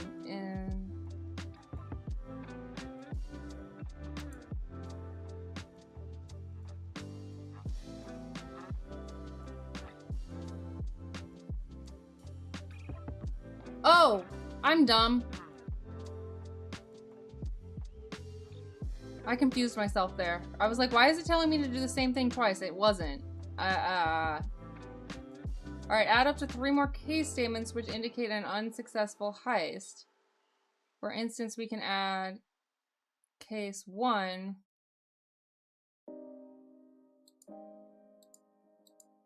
Okay, so we're adding a case.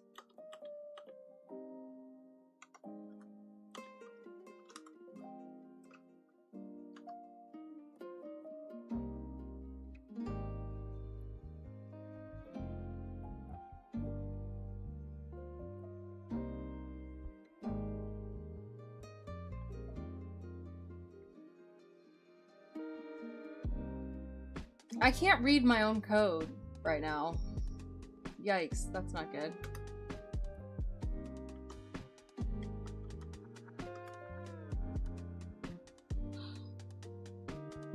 It'll be easier to keep track of the plot as the syntax becomes more familiar. Alright, thanks for the positivity, Dan can code. And now it shows you the full format, so that's all well and good. I guess. So I need to do this again. Is heist on...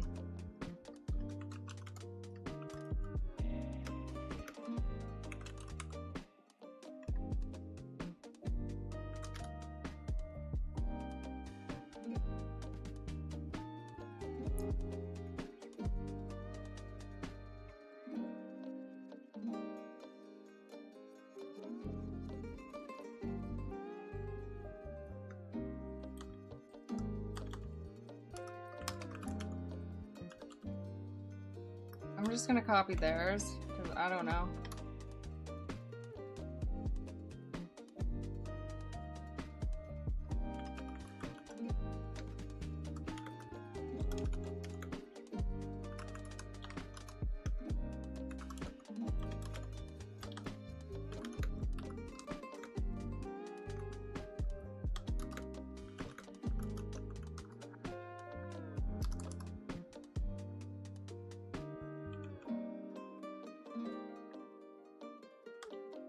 Okay, we'll do another case, and we'll call it case 2.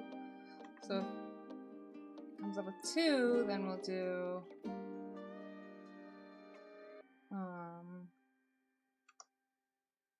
is heist on equals false. We have to do that, and then we're going to do an FMT ln.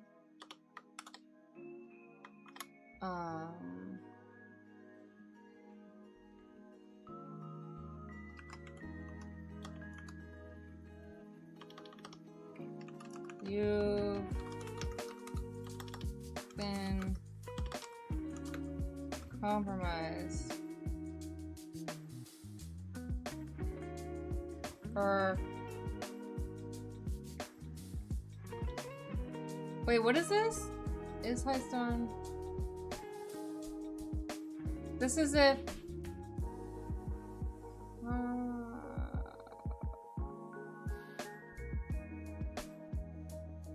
You've been compromised.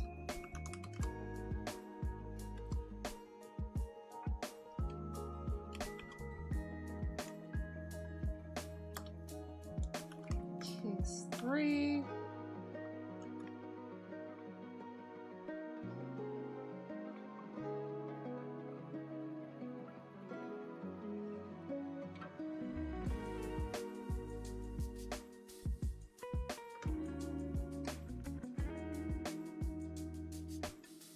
Oh, I missed it. Okay.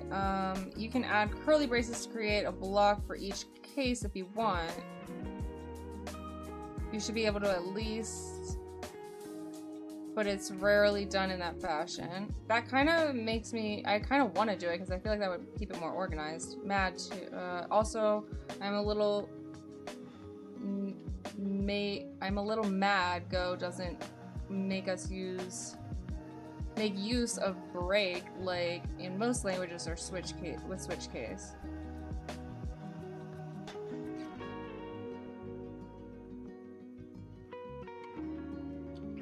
Often are those used? Alright.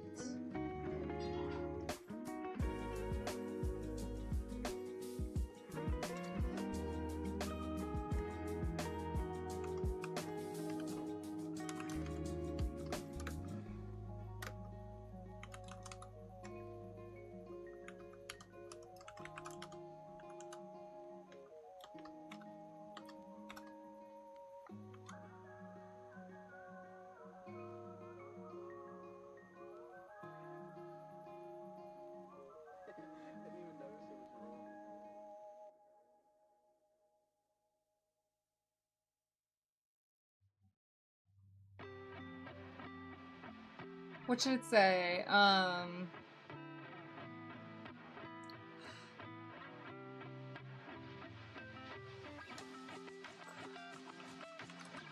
Hoppers are on the way.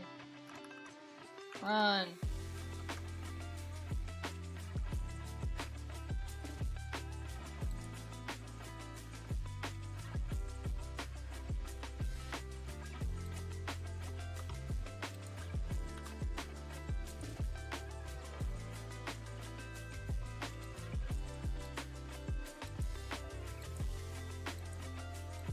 Ah! I wanted to see the. Oh, alright, whatever.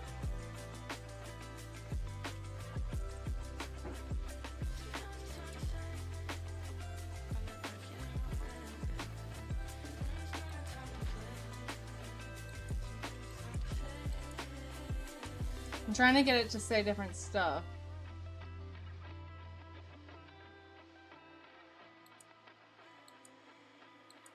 Can it...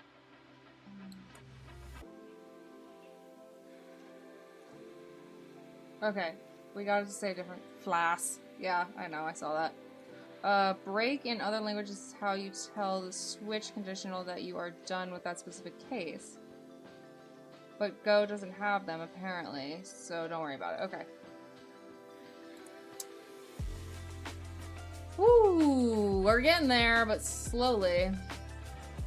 After the case statements, add a default statement that prints a successful message.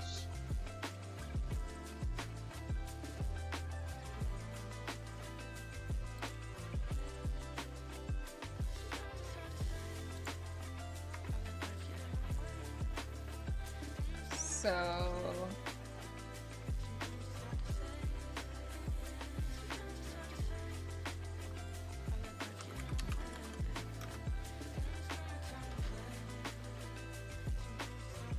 do I need a colon?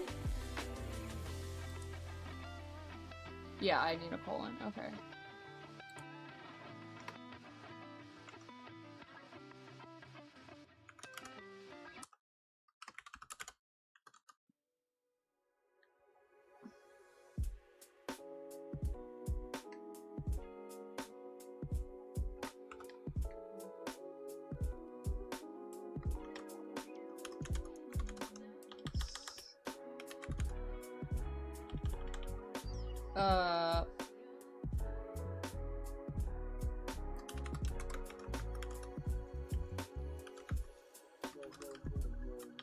Head to the getaway car.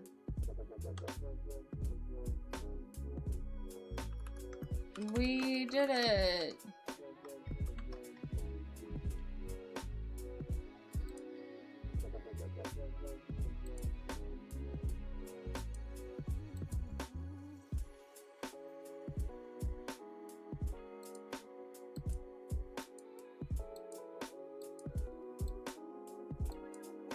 But will it ever print any of these? Oh yeah, it printed this one. Let me see if I can get it to print another one.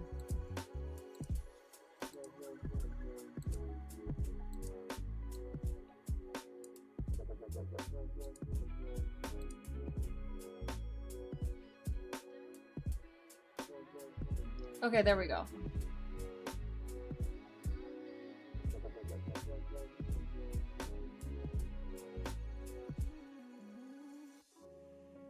Woo! Alright, after the case...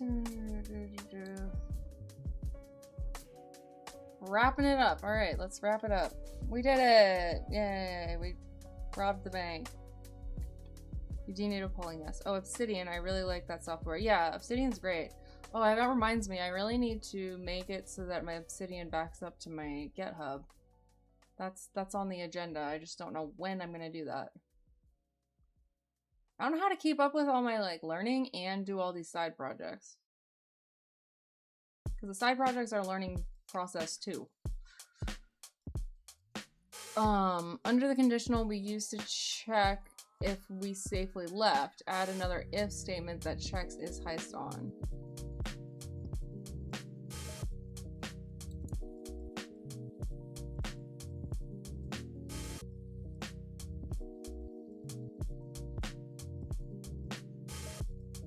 Under the conditional, we used to check if we safely left. Add another if statement that checks is highest on. Oh, here. Oh, I see what it's saying. Oh my god. Okay, that was my brain being crazy. Okay, here we go. Alright, so we're gonna do another if statement.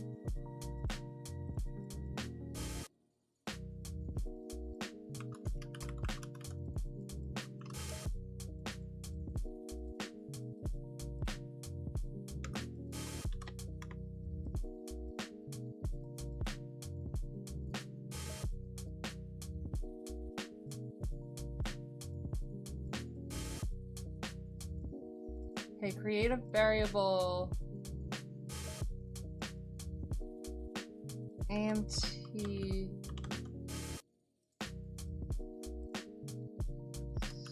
stolen amount stolen. Oh my god.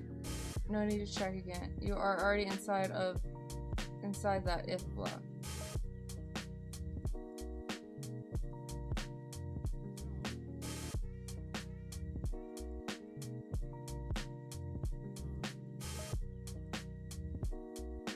Oh.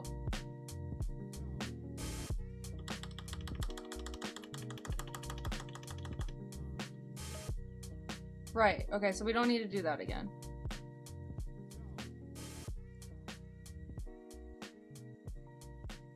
But why is it saying to add another if statement that checks if is highest on?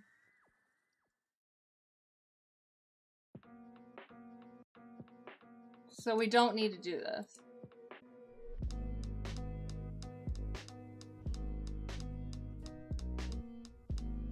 It says add another if statement.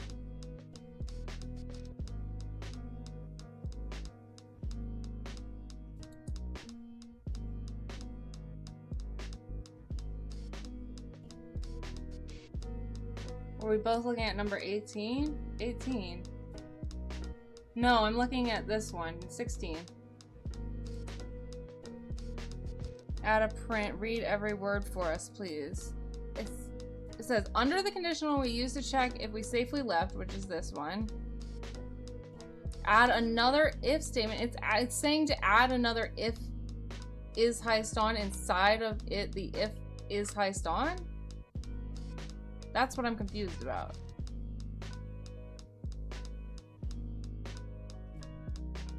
Oh, sorry.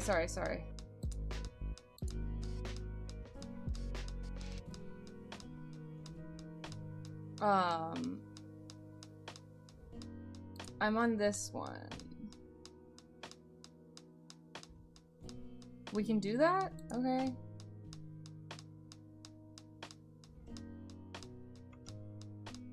So if Heist is on, then we're checking if Heist is on again inside of that? Because the previous switch case may have set it to false. Oh.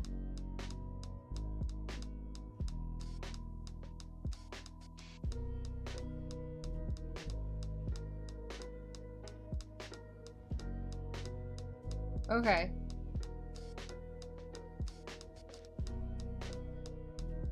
No, yeah, that was my bad. So if is Heist on, this is really confusing, but I'm kind of getting it.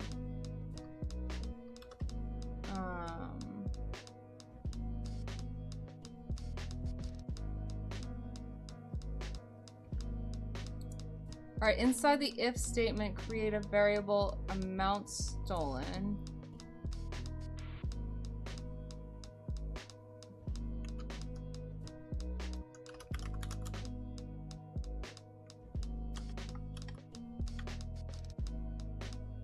I'm gonna assign it 1,000 or 10,000 plus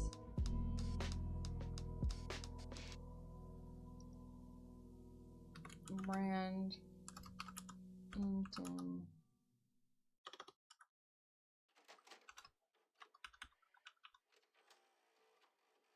Wait, is that too many zeros? Yeah. Wait, no. The dyslexia, I don't know how many zeros that is. 1, 2, 3, 4, 5, 6. So 1, 2, 3, 4, 5, 6.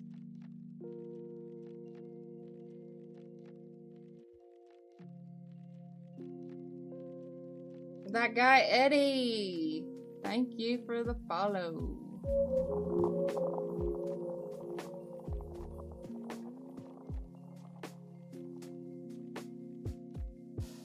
If it's still on, yeah, gotcha. Does Go allow us to write integers like... I think so. I think I remember that.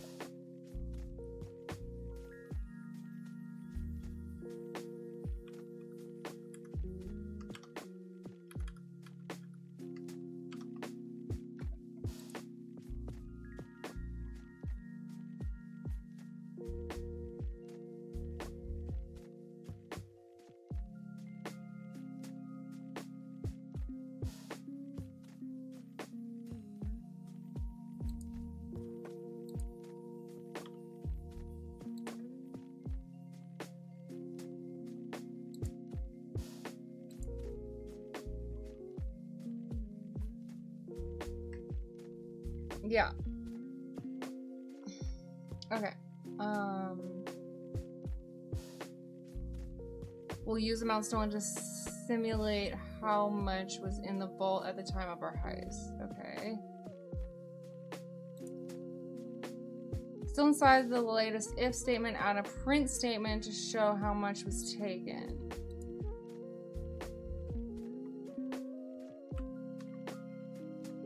Do I need a semicolon here? I think I need a semicolon here. But I'm not sure.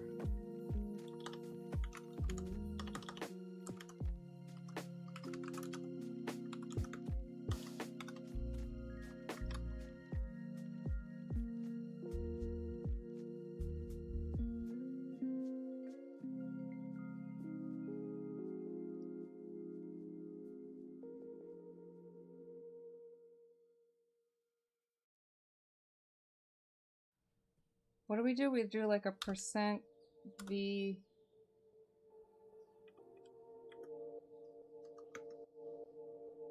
Amount stolen? Is that totally wrong? I have no idea. Let's see. Oh, I didn't get any errors. So is that right? Did I frickin' do that right? Nope, not unless you're going to do 2 statements on a single line. Okay. Okay. Does it still like it? Yeah, it still likes it. Okay. Hello, ship it! I don't know what percent V is. Percent D is typically for integers. It's value, yeah.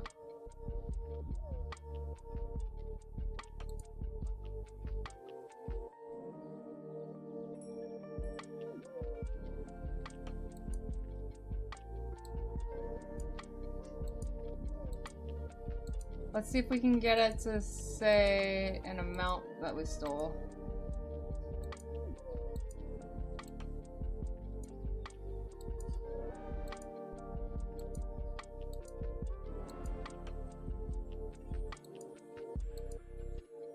Wow, the odds of us getting away with this are very low.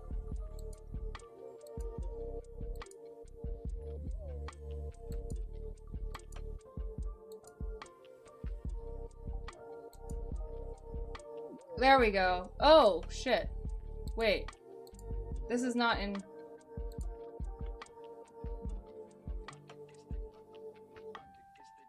Wait, what?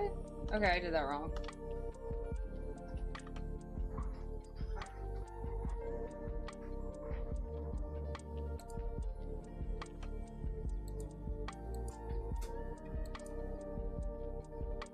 Hello, Danny Collin.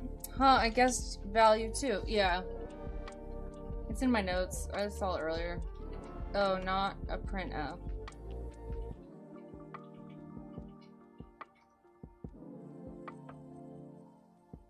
Well, we could do a printf, I think, right? I forget what printf is. Printf is... It's in my notes. Let's see. Printf, same but supports verbs. Oh, I would have to do a print... Okay, so that's what I would have to do. I would have to do...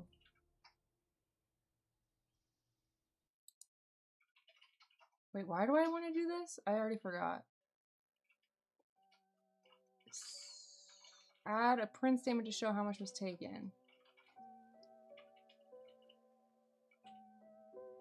I guess I can just write it this way.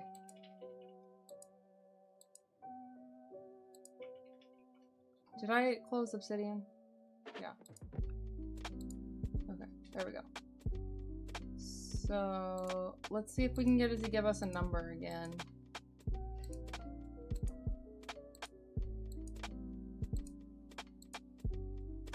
There we go. All right, so that printed correctly.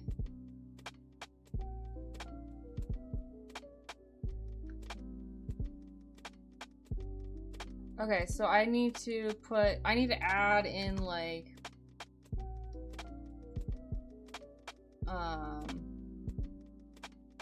yeah, we do need a printf. We need a printf, and then we need to do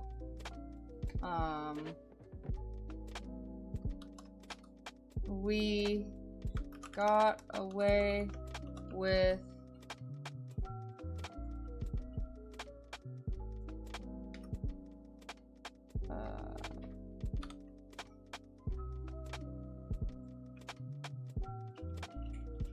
do I do a comma? What do I do here? A comma?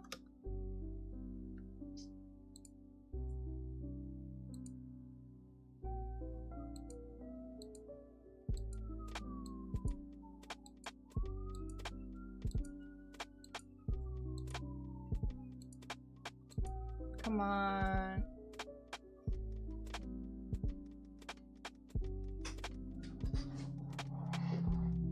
Oh, weird. Okay, so we want to do %B here, I think, right? I forgot to put the %B there. Do I need a space? I guess I need a space. I don't know. Maybe not.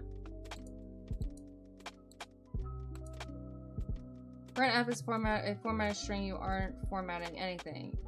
You do not need the space. But also note, it will not add a new line. I am as much as the robbers who stole 30 million from a German bank last week. Ooh, I didn't hear about that. That's crazy. 30 million, damn. That's a lot of cash. How do you even steal that much cash? That's like a lot.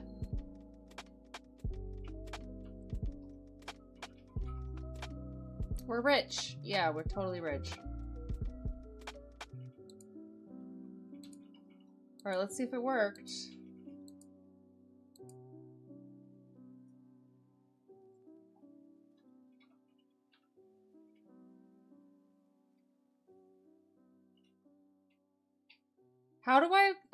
What is the thing that you have to put at the end for a new line? What do you do for a new line? /n. /n, okay. Thank you. Oh, it's //, sorry.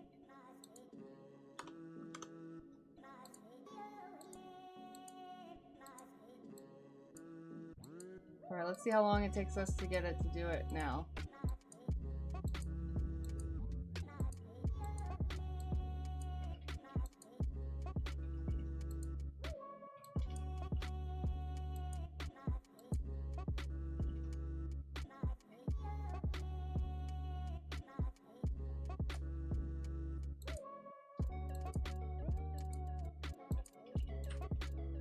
Vault cannot be opened.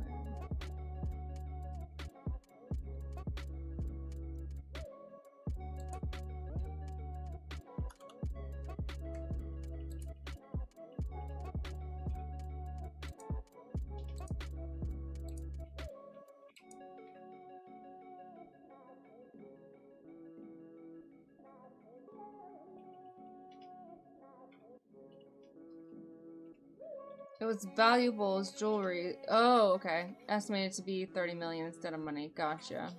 Wow. There's a lot of, crazy international crime going on. Or heists, I guess. Like the Louvre one, and then now the German one. This new version of GTA is really hard. There's a new GTA?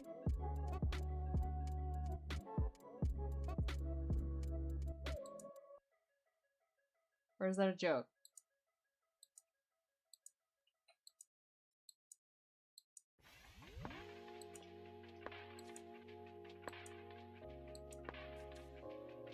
There we go.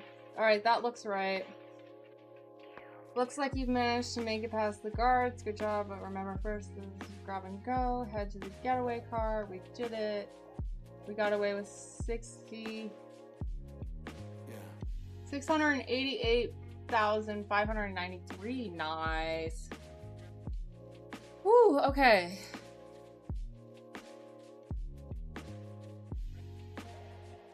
Great job. Or I guess I need to do this. I need to do...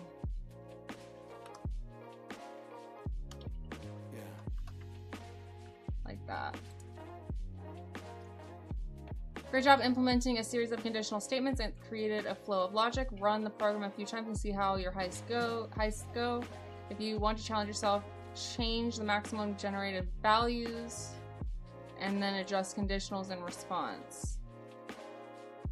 Yikes. I don't know if I'm going to do that. Add more conditionals that account for more scenarios. What time of day is it? Does that affect the heist? Do the number of guards matter? Oh my god, that sounds so hard. I don't think I can do that, but maybe let's try. Your crime text adventure game. It wasn't a very good joke. Okay, I thought that's what the joke was, but I wasn't sure. Sorry. Also, GTA 6 being delayed again is a big old joke. Yeah. Some games you just know are gonna be delayed. Dan can code. I liked your joke. It took me a minute, that's all.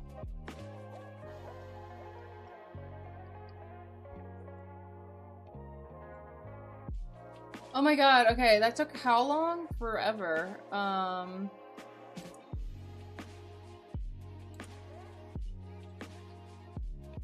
So why can't I request a code review?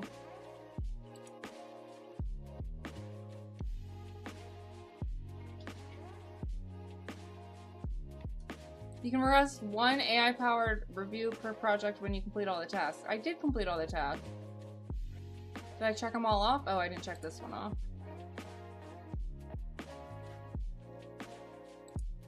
Oh, I should have done it after I added the other stuff to it. Damn it. Oh, that was dumb. GTA 6 will come out before Star Citizen. I don't even know what Star Citizen is. Oh, I'm really mad that I did that. Oh well.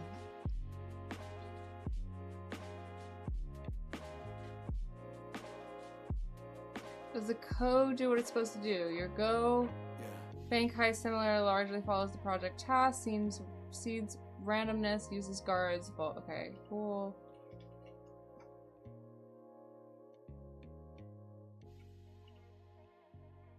Does the code run efficiently?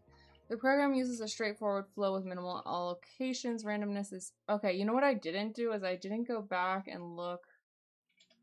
I could just change this. I don't need that. I can just make it boom. Like that.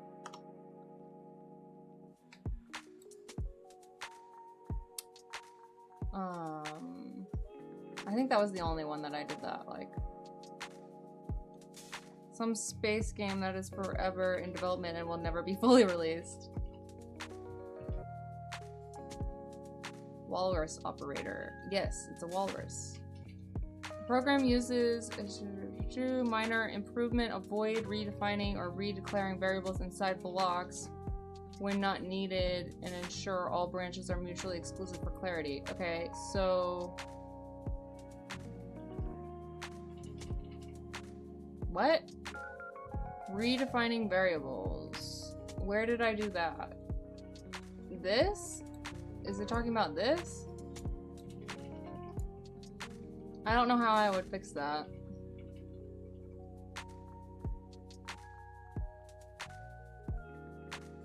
Can't unsee it after someone told me. Yeah, someone came in here and said it was a walrus before. Do I have this? Yeah, I have that hidden. Okay. Should we try and do this other thing? This other stuff? I don't know. I guess we should. At least one of them. I kind of just want to be done, though, also.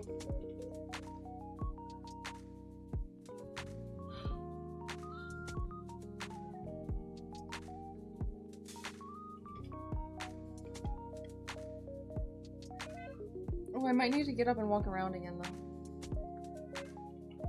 Ooh! Alright, yeah, we spent the whole stream doing this. How long have I been streaming?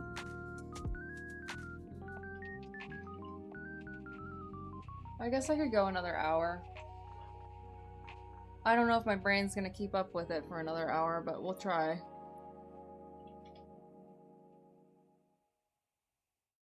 One second.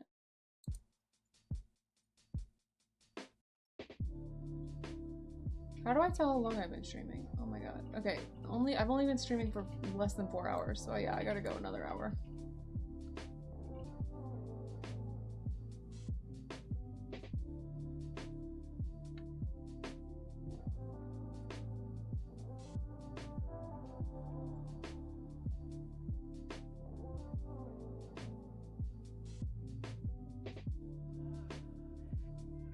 I don't know. Do I want to do this? Let me decide after I go on a walk. I'm gonna take a 30-second break to just go walk around, and then I'll be right back. It'll literally take less than a minute. Don't you worry.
Don't yell at me.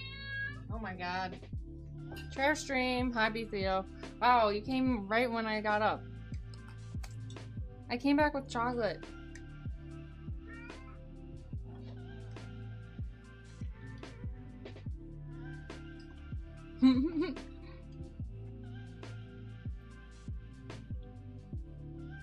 Extending tutorials with your own. Hi, B Theo. What is up? Are you back on the OSTP grind today?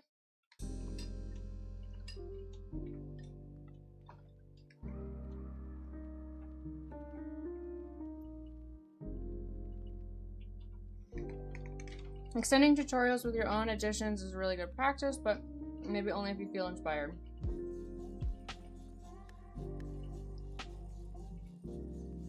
It's really that I just don't feel like doing it, but I know that's not a good excuse for not doing it when you're trying to learn something. So I'm trying to find the motivation to do it. That's why I got chocolate as a little treat to keep me going. Hi, or Xi, or how do I say this? Xfra? Zafra? I don't know. I'm kind of curious Why are you choosing Go as your first programming language? Yeah, everybody wants me to know that. I thought as a first language it would give me a little bit more competitive edge than Python in finding a job, but also it's like a readable language, it's compiled,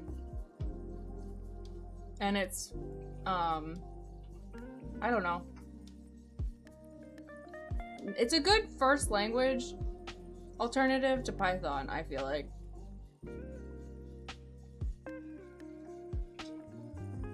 Okay, X. Thank you for the follow. What am I making? Oh, yes, ma'am. I am working on administrator on Hack the Box. Cool. Good luck with your studies. Also, I should probably shout you out. Shout out Bethio. Bethio is a streamer as well. I always struggle with your name, but I'm sure everybody struggles with my name. Mine's not easy. There we go.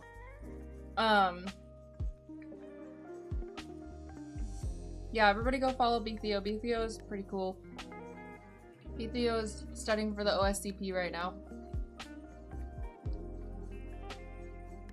It's got coroutines? Eat it, Python. I don't even know what a coroutine is. What am I making in Go? Oh, right now I just made this, like, funny little script with, to simulate a bank heist. I just finished it, though, and it's got these, like, extra little things I can do that I'm trying to muster up the will to do for now. Yeah. But I'm really just letting chat distract me and the chocolate to, oh my god, words are hard. Why can't I talk today? Today is just not my day with the words. Some days I'm fine, some days it's just not as good. I wouldn't. Terrible content, do not recommend. What was that slideshow somebody made about you? It was about how you cheated or something? What was that? Or like, it was like Bethio sucks or something, and it was a whole, I forget what that was all about. Slander. Taking breaks? Yeah, I've taken little mini breaks. But also I've taken, like, I've let chat distract me a couple times, so it's all good. Lies. Slander.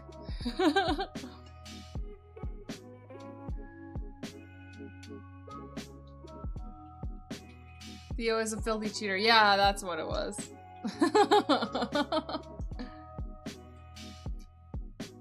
Are you playing Minecraft, Java, or Bedrock Edition? Java.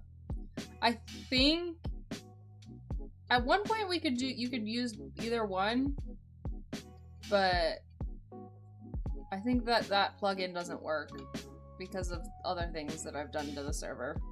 So I think you have to have Java. Yeah, it's like pretty vanilla. It's not heavily modded or anything. There's a couple mods, but it's just like a claim system and a death chest mod. Other than that, it's pretty vanilla.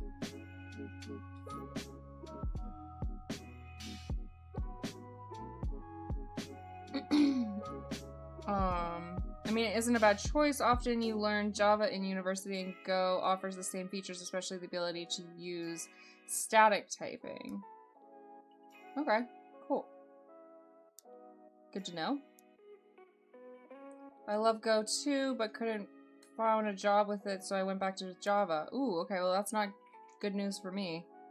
I thought it would help me be a little bit more competitive because, like, everybody knows Python. Thought maybe Go would be a good way to stand out, but not based off of what you're saying.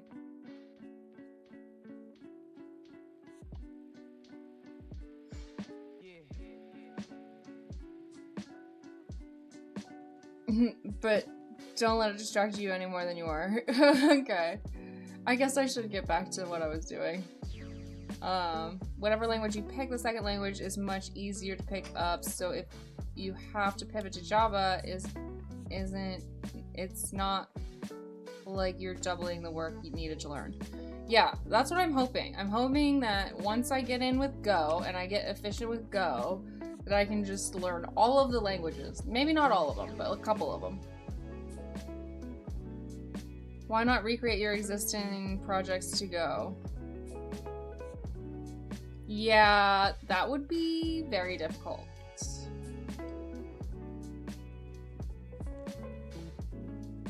Hi, Hans. So hi.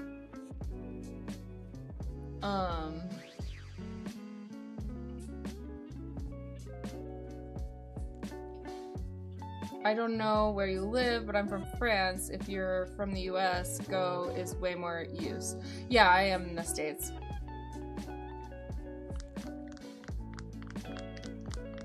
I want what my first goal of a personal project with Go would be to make a chatbot for Twitch, but I don't know that that's gonna happen anytime soon because I'm still like my head is still spinning, you know? I really am not sure what I'm doing. In my opinion, whatever language you choose, start building with it and put it on GitHub. Shrug. Yeah.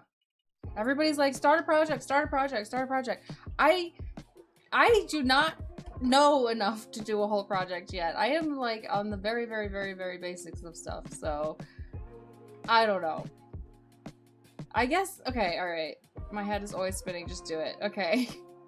Alright, maybe next Go stream, we'll start trying to figure out how to do a chatbot. I don't even know how to use VS Code or anything really very well yet, so that's another thing that I gotta learn is, what do you call them? Not visual scripting, text, not text editor. What do you call the things where you write the code? IDEs? Is that the word I'm looking for? IDE. Okay, IDE. Thank you. Code editor. Yeah, that's really more what I was thinking. Code editor. It's just called a code editor. Thank you, relevant millennial. Also welcome in. And welcome in Seabiscuit. Seabiscuit. Cute. Apparently for Rust to make sense, you have to master C, some concepts of C++ for us to make sense of it. Yeah, some people were trying to convince me to start with C. That was not going to happen. I mean, you know enough to build a bash ZSH prompt generator similar to Powerline. I don't even know what that means. I mean, I kind of do, but I don't know. What is Powerline?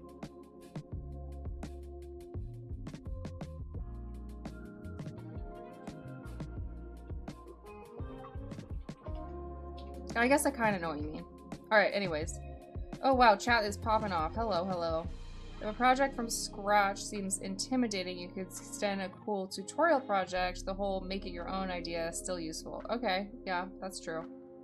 IDE, Integrated Development Environment. Yeah. Thank you.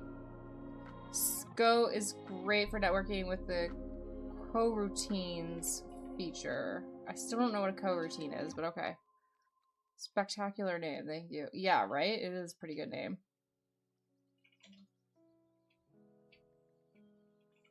Do you have a GitHub account? Yeah, I have GitHub. That's where I've been, like, backing up the server and stuff. I forget what else I have in there.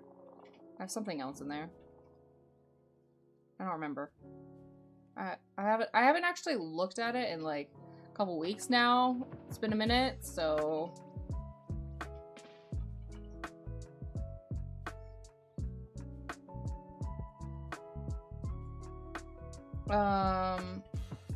Thanks for the follow, IOC.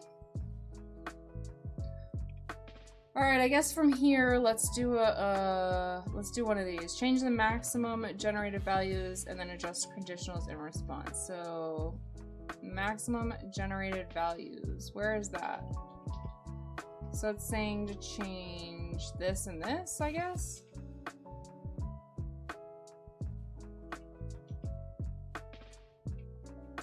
I'm so intimidated. I don't know about this. Thanks for the full follow, Ackerman90. Me too, keep going, okay? Make sure you know Git basics before starting a project. You don't need to know a lot of stuff, just commits, push, pull, rebase. Yeah, I've been learning that stuff. I need to make better notes about it, honestly, but because I don't have any notes about it, but I've done it a couple times. I just need to keep doing it. It'll do the job, yeah. A coroutine is a function that can pause while the network request is sent and the code waits for a response.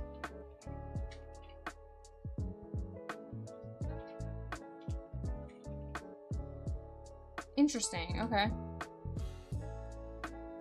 That sounds fancy. I'm not that fancy yet. I'm often intimidated and over my head, but keep going. I mean, that's like the entirety of my stream is being in over my head. So, welcome. Change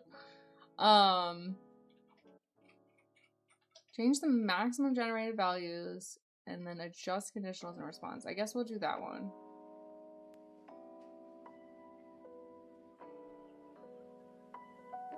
I think it's talking about this number and this number. Pretty sure. But how would changing this affect anything, really? Alright, what is this doing? Let me remember what this is doing. So if eluded guards is greater than or equal to 50, then we're gonna print. But like, what would we need to change if we change this number?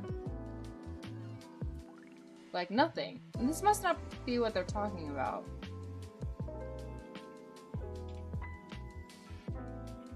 There's an overwhelming amount of stuff to learn, but it's also a little exciting. Yeah, that's how I feel about it. It's exciting, but it's very intimidating. Oh my god. Freshwater Fern. You were still streaming.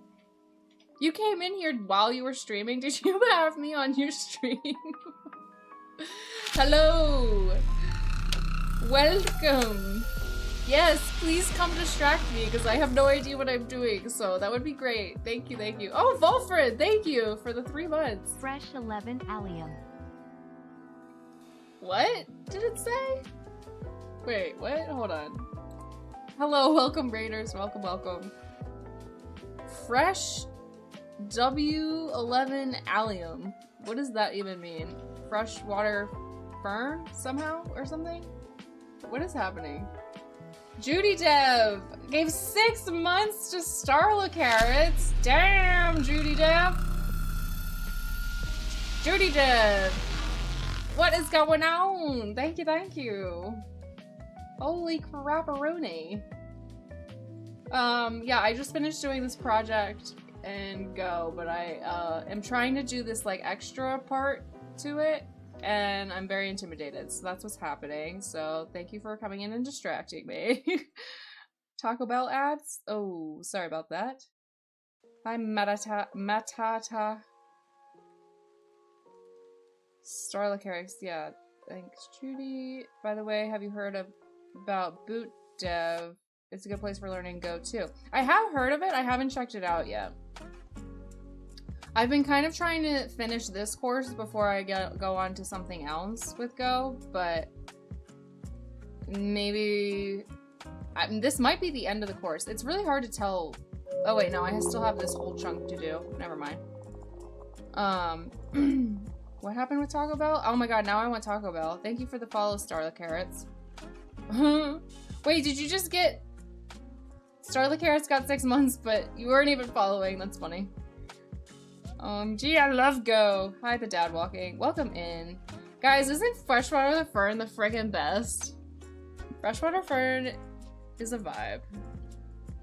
Also, shout out. I have to do... I think I already shouted you out today, but I'm gonna do it again.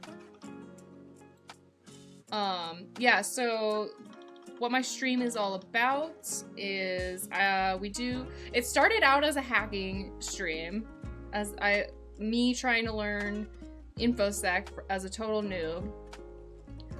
So we were doing a lot of Hack the Box and Try Hack Me if you guys are familiar with that, but it's kind of become multifaceted over time, and now I'm learning my first programming language, Go. So we're doing that today. We still do some hacking. It's still primarily a hacking stream, but not this week. And then we also host a Minecraft server if you guys are interested in that. You just gotta chat and hang out for a little bit and redeem points to get access to that. It's a vanilla server, but it's lots of fun. It's mostly vanilla. Oh my god, let me finish doing this. I can do it. There we go. Freshwater Fern, shout it out. Boom. Who has Taco Bell? I know, right? I want Taco Bell now. I want just tacos. Yeah, just tacos. It doesn't even need to be Taco Bell. I'm totally going to Taco Bell after this. We can hack our own Go application soon. Yeah. Kinslayer on a 3-stream streak. Thank you, Kinslayer. How is Code Academy? Hi, Chico. It's pretty good. I don't really have anything to compare it to, so I can't really say. But so far it's pretty good. Like, it's at least doable from a total noob perspective. How is code? There's also a really good resource called Learn Go with Tess. Oh, I haven't heard of that one. All right, let me look up that one. Learn Go with. I don't know why I'm worrying about capitalization. This is it, I'm guessing.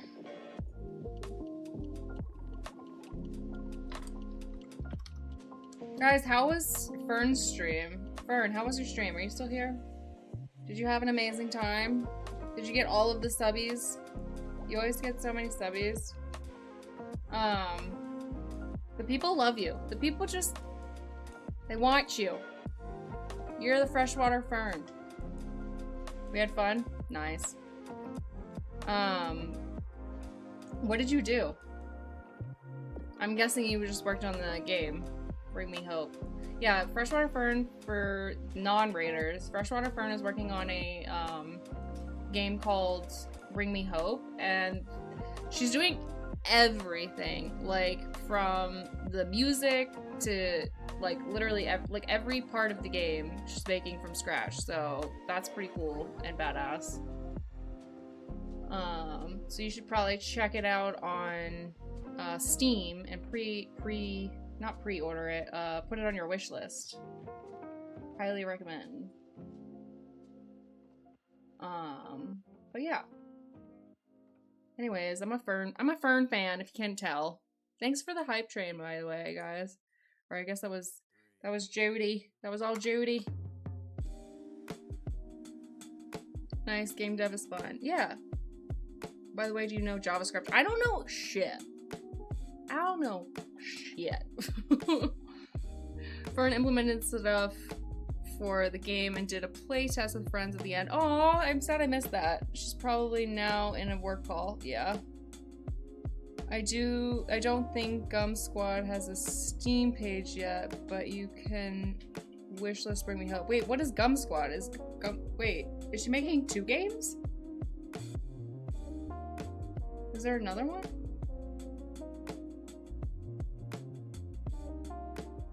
I am.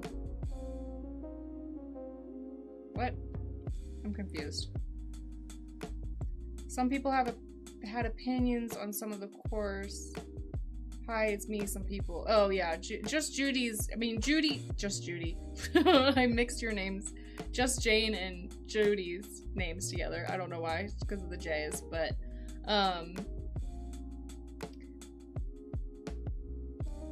yeah, Judy's had some opinions about the Code Academy. Or Code Academy. I always say Code Academy, but it's Code Academy. I can talk. I'm good at talking. I'm a human. I'm like a fully functional human. Totally. I've got this. Oops, wrong screen. Okay, so what is this? This is a Learn Go with Tess. Install Go. Oh, so it's literally from the beginning. All right, I'm bookmarking this. This is cool. Cool. Thank you for telling me about this. Oh, here, Just Jane's here too. Hello, Just Jane. Bring Me Hope is a long-running game, 5 years in the making so far. Gum Squad is a 3-month project multiplayer extraction shooter for girls. Okay, so that's awesome. I didn't even know about this Gum Squad thing. Can't wait to play that. You'll probably need to learn JavaScript for your Twitch chat project, or you could use a GUI library made in Go, but you'll not be able to customize the style of the app as easy if it was a web app. Yeah, those are the things that I'm worried about. Like, I don't even understand what I need to know to get started, but yeah, we'll figure it out. Hi, Tabakos. Happy New Year's to you as well. Yes, Happy New Year. Happy New Year. It's 2026, y'all. Say goodbye to 2025. That was a wreck. Let's leave that behind and move on. Did anybody have a good year in 2025? Like, everybody that I've talked to has been like, goodbye 2025. Everybody's like been rejoicing pretty much.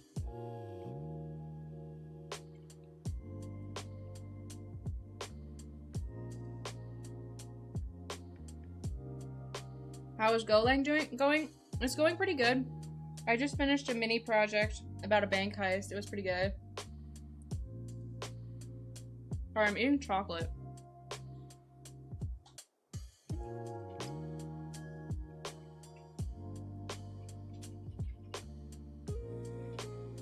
I found my favorite job ever in 2025. Basically, it though. Wait, you found it or you got it? Did you get your favorite job? Like they hired you? OMG, by 2025, yeah.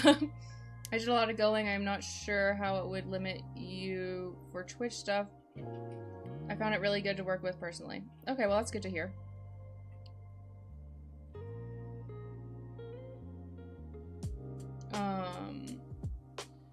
Good, meh. Not terrible at least, I guess. 2025 was rough, but I did make some personal improvements. Guess it was mixed overall. Nice. Well, I mean, I guess kind of nice. Yeah, I do, okay, it wasn't all terrible. Like, I did get stream has gone pretty well. I'm pretty happy with, the fact that I've been pretty consistent with it, except for the past couple weeks. Like, I streamed a decent amount, and I feel like I hit my 1,000 followers. I, you know, made some milestones with that and learning. I still feel like I know nothing, but I do feel like I learned some stuff, right? Like, I know how to use Linux now, at least, kind of.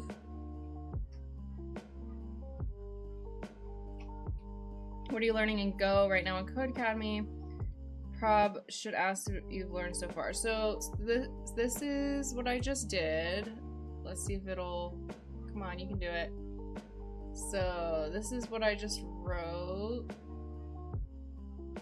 It's pretty, I don't know. It's not that long, but here, I'll show you what it does, I guess. It does a little script. Different scenarios about how the bank heist went that we heisted. Then here's my notes so far. I'll show you that. So I've just done like the basics, how to import a library, how to do the package declaration. I learned about variables, obviously, and multiple variables, but yeah, that's not important to do. Verbs, done a little bit on verbs. Different print LN statements. Conditionals. We've been working on that a lot in this project. This has mostly been about conditionals. Comparison operators, logical operators, switch statements, and random number generation. So that's where we're at. Not a lot, but enough to get started at least. Oh, is TwitchBot at the end game? It's not the end game, but it is the next. It's the first. It's I think the first project that I want to, like, independent project I want to do.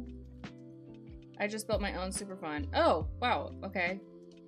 Anyway, I'll lurk. I'm setting up my soldering stuff or solder. I can't talk.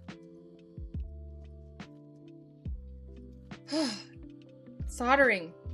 I can say words. Thanks, thanks. I keep wanting to call you just Judy. Thank you, Judy. The fun really starts when you get into Go concurrency stuff. All right, cool. Looking forward to it. Don't worry, it's your first programming language. You're doing good. Thank you. It's my first solo project too. I think it's a good starting point for sure. I ran with Python, but Go is on my list. Nice. Yeah, it was a kind of a toss-up between Python and Go. I did end up going with Go, but I have no regrets. Yet, at least. Sadly, we won't get to enjoy this equals operator of JavaScript and the nuances of truthy falsy. Okay. Both are great. Cool. Yeah, so I was gonna try and do this. Let's go for it.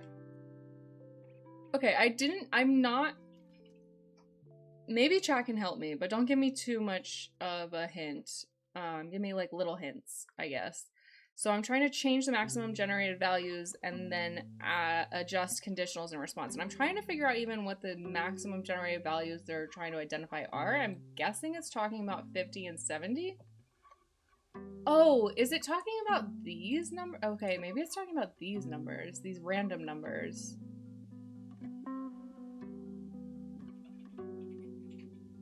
Because if I change this, it doesn't really change anything.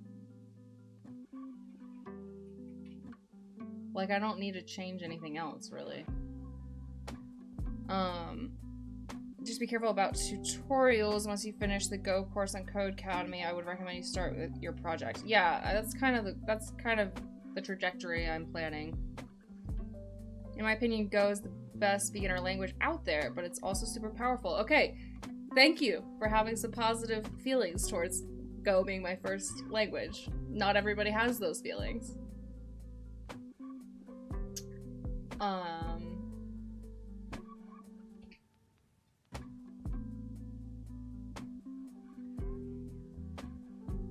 But if I change,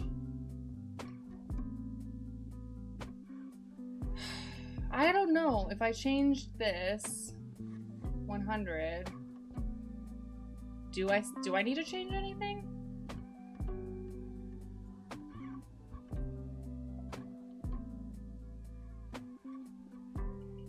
I don't know, maybe, okay, never mind. Let's try to do this. Add more conditionals that account for more scenarios. We can do that. This makes more sense, I guess, than this to me. A little more straightforward. I don't know if it's gonna be easier, but I at least understand the question better. Add more conditionals that account for more scenarios. What time of day?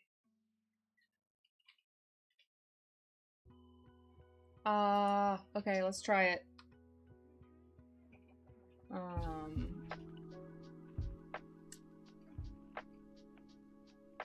So let's think of this. So time of day, or how would we do this? Time of day is gonna be set to, let's make it a random int, so we're gonna do rand int in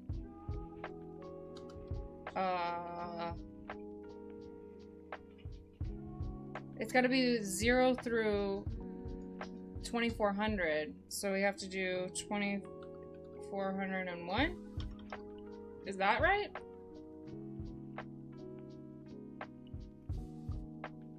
I have no idea. I'm a child, but the walrus is killing me. I think line 29 would also affect the highest difficulty. 29.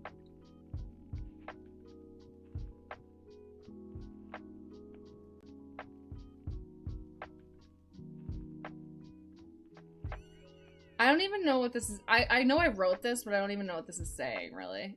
Left safely is set to a random integer between 0 and 4? Is that what that means?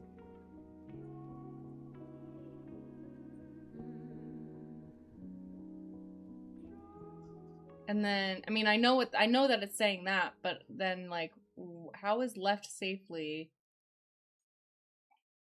a number?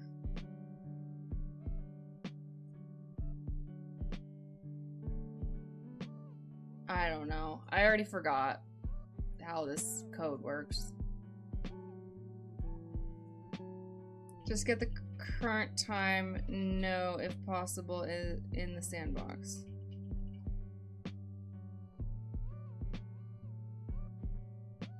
I don't know how to do that. Just get the current time. How do I get the current time? Let's see if we can figure it out. I guess we can ask the AI. How to call the current time in Golang.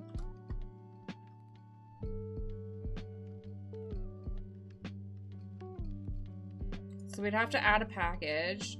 Oh, we have done, wait, maybe I have done this before because I do remember learning about the time package. Or library, I mean.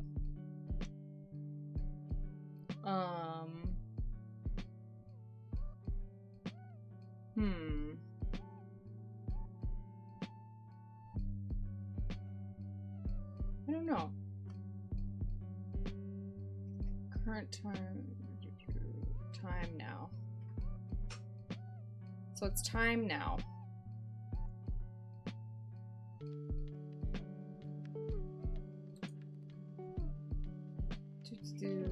Oh, we already called it. We just didn't use it.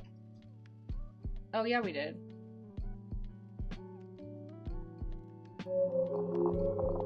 We used it for the seed. That's what we used it for. Thank you for the follow clouds domain. I thought the random number 0 through 23 was a neat idea to simulate the hour of the day.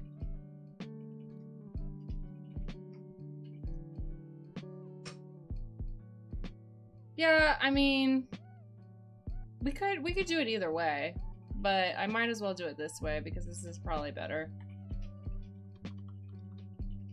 Either way would work.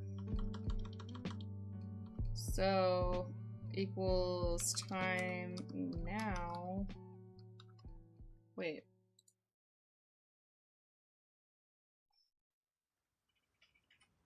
They called it current time. Yeah, that's okay. So I'm gonna call it current time because that's probably a better name. Current time.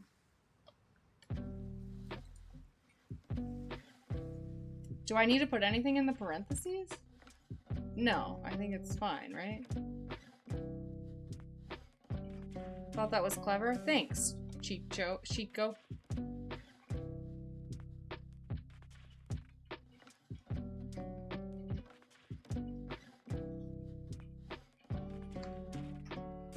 Okay.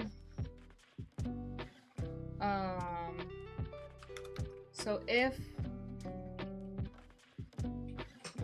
current, how does it just, I don't know how it displays time exactly though.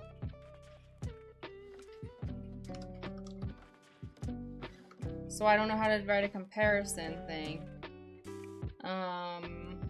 Or a conditional.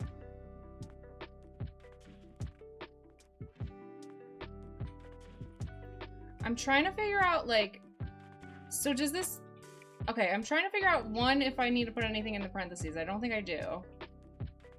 But also I'm trying to figure out how it's gonna print at the time. Like, is it gonna be a regular integer, or is it gonna have a colon, or like, what is it gonna look like? Like, I don't know what kind of variable it is.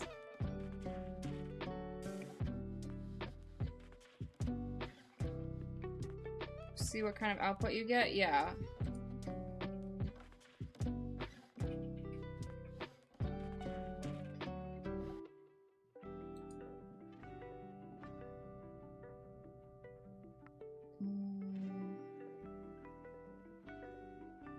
Okay, I did not put this in the right place. This bracket goes somewhere else. This bracket goes here. Okay, now we can save it.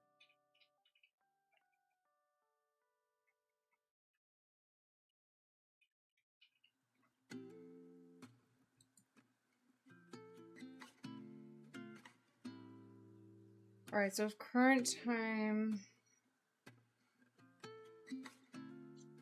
is greater than, oh, I don't know how to do this. I don't know how it's gonna read the colon. If current time is greater than or equal to, I don't know, 10 a.m.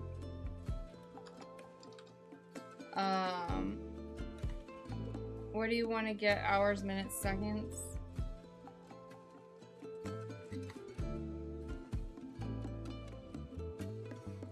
I guess just hours and minutes.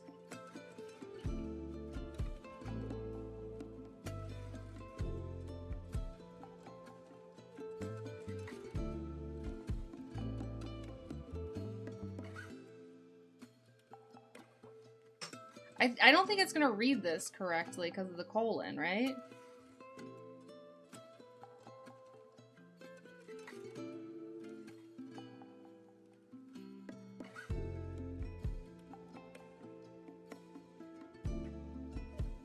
Current time,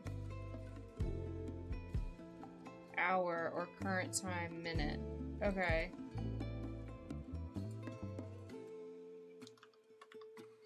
Current time,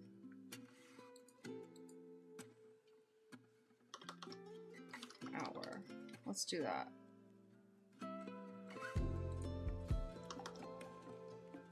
And I'm guessing it uses like military time? Like it's not gonna do an AM or PM?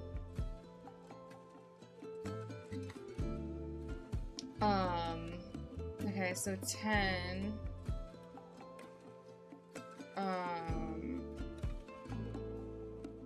What else can I do? How does that affect the heist?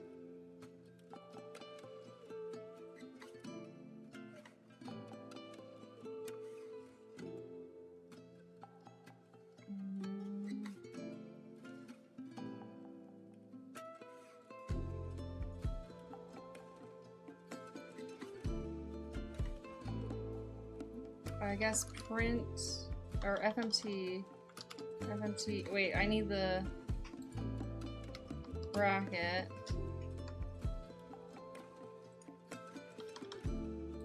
Okay, and then we would do FMT print ln.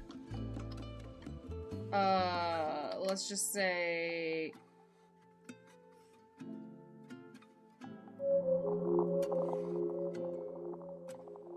Thanks for the follow, relevant millennial.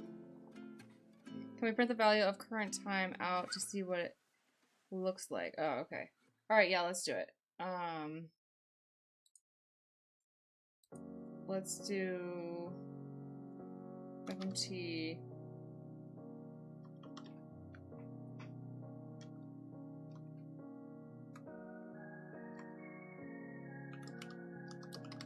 Print ln. What am I saying? I'm saying, current time.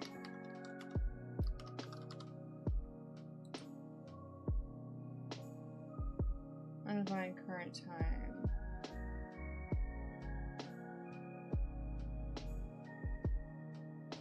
What does it mean, undefined?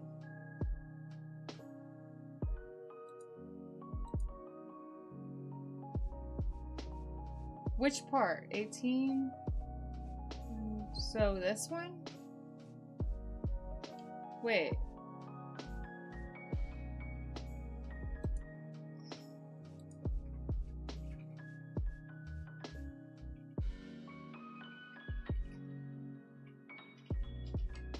Time now hour. Okay. Yeah, okay, that looks wrong. So this would be time now. Time dot now. Right?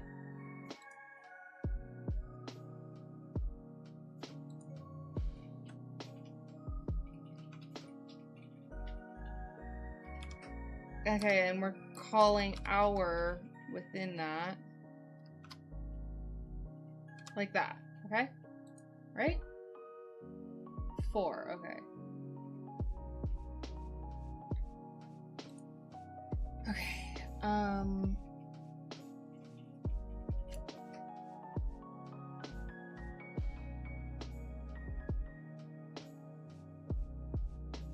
so as current time is greater than or equal to 10, we're gonna say it's too late. The guards are on duty.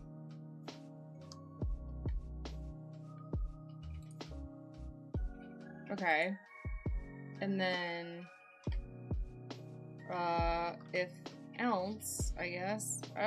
Should we use a switch statement? I don't know. I guess I should get used to using switch statements a little bit more, but let's just stick with else, if else. Or let's just do an else statement. Else, let's keep it simple, I guess. Else,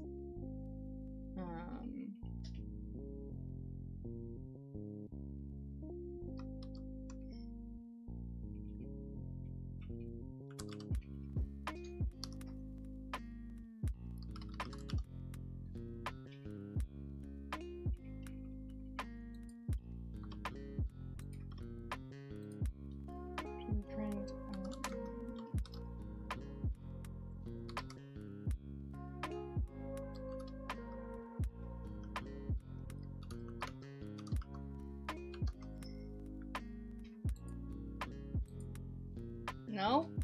Wait, what am I missing? Guess the guards are not morning people. Yeah, exactly. Morning. Hi, Shmeal. So, what do we got going on here? It's saying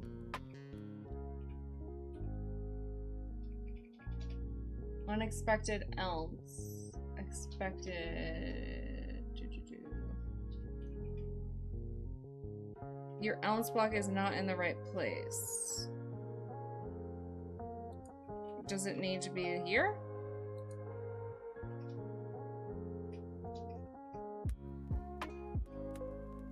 Oh.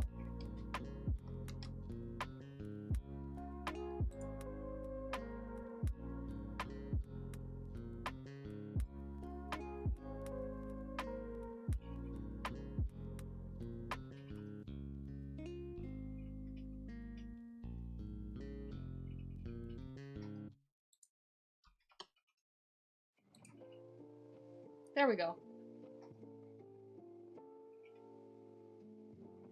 But we need to put this, like, in a different place.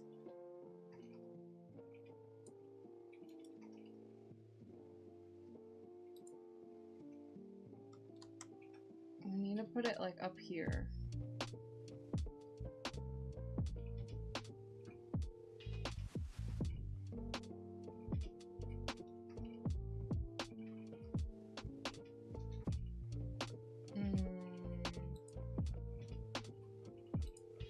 I think we can put it right here.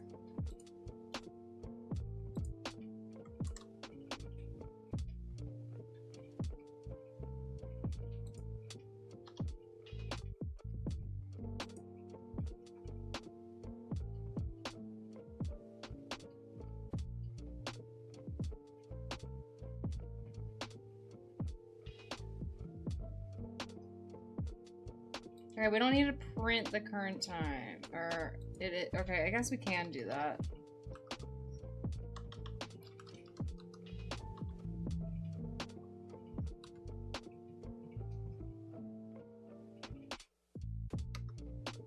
Okay, so we need to make this a printf statement, I think.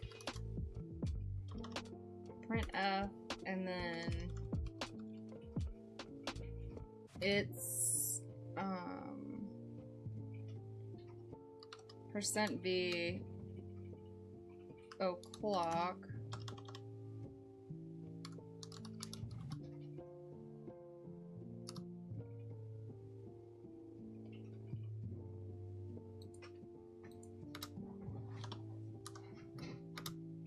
like that, right? It's 4 o'clock. Go, go, go. Okay.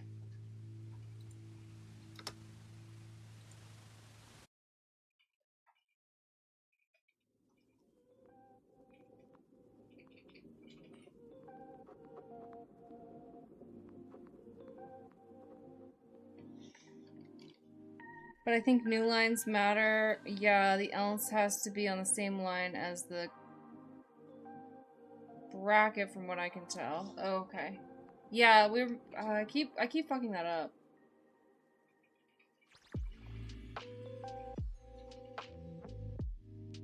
I don't think Chico, I don't think it takes indentation into account. No. 63 is now extra. 63 is now extra. No, I don't think we have an extra now. Or was that was earlier, sorry. No's need to be, you didn't have a at all. But I'm good now, right? I think I'm good.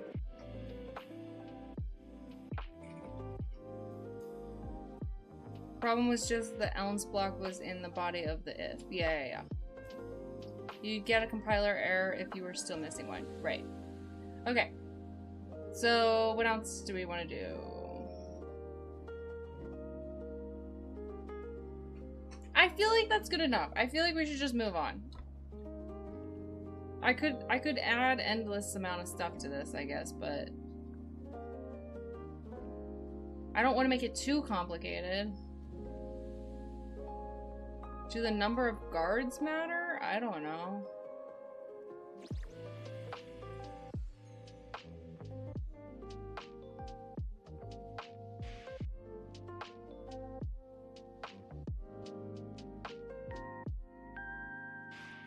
If eluded guards is greater than or equal to 50, that's crazy because then there's still 50 more guards then. Even if 50 are eluded.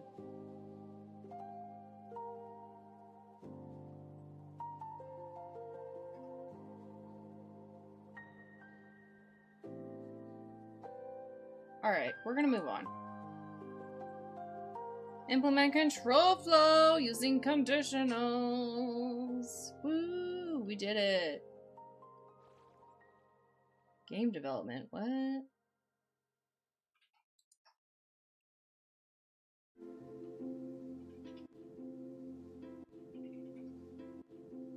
The issue was that you started the else without closing the if inside the if block rather than behind its original close in the 63 if we want to be extra explicit. Yes, I follow. Alright, but let's move on. We're gonna go on to bigger and better things, folks. Alright. Oh my god, I have to scroll. Okay. Woo! We are past it now. It doesn't matter anymore. LOL. Yay. Functions. Yay. What is a function? Oh my god. I don't know how much longer I can keep my brain going. Alright, we got about like a half hour more, maybe? Yeah. Oh, I've been doing Go for like hours and hours now. But all we did this entire time was that one block of code. All we did was that bank heist. Well, no, we started off by doing practice questions, like a quiz. So never mind, we spent some time doing that.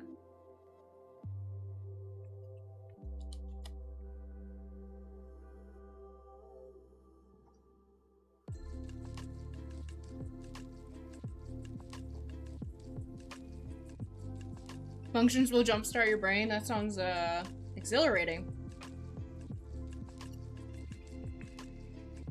Alright, let's see if we can do this. In programming... Hold on.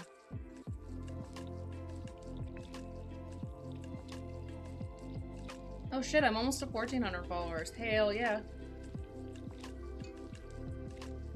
It's a syntax error if you don't place the... Oh, you're not talking to me. Are you talking to me? Oh, you are. Sorry. The only thing...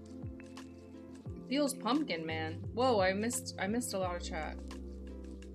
Or no, I didn't. The only thing where indentation matters is when you are chaining functions. The dot must be on the same line of the object you're calling the function from. Alright, well, hopefully we'll get to that in, like, the next few minutes. It's a syntax error if you don't place it.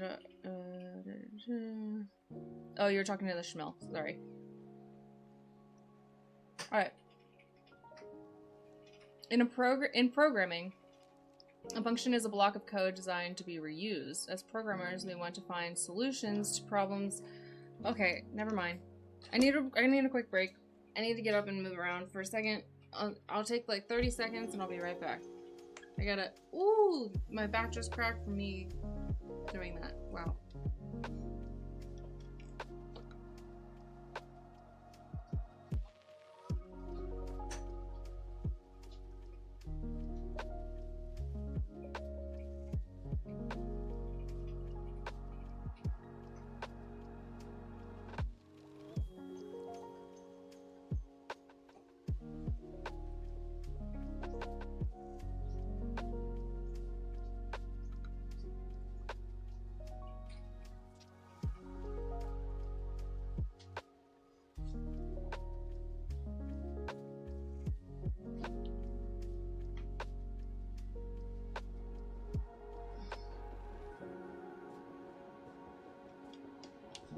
Okay, I'm back.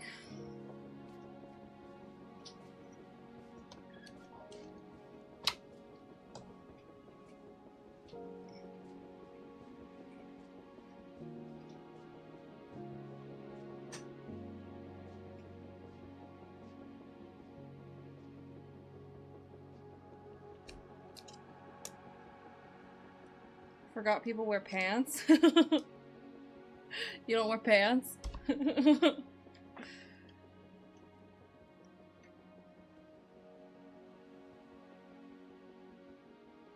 Alright, in programming a function, I haven't left my house in like a month. Oh wow. You need to touch some grass. Oh man, I miss grass. I miss having a yard. I wanna touch grass sometimes. It's covered in snow. I don't think there's snow on the ground here. But you know, I don't go outside enough to know. In programming, a function is a block of code designed to be reused. As programmers, we want to find solutions. Wait, what? We want to find solutions to problems, so we don't want to do additional work when it's not necessary. Let's start with an example. Say we needed to double a number. So we're assigning x to 5. Double x is set to 5 times 2, okay. Great, but what if we need to double another number? Double y, okay, and another, okay. These short bits of code could build up to a lot of time and effort just to do a double number. That's where functions can really help out. We can use a function to define the logic for us to perform this task and call it, execute its code when we need it. Okay. function double number num int. Ah, my brain's gonna break. Function double num. I don't know if it's a good idea to introduce new concepts right before I end stream, but let's just keep going. Don't worry too much about the syntax for now, but it should look pretty familiar since we've worked with the main function many times before. Remember, one of the major differences is that the main doesn't have to be called because the compiler already knows to run it. Our double num function will allow us to plug in numbers, and it returns an integer that's twice the number given. Also, if our output starts looking weird, example, our numbers aren't doubling, but tripling instead, we know that's the cause is likely our function. We can jump straight to fixing our function's code rather than looking through each statement like we had for double x, double y, double z. Our code becomes much more streamlined. Cool. We'll go over more examples of how to create and use functions when they can be accessed and how to defer. Why did this get all white? I have like dark mode on. Why is it's not usually this bright?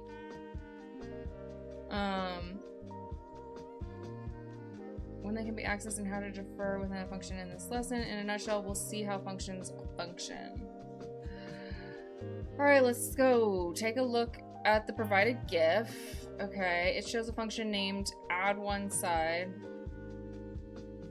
Maybe the brain will slowly digest the new material overnight or turn it into a nightmare 50-50 shot. Alright, well let's hope it goes to the slowly digested 50%.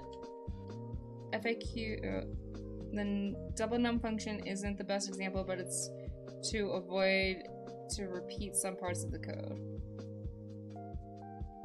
Okay. Take a look at the it shows a function named add1side, adding an additional side to a different shape inputs. Notice how there is only one function represented by the box that is used to transform individual shapes into new shapes. What? Alright, let me watch it for a second. So here it comes, example 1. Add1side, 3. Oh, it's gonna be a square. Boom, we got a square.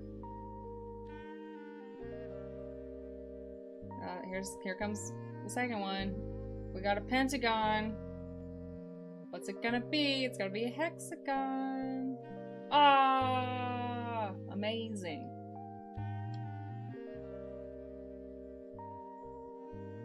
Okay. Then, oh, that's it. Okay. Boom.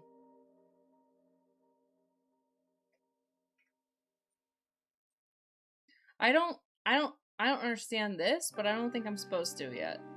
Right? Those animations are nice. Yeah, they're pretty good.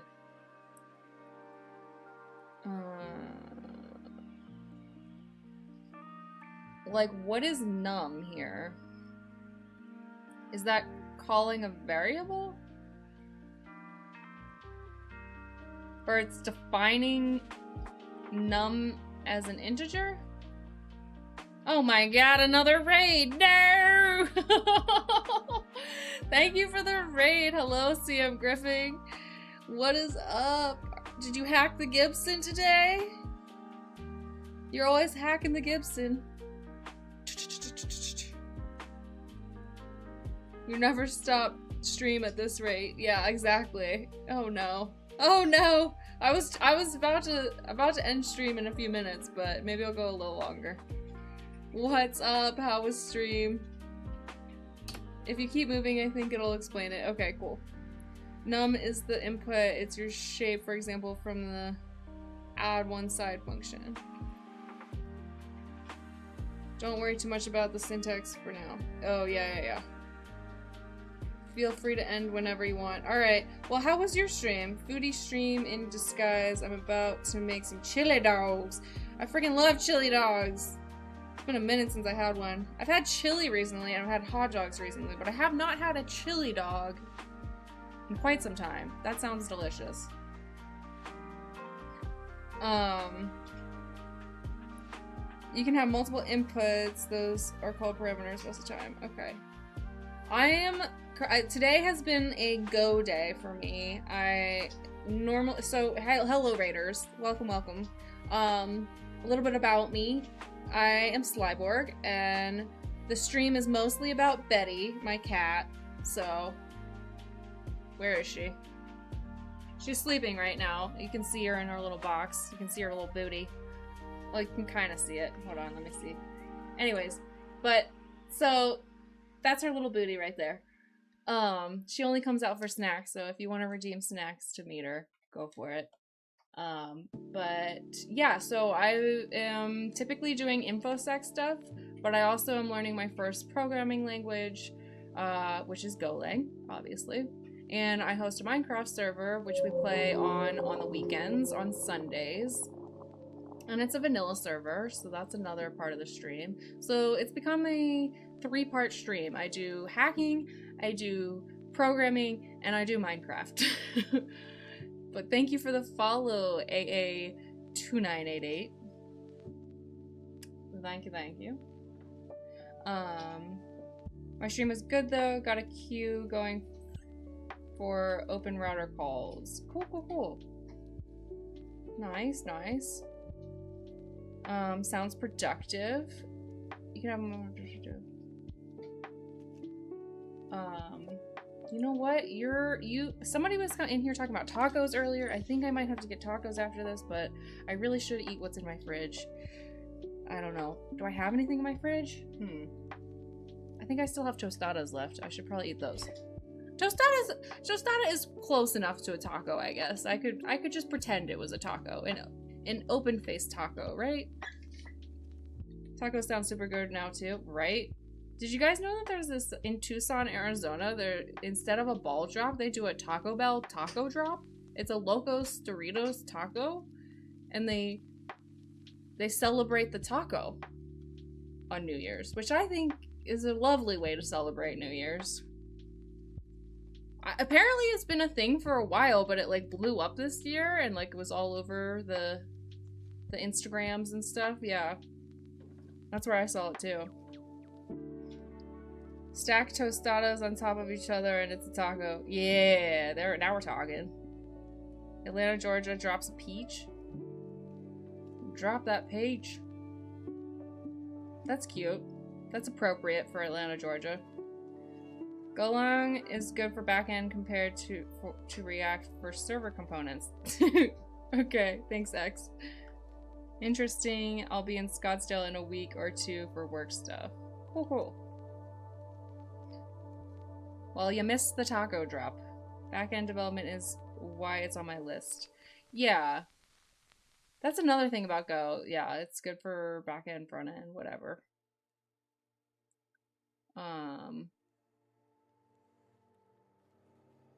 Okay. Alright, so let's move on from here. This is the boring part of stream where I am mostly reading, so feel free to leave if you want to. The exciting part was earlier when I was, going at a snail pace, ripping my hair out, trying to figure out how to do this little mini project we were doing called the Bank Heist Project. We were simulating a bank heist with our code, different outcomes. Sometimes we got caught, sometimes we didn't.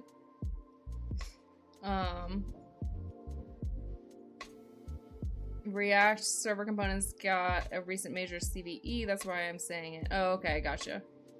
I thought that was a little random, but not totally random, but I see. Alright, Go is painfully devoid of features, but it's still shockingly productive. Yeah, but being devoid of features makes it simple, right? Kind of. Happy New Year! Happy New Year, Santa Vice. Welcome back. How are ya? We made millions. We did not make millions. I think the only time it printed out a number, it was like 600,000 or something. But we did make a decent amount. Not like the 30 mil that the the Germans made, apparently, this past week. Yeah, it was great for most things besides the high-level programming languages are Bay. Bay. Bay. Do people still say Bay? I haven't heard that term in, like, forever. I like Go's philosophy, honestly. A lot of people complain about the explicit error handling and whatnot, but I like that. How can you complain about an explicit error handling? I feel like that's like, how do you complain about that? It was a remote execution code CVE, and then there has been 2 other CVEs discovered in from the same issue, a DOS or a DOS one, and another that leak business server code to the client. Yikes. No bueno. Look, man, I'm a product of my time. That's what happens when you let front-end devs do back-end, I guess. JK, by the way.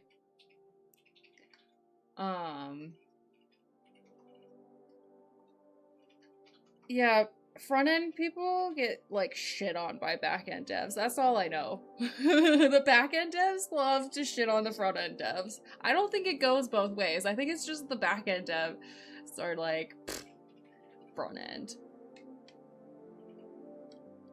Server-side rendering React has always been an anti-pattern. Most apps just don't need it.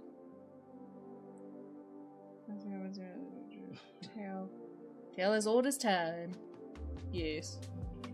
Alright, as we saw before, we can bundle code in a function and call— wait, let me see if there's any— okay, there is a little bit of instructions here. A little bit of practice, so that's good.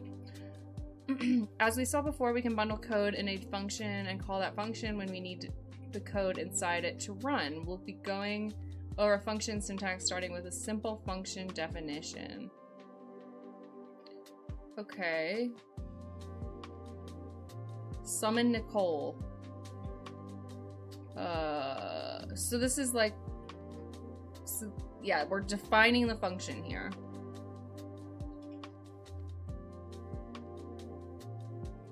I started my career as front-end and quickly moved to back-end as that's where my real passion was. Nice. Okay.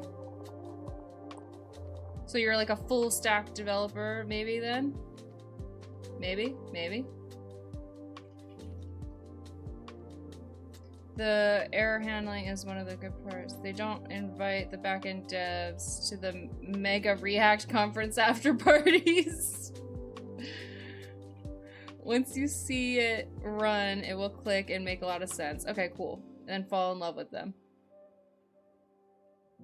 Anyway, gotta go. Nice stream. Hope to pop in the future. Yeah, hope to see you again, the Dad Walking. Thank you for the follow.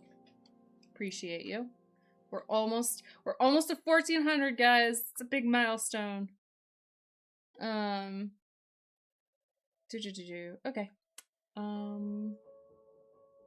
Above we defined a function called summon Nicole, and within the body of the function, the part between the curly braces, we print out a message. It's important to note that the code inside the function body does not run until we call the function. We call a function by using its name followed by parentheses somewhere outside the definition of the function. Our whole mango file could look like this. Okay.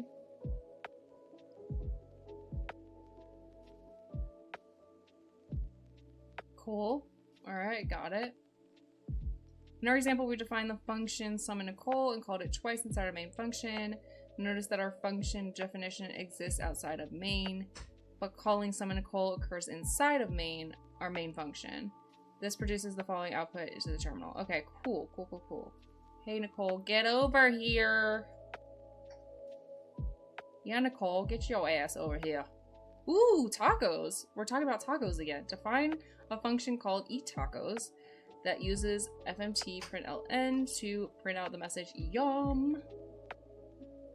Okay, so all we do is write funk. Funkity funk. Eat tacos. Eat tacos. And then we're gonna do curly brace. Right? And we want FMT, print, LN, yum. All right, I think that's it, right?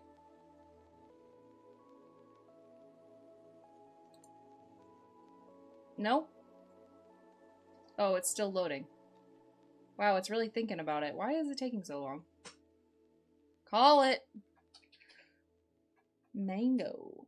Poor Nicole being pulled every which way. I know, right? But she gotta get her ass up, okay? And get going. Hard shell or soft shell? Definitely hard shell. 100% hard shell. The only time I like a soft shell taco is like maybe like with a fish taco. Fish tacos are good with soft tacos, but that's it. Okay, important question for everyone. Do you say FMT or FUMPT? Oh, I like FUMPT. Alright, I'm saying FUMPT now. Boom. No, in Maine. Call it. Oh. Yeah. But I had to do this part first to get the check mark. Crunchy goodness. Yeah, you gotta get that crunch. For sure. For show. To me, a taco should be crunchy. Soft shell tacos are just incomplete burritos. Yeah, but don't you dare put rice in your tacos. Rice belongs in burritos, not tacos. My bad, I didn't realize that's how this site works, LOL. That's a good point. Yeah, thank you. My bad, I never... False, it all belongs to my stomach. Yeah. Call eat tacos from within our main function. So in a sense, you've already been writing your own functions.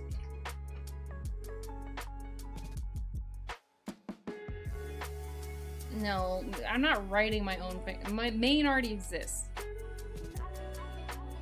So what do? We just write eat tacos? Is that it? That's all we do, right? Yum. Cool. Alright, well that's fun. It's like, a function's kind of like a variable in a way. Sort of.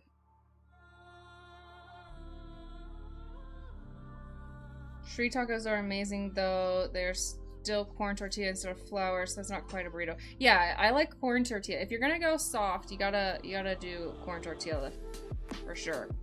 I don't like flour tortillas unless even for like quesadillas, I prefer corn. But I'll take a flour tortilla every once in a while. If it's like my only option, I'm still eating it. That's for sure. How's your New Year's resolution going? My New Year's resolution is to get a freaking job in tech, so preferably cyber part of tech, but it's not going yet. But this is the stepping stones for that. So yeah. Everybody be restarting their goals January. Yeah.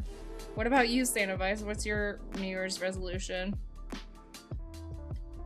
A function basically condenses reusable code so that you don't need to keep writing it over and over. Yeah. Thanks, Chico. Function names work in a very similar way to variables. Yes, that's what I meant. Check your thumbs up. Thumbs up for your wishes. Alright, I think that's gonna be it for me for today. Let's find somebody to raid, I suppose. Does anybody have any suggestions for who to raid? I think I gotta go eat. I think it's time. I keep eating this chocolate and it's making me more hungry. I would stream longer, but my brain is like not working anymore, I don't think.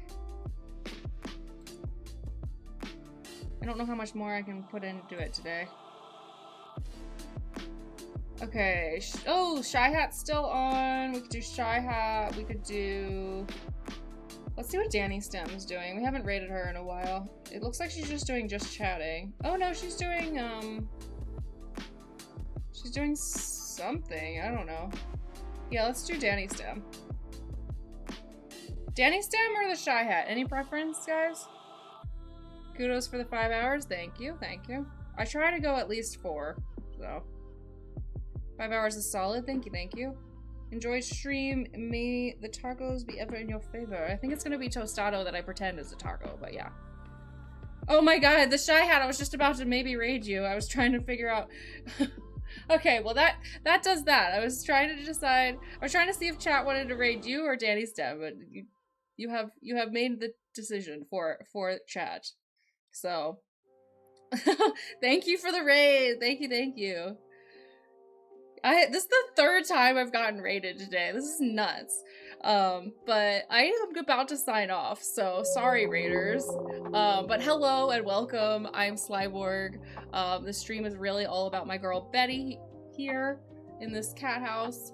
But what I do is I do it I'm a total noob in like everything I do, but I'm learning hacking. I'm learning my first programming language, Go, and I also host a Minecraft server on the weekends. We play on Sundays in the Minecraft server. So that's what's up, and welcome. Good to see you all. Wow, I have 99 viewers. That's crazy. That's like my 2nd highest. One time we got rated from like 100 people though. That was crazy. I did not know what to do with myself. How was stream, Shy Hat? Never stop streaming, Sly. You too, Shy Hat. Just keep going. Take your raid back. Go. Oh, thanks for the follow. Apparently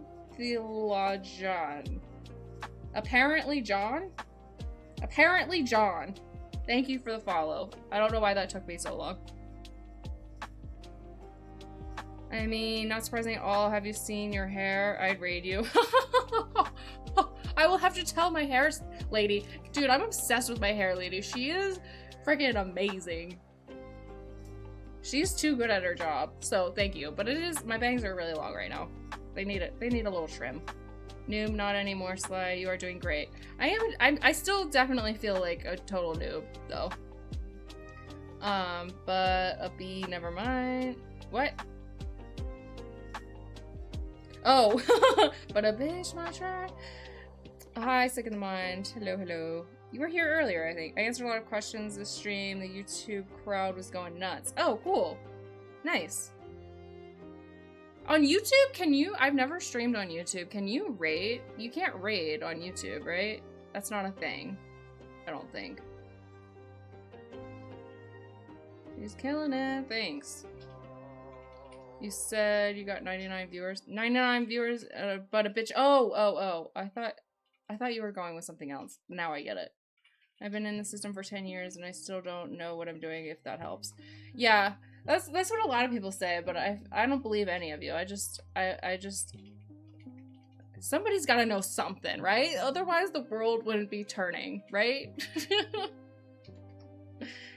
Does everybody really just know nothing? I'm here and there and everywhere. It'd be like that. Yes, you can raid. Oh, you can raid on YouTube. Okay, cool. You can raid on YouTube, but it's not easy to do. That's weird. But I hear it's a pain. I need to teach myself.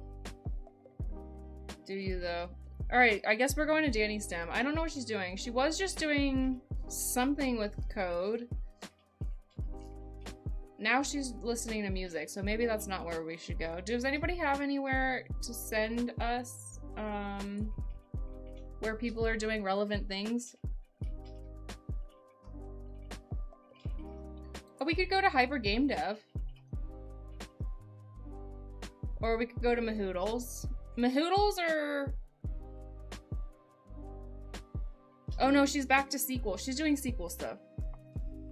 Never mind. That was just a quick break. Okay, so let's do that.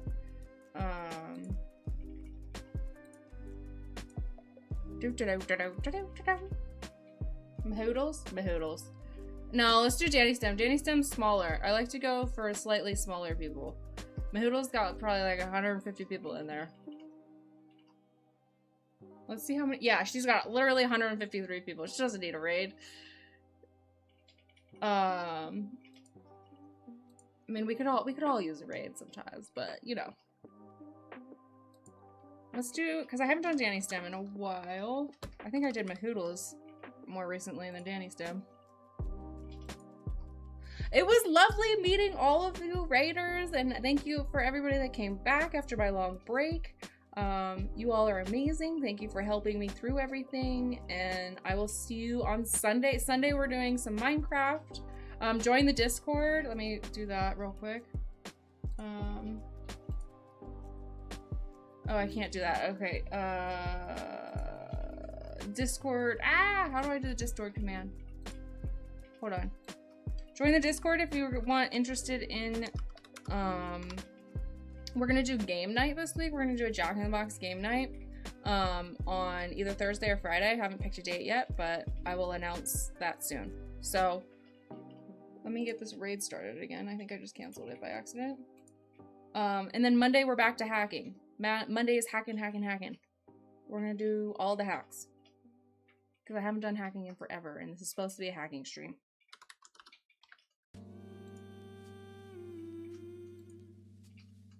I have too many Discords. I feel bad neglecting chats. Yeah, I know. I have too many Discords too at this point, and I don't pay attention to any of them, including my own, so. Don't join my Discord if you're in too many Discords. But if you want to hang out, then join my Discord. I'm so bad at promoting my own shit. Monday is chopping wood, you say? What? Yes, pretty much. Chopping wood and mining the mines. Wait, you already raided? I already raided.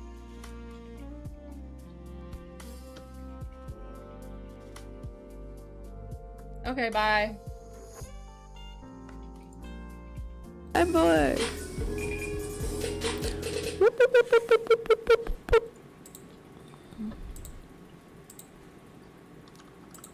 Thank you for the sub. How are you? I cannot remember why.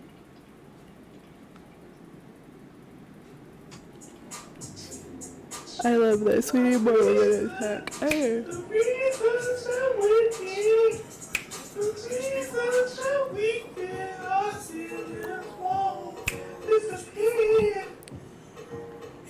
Thank you.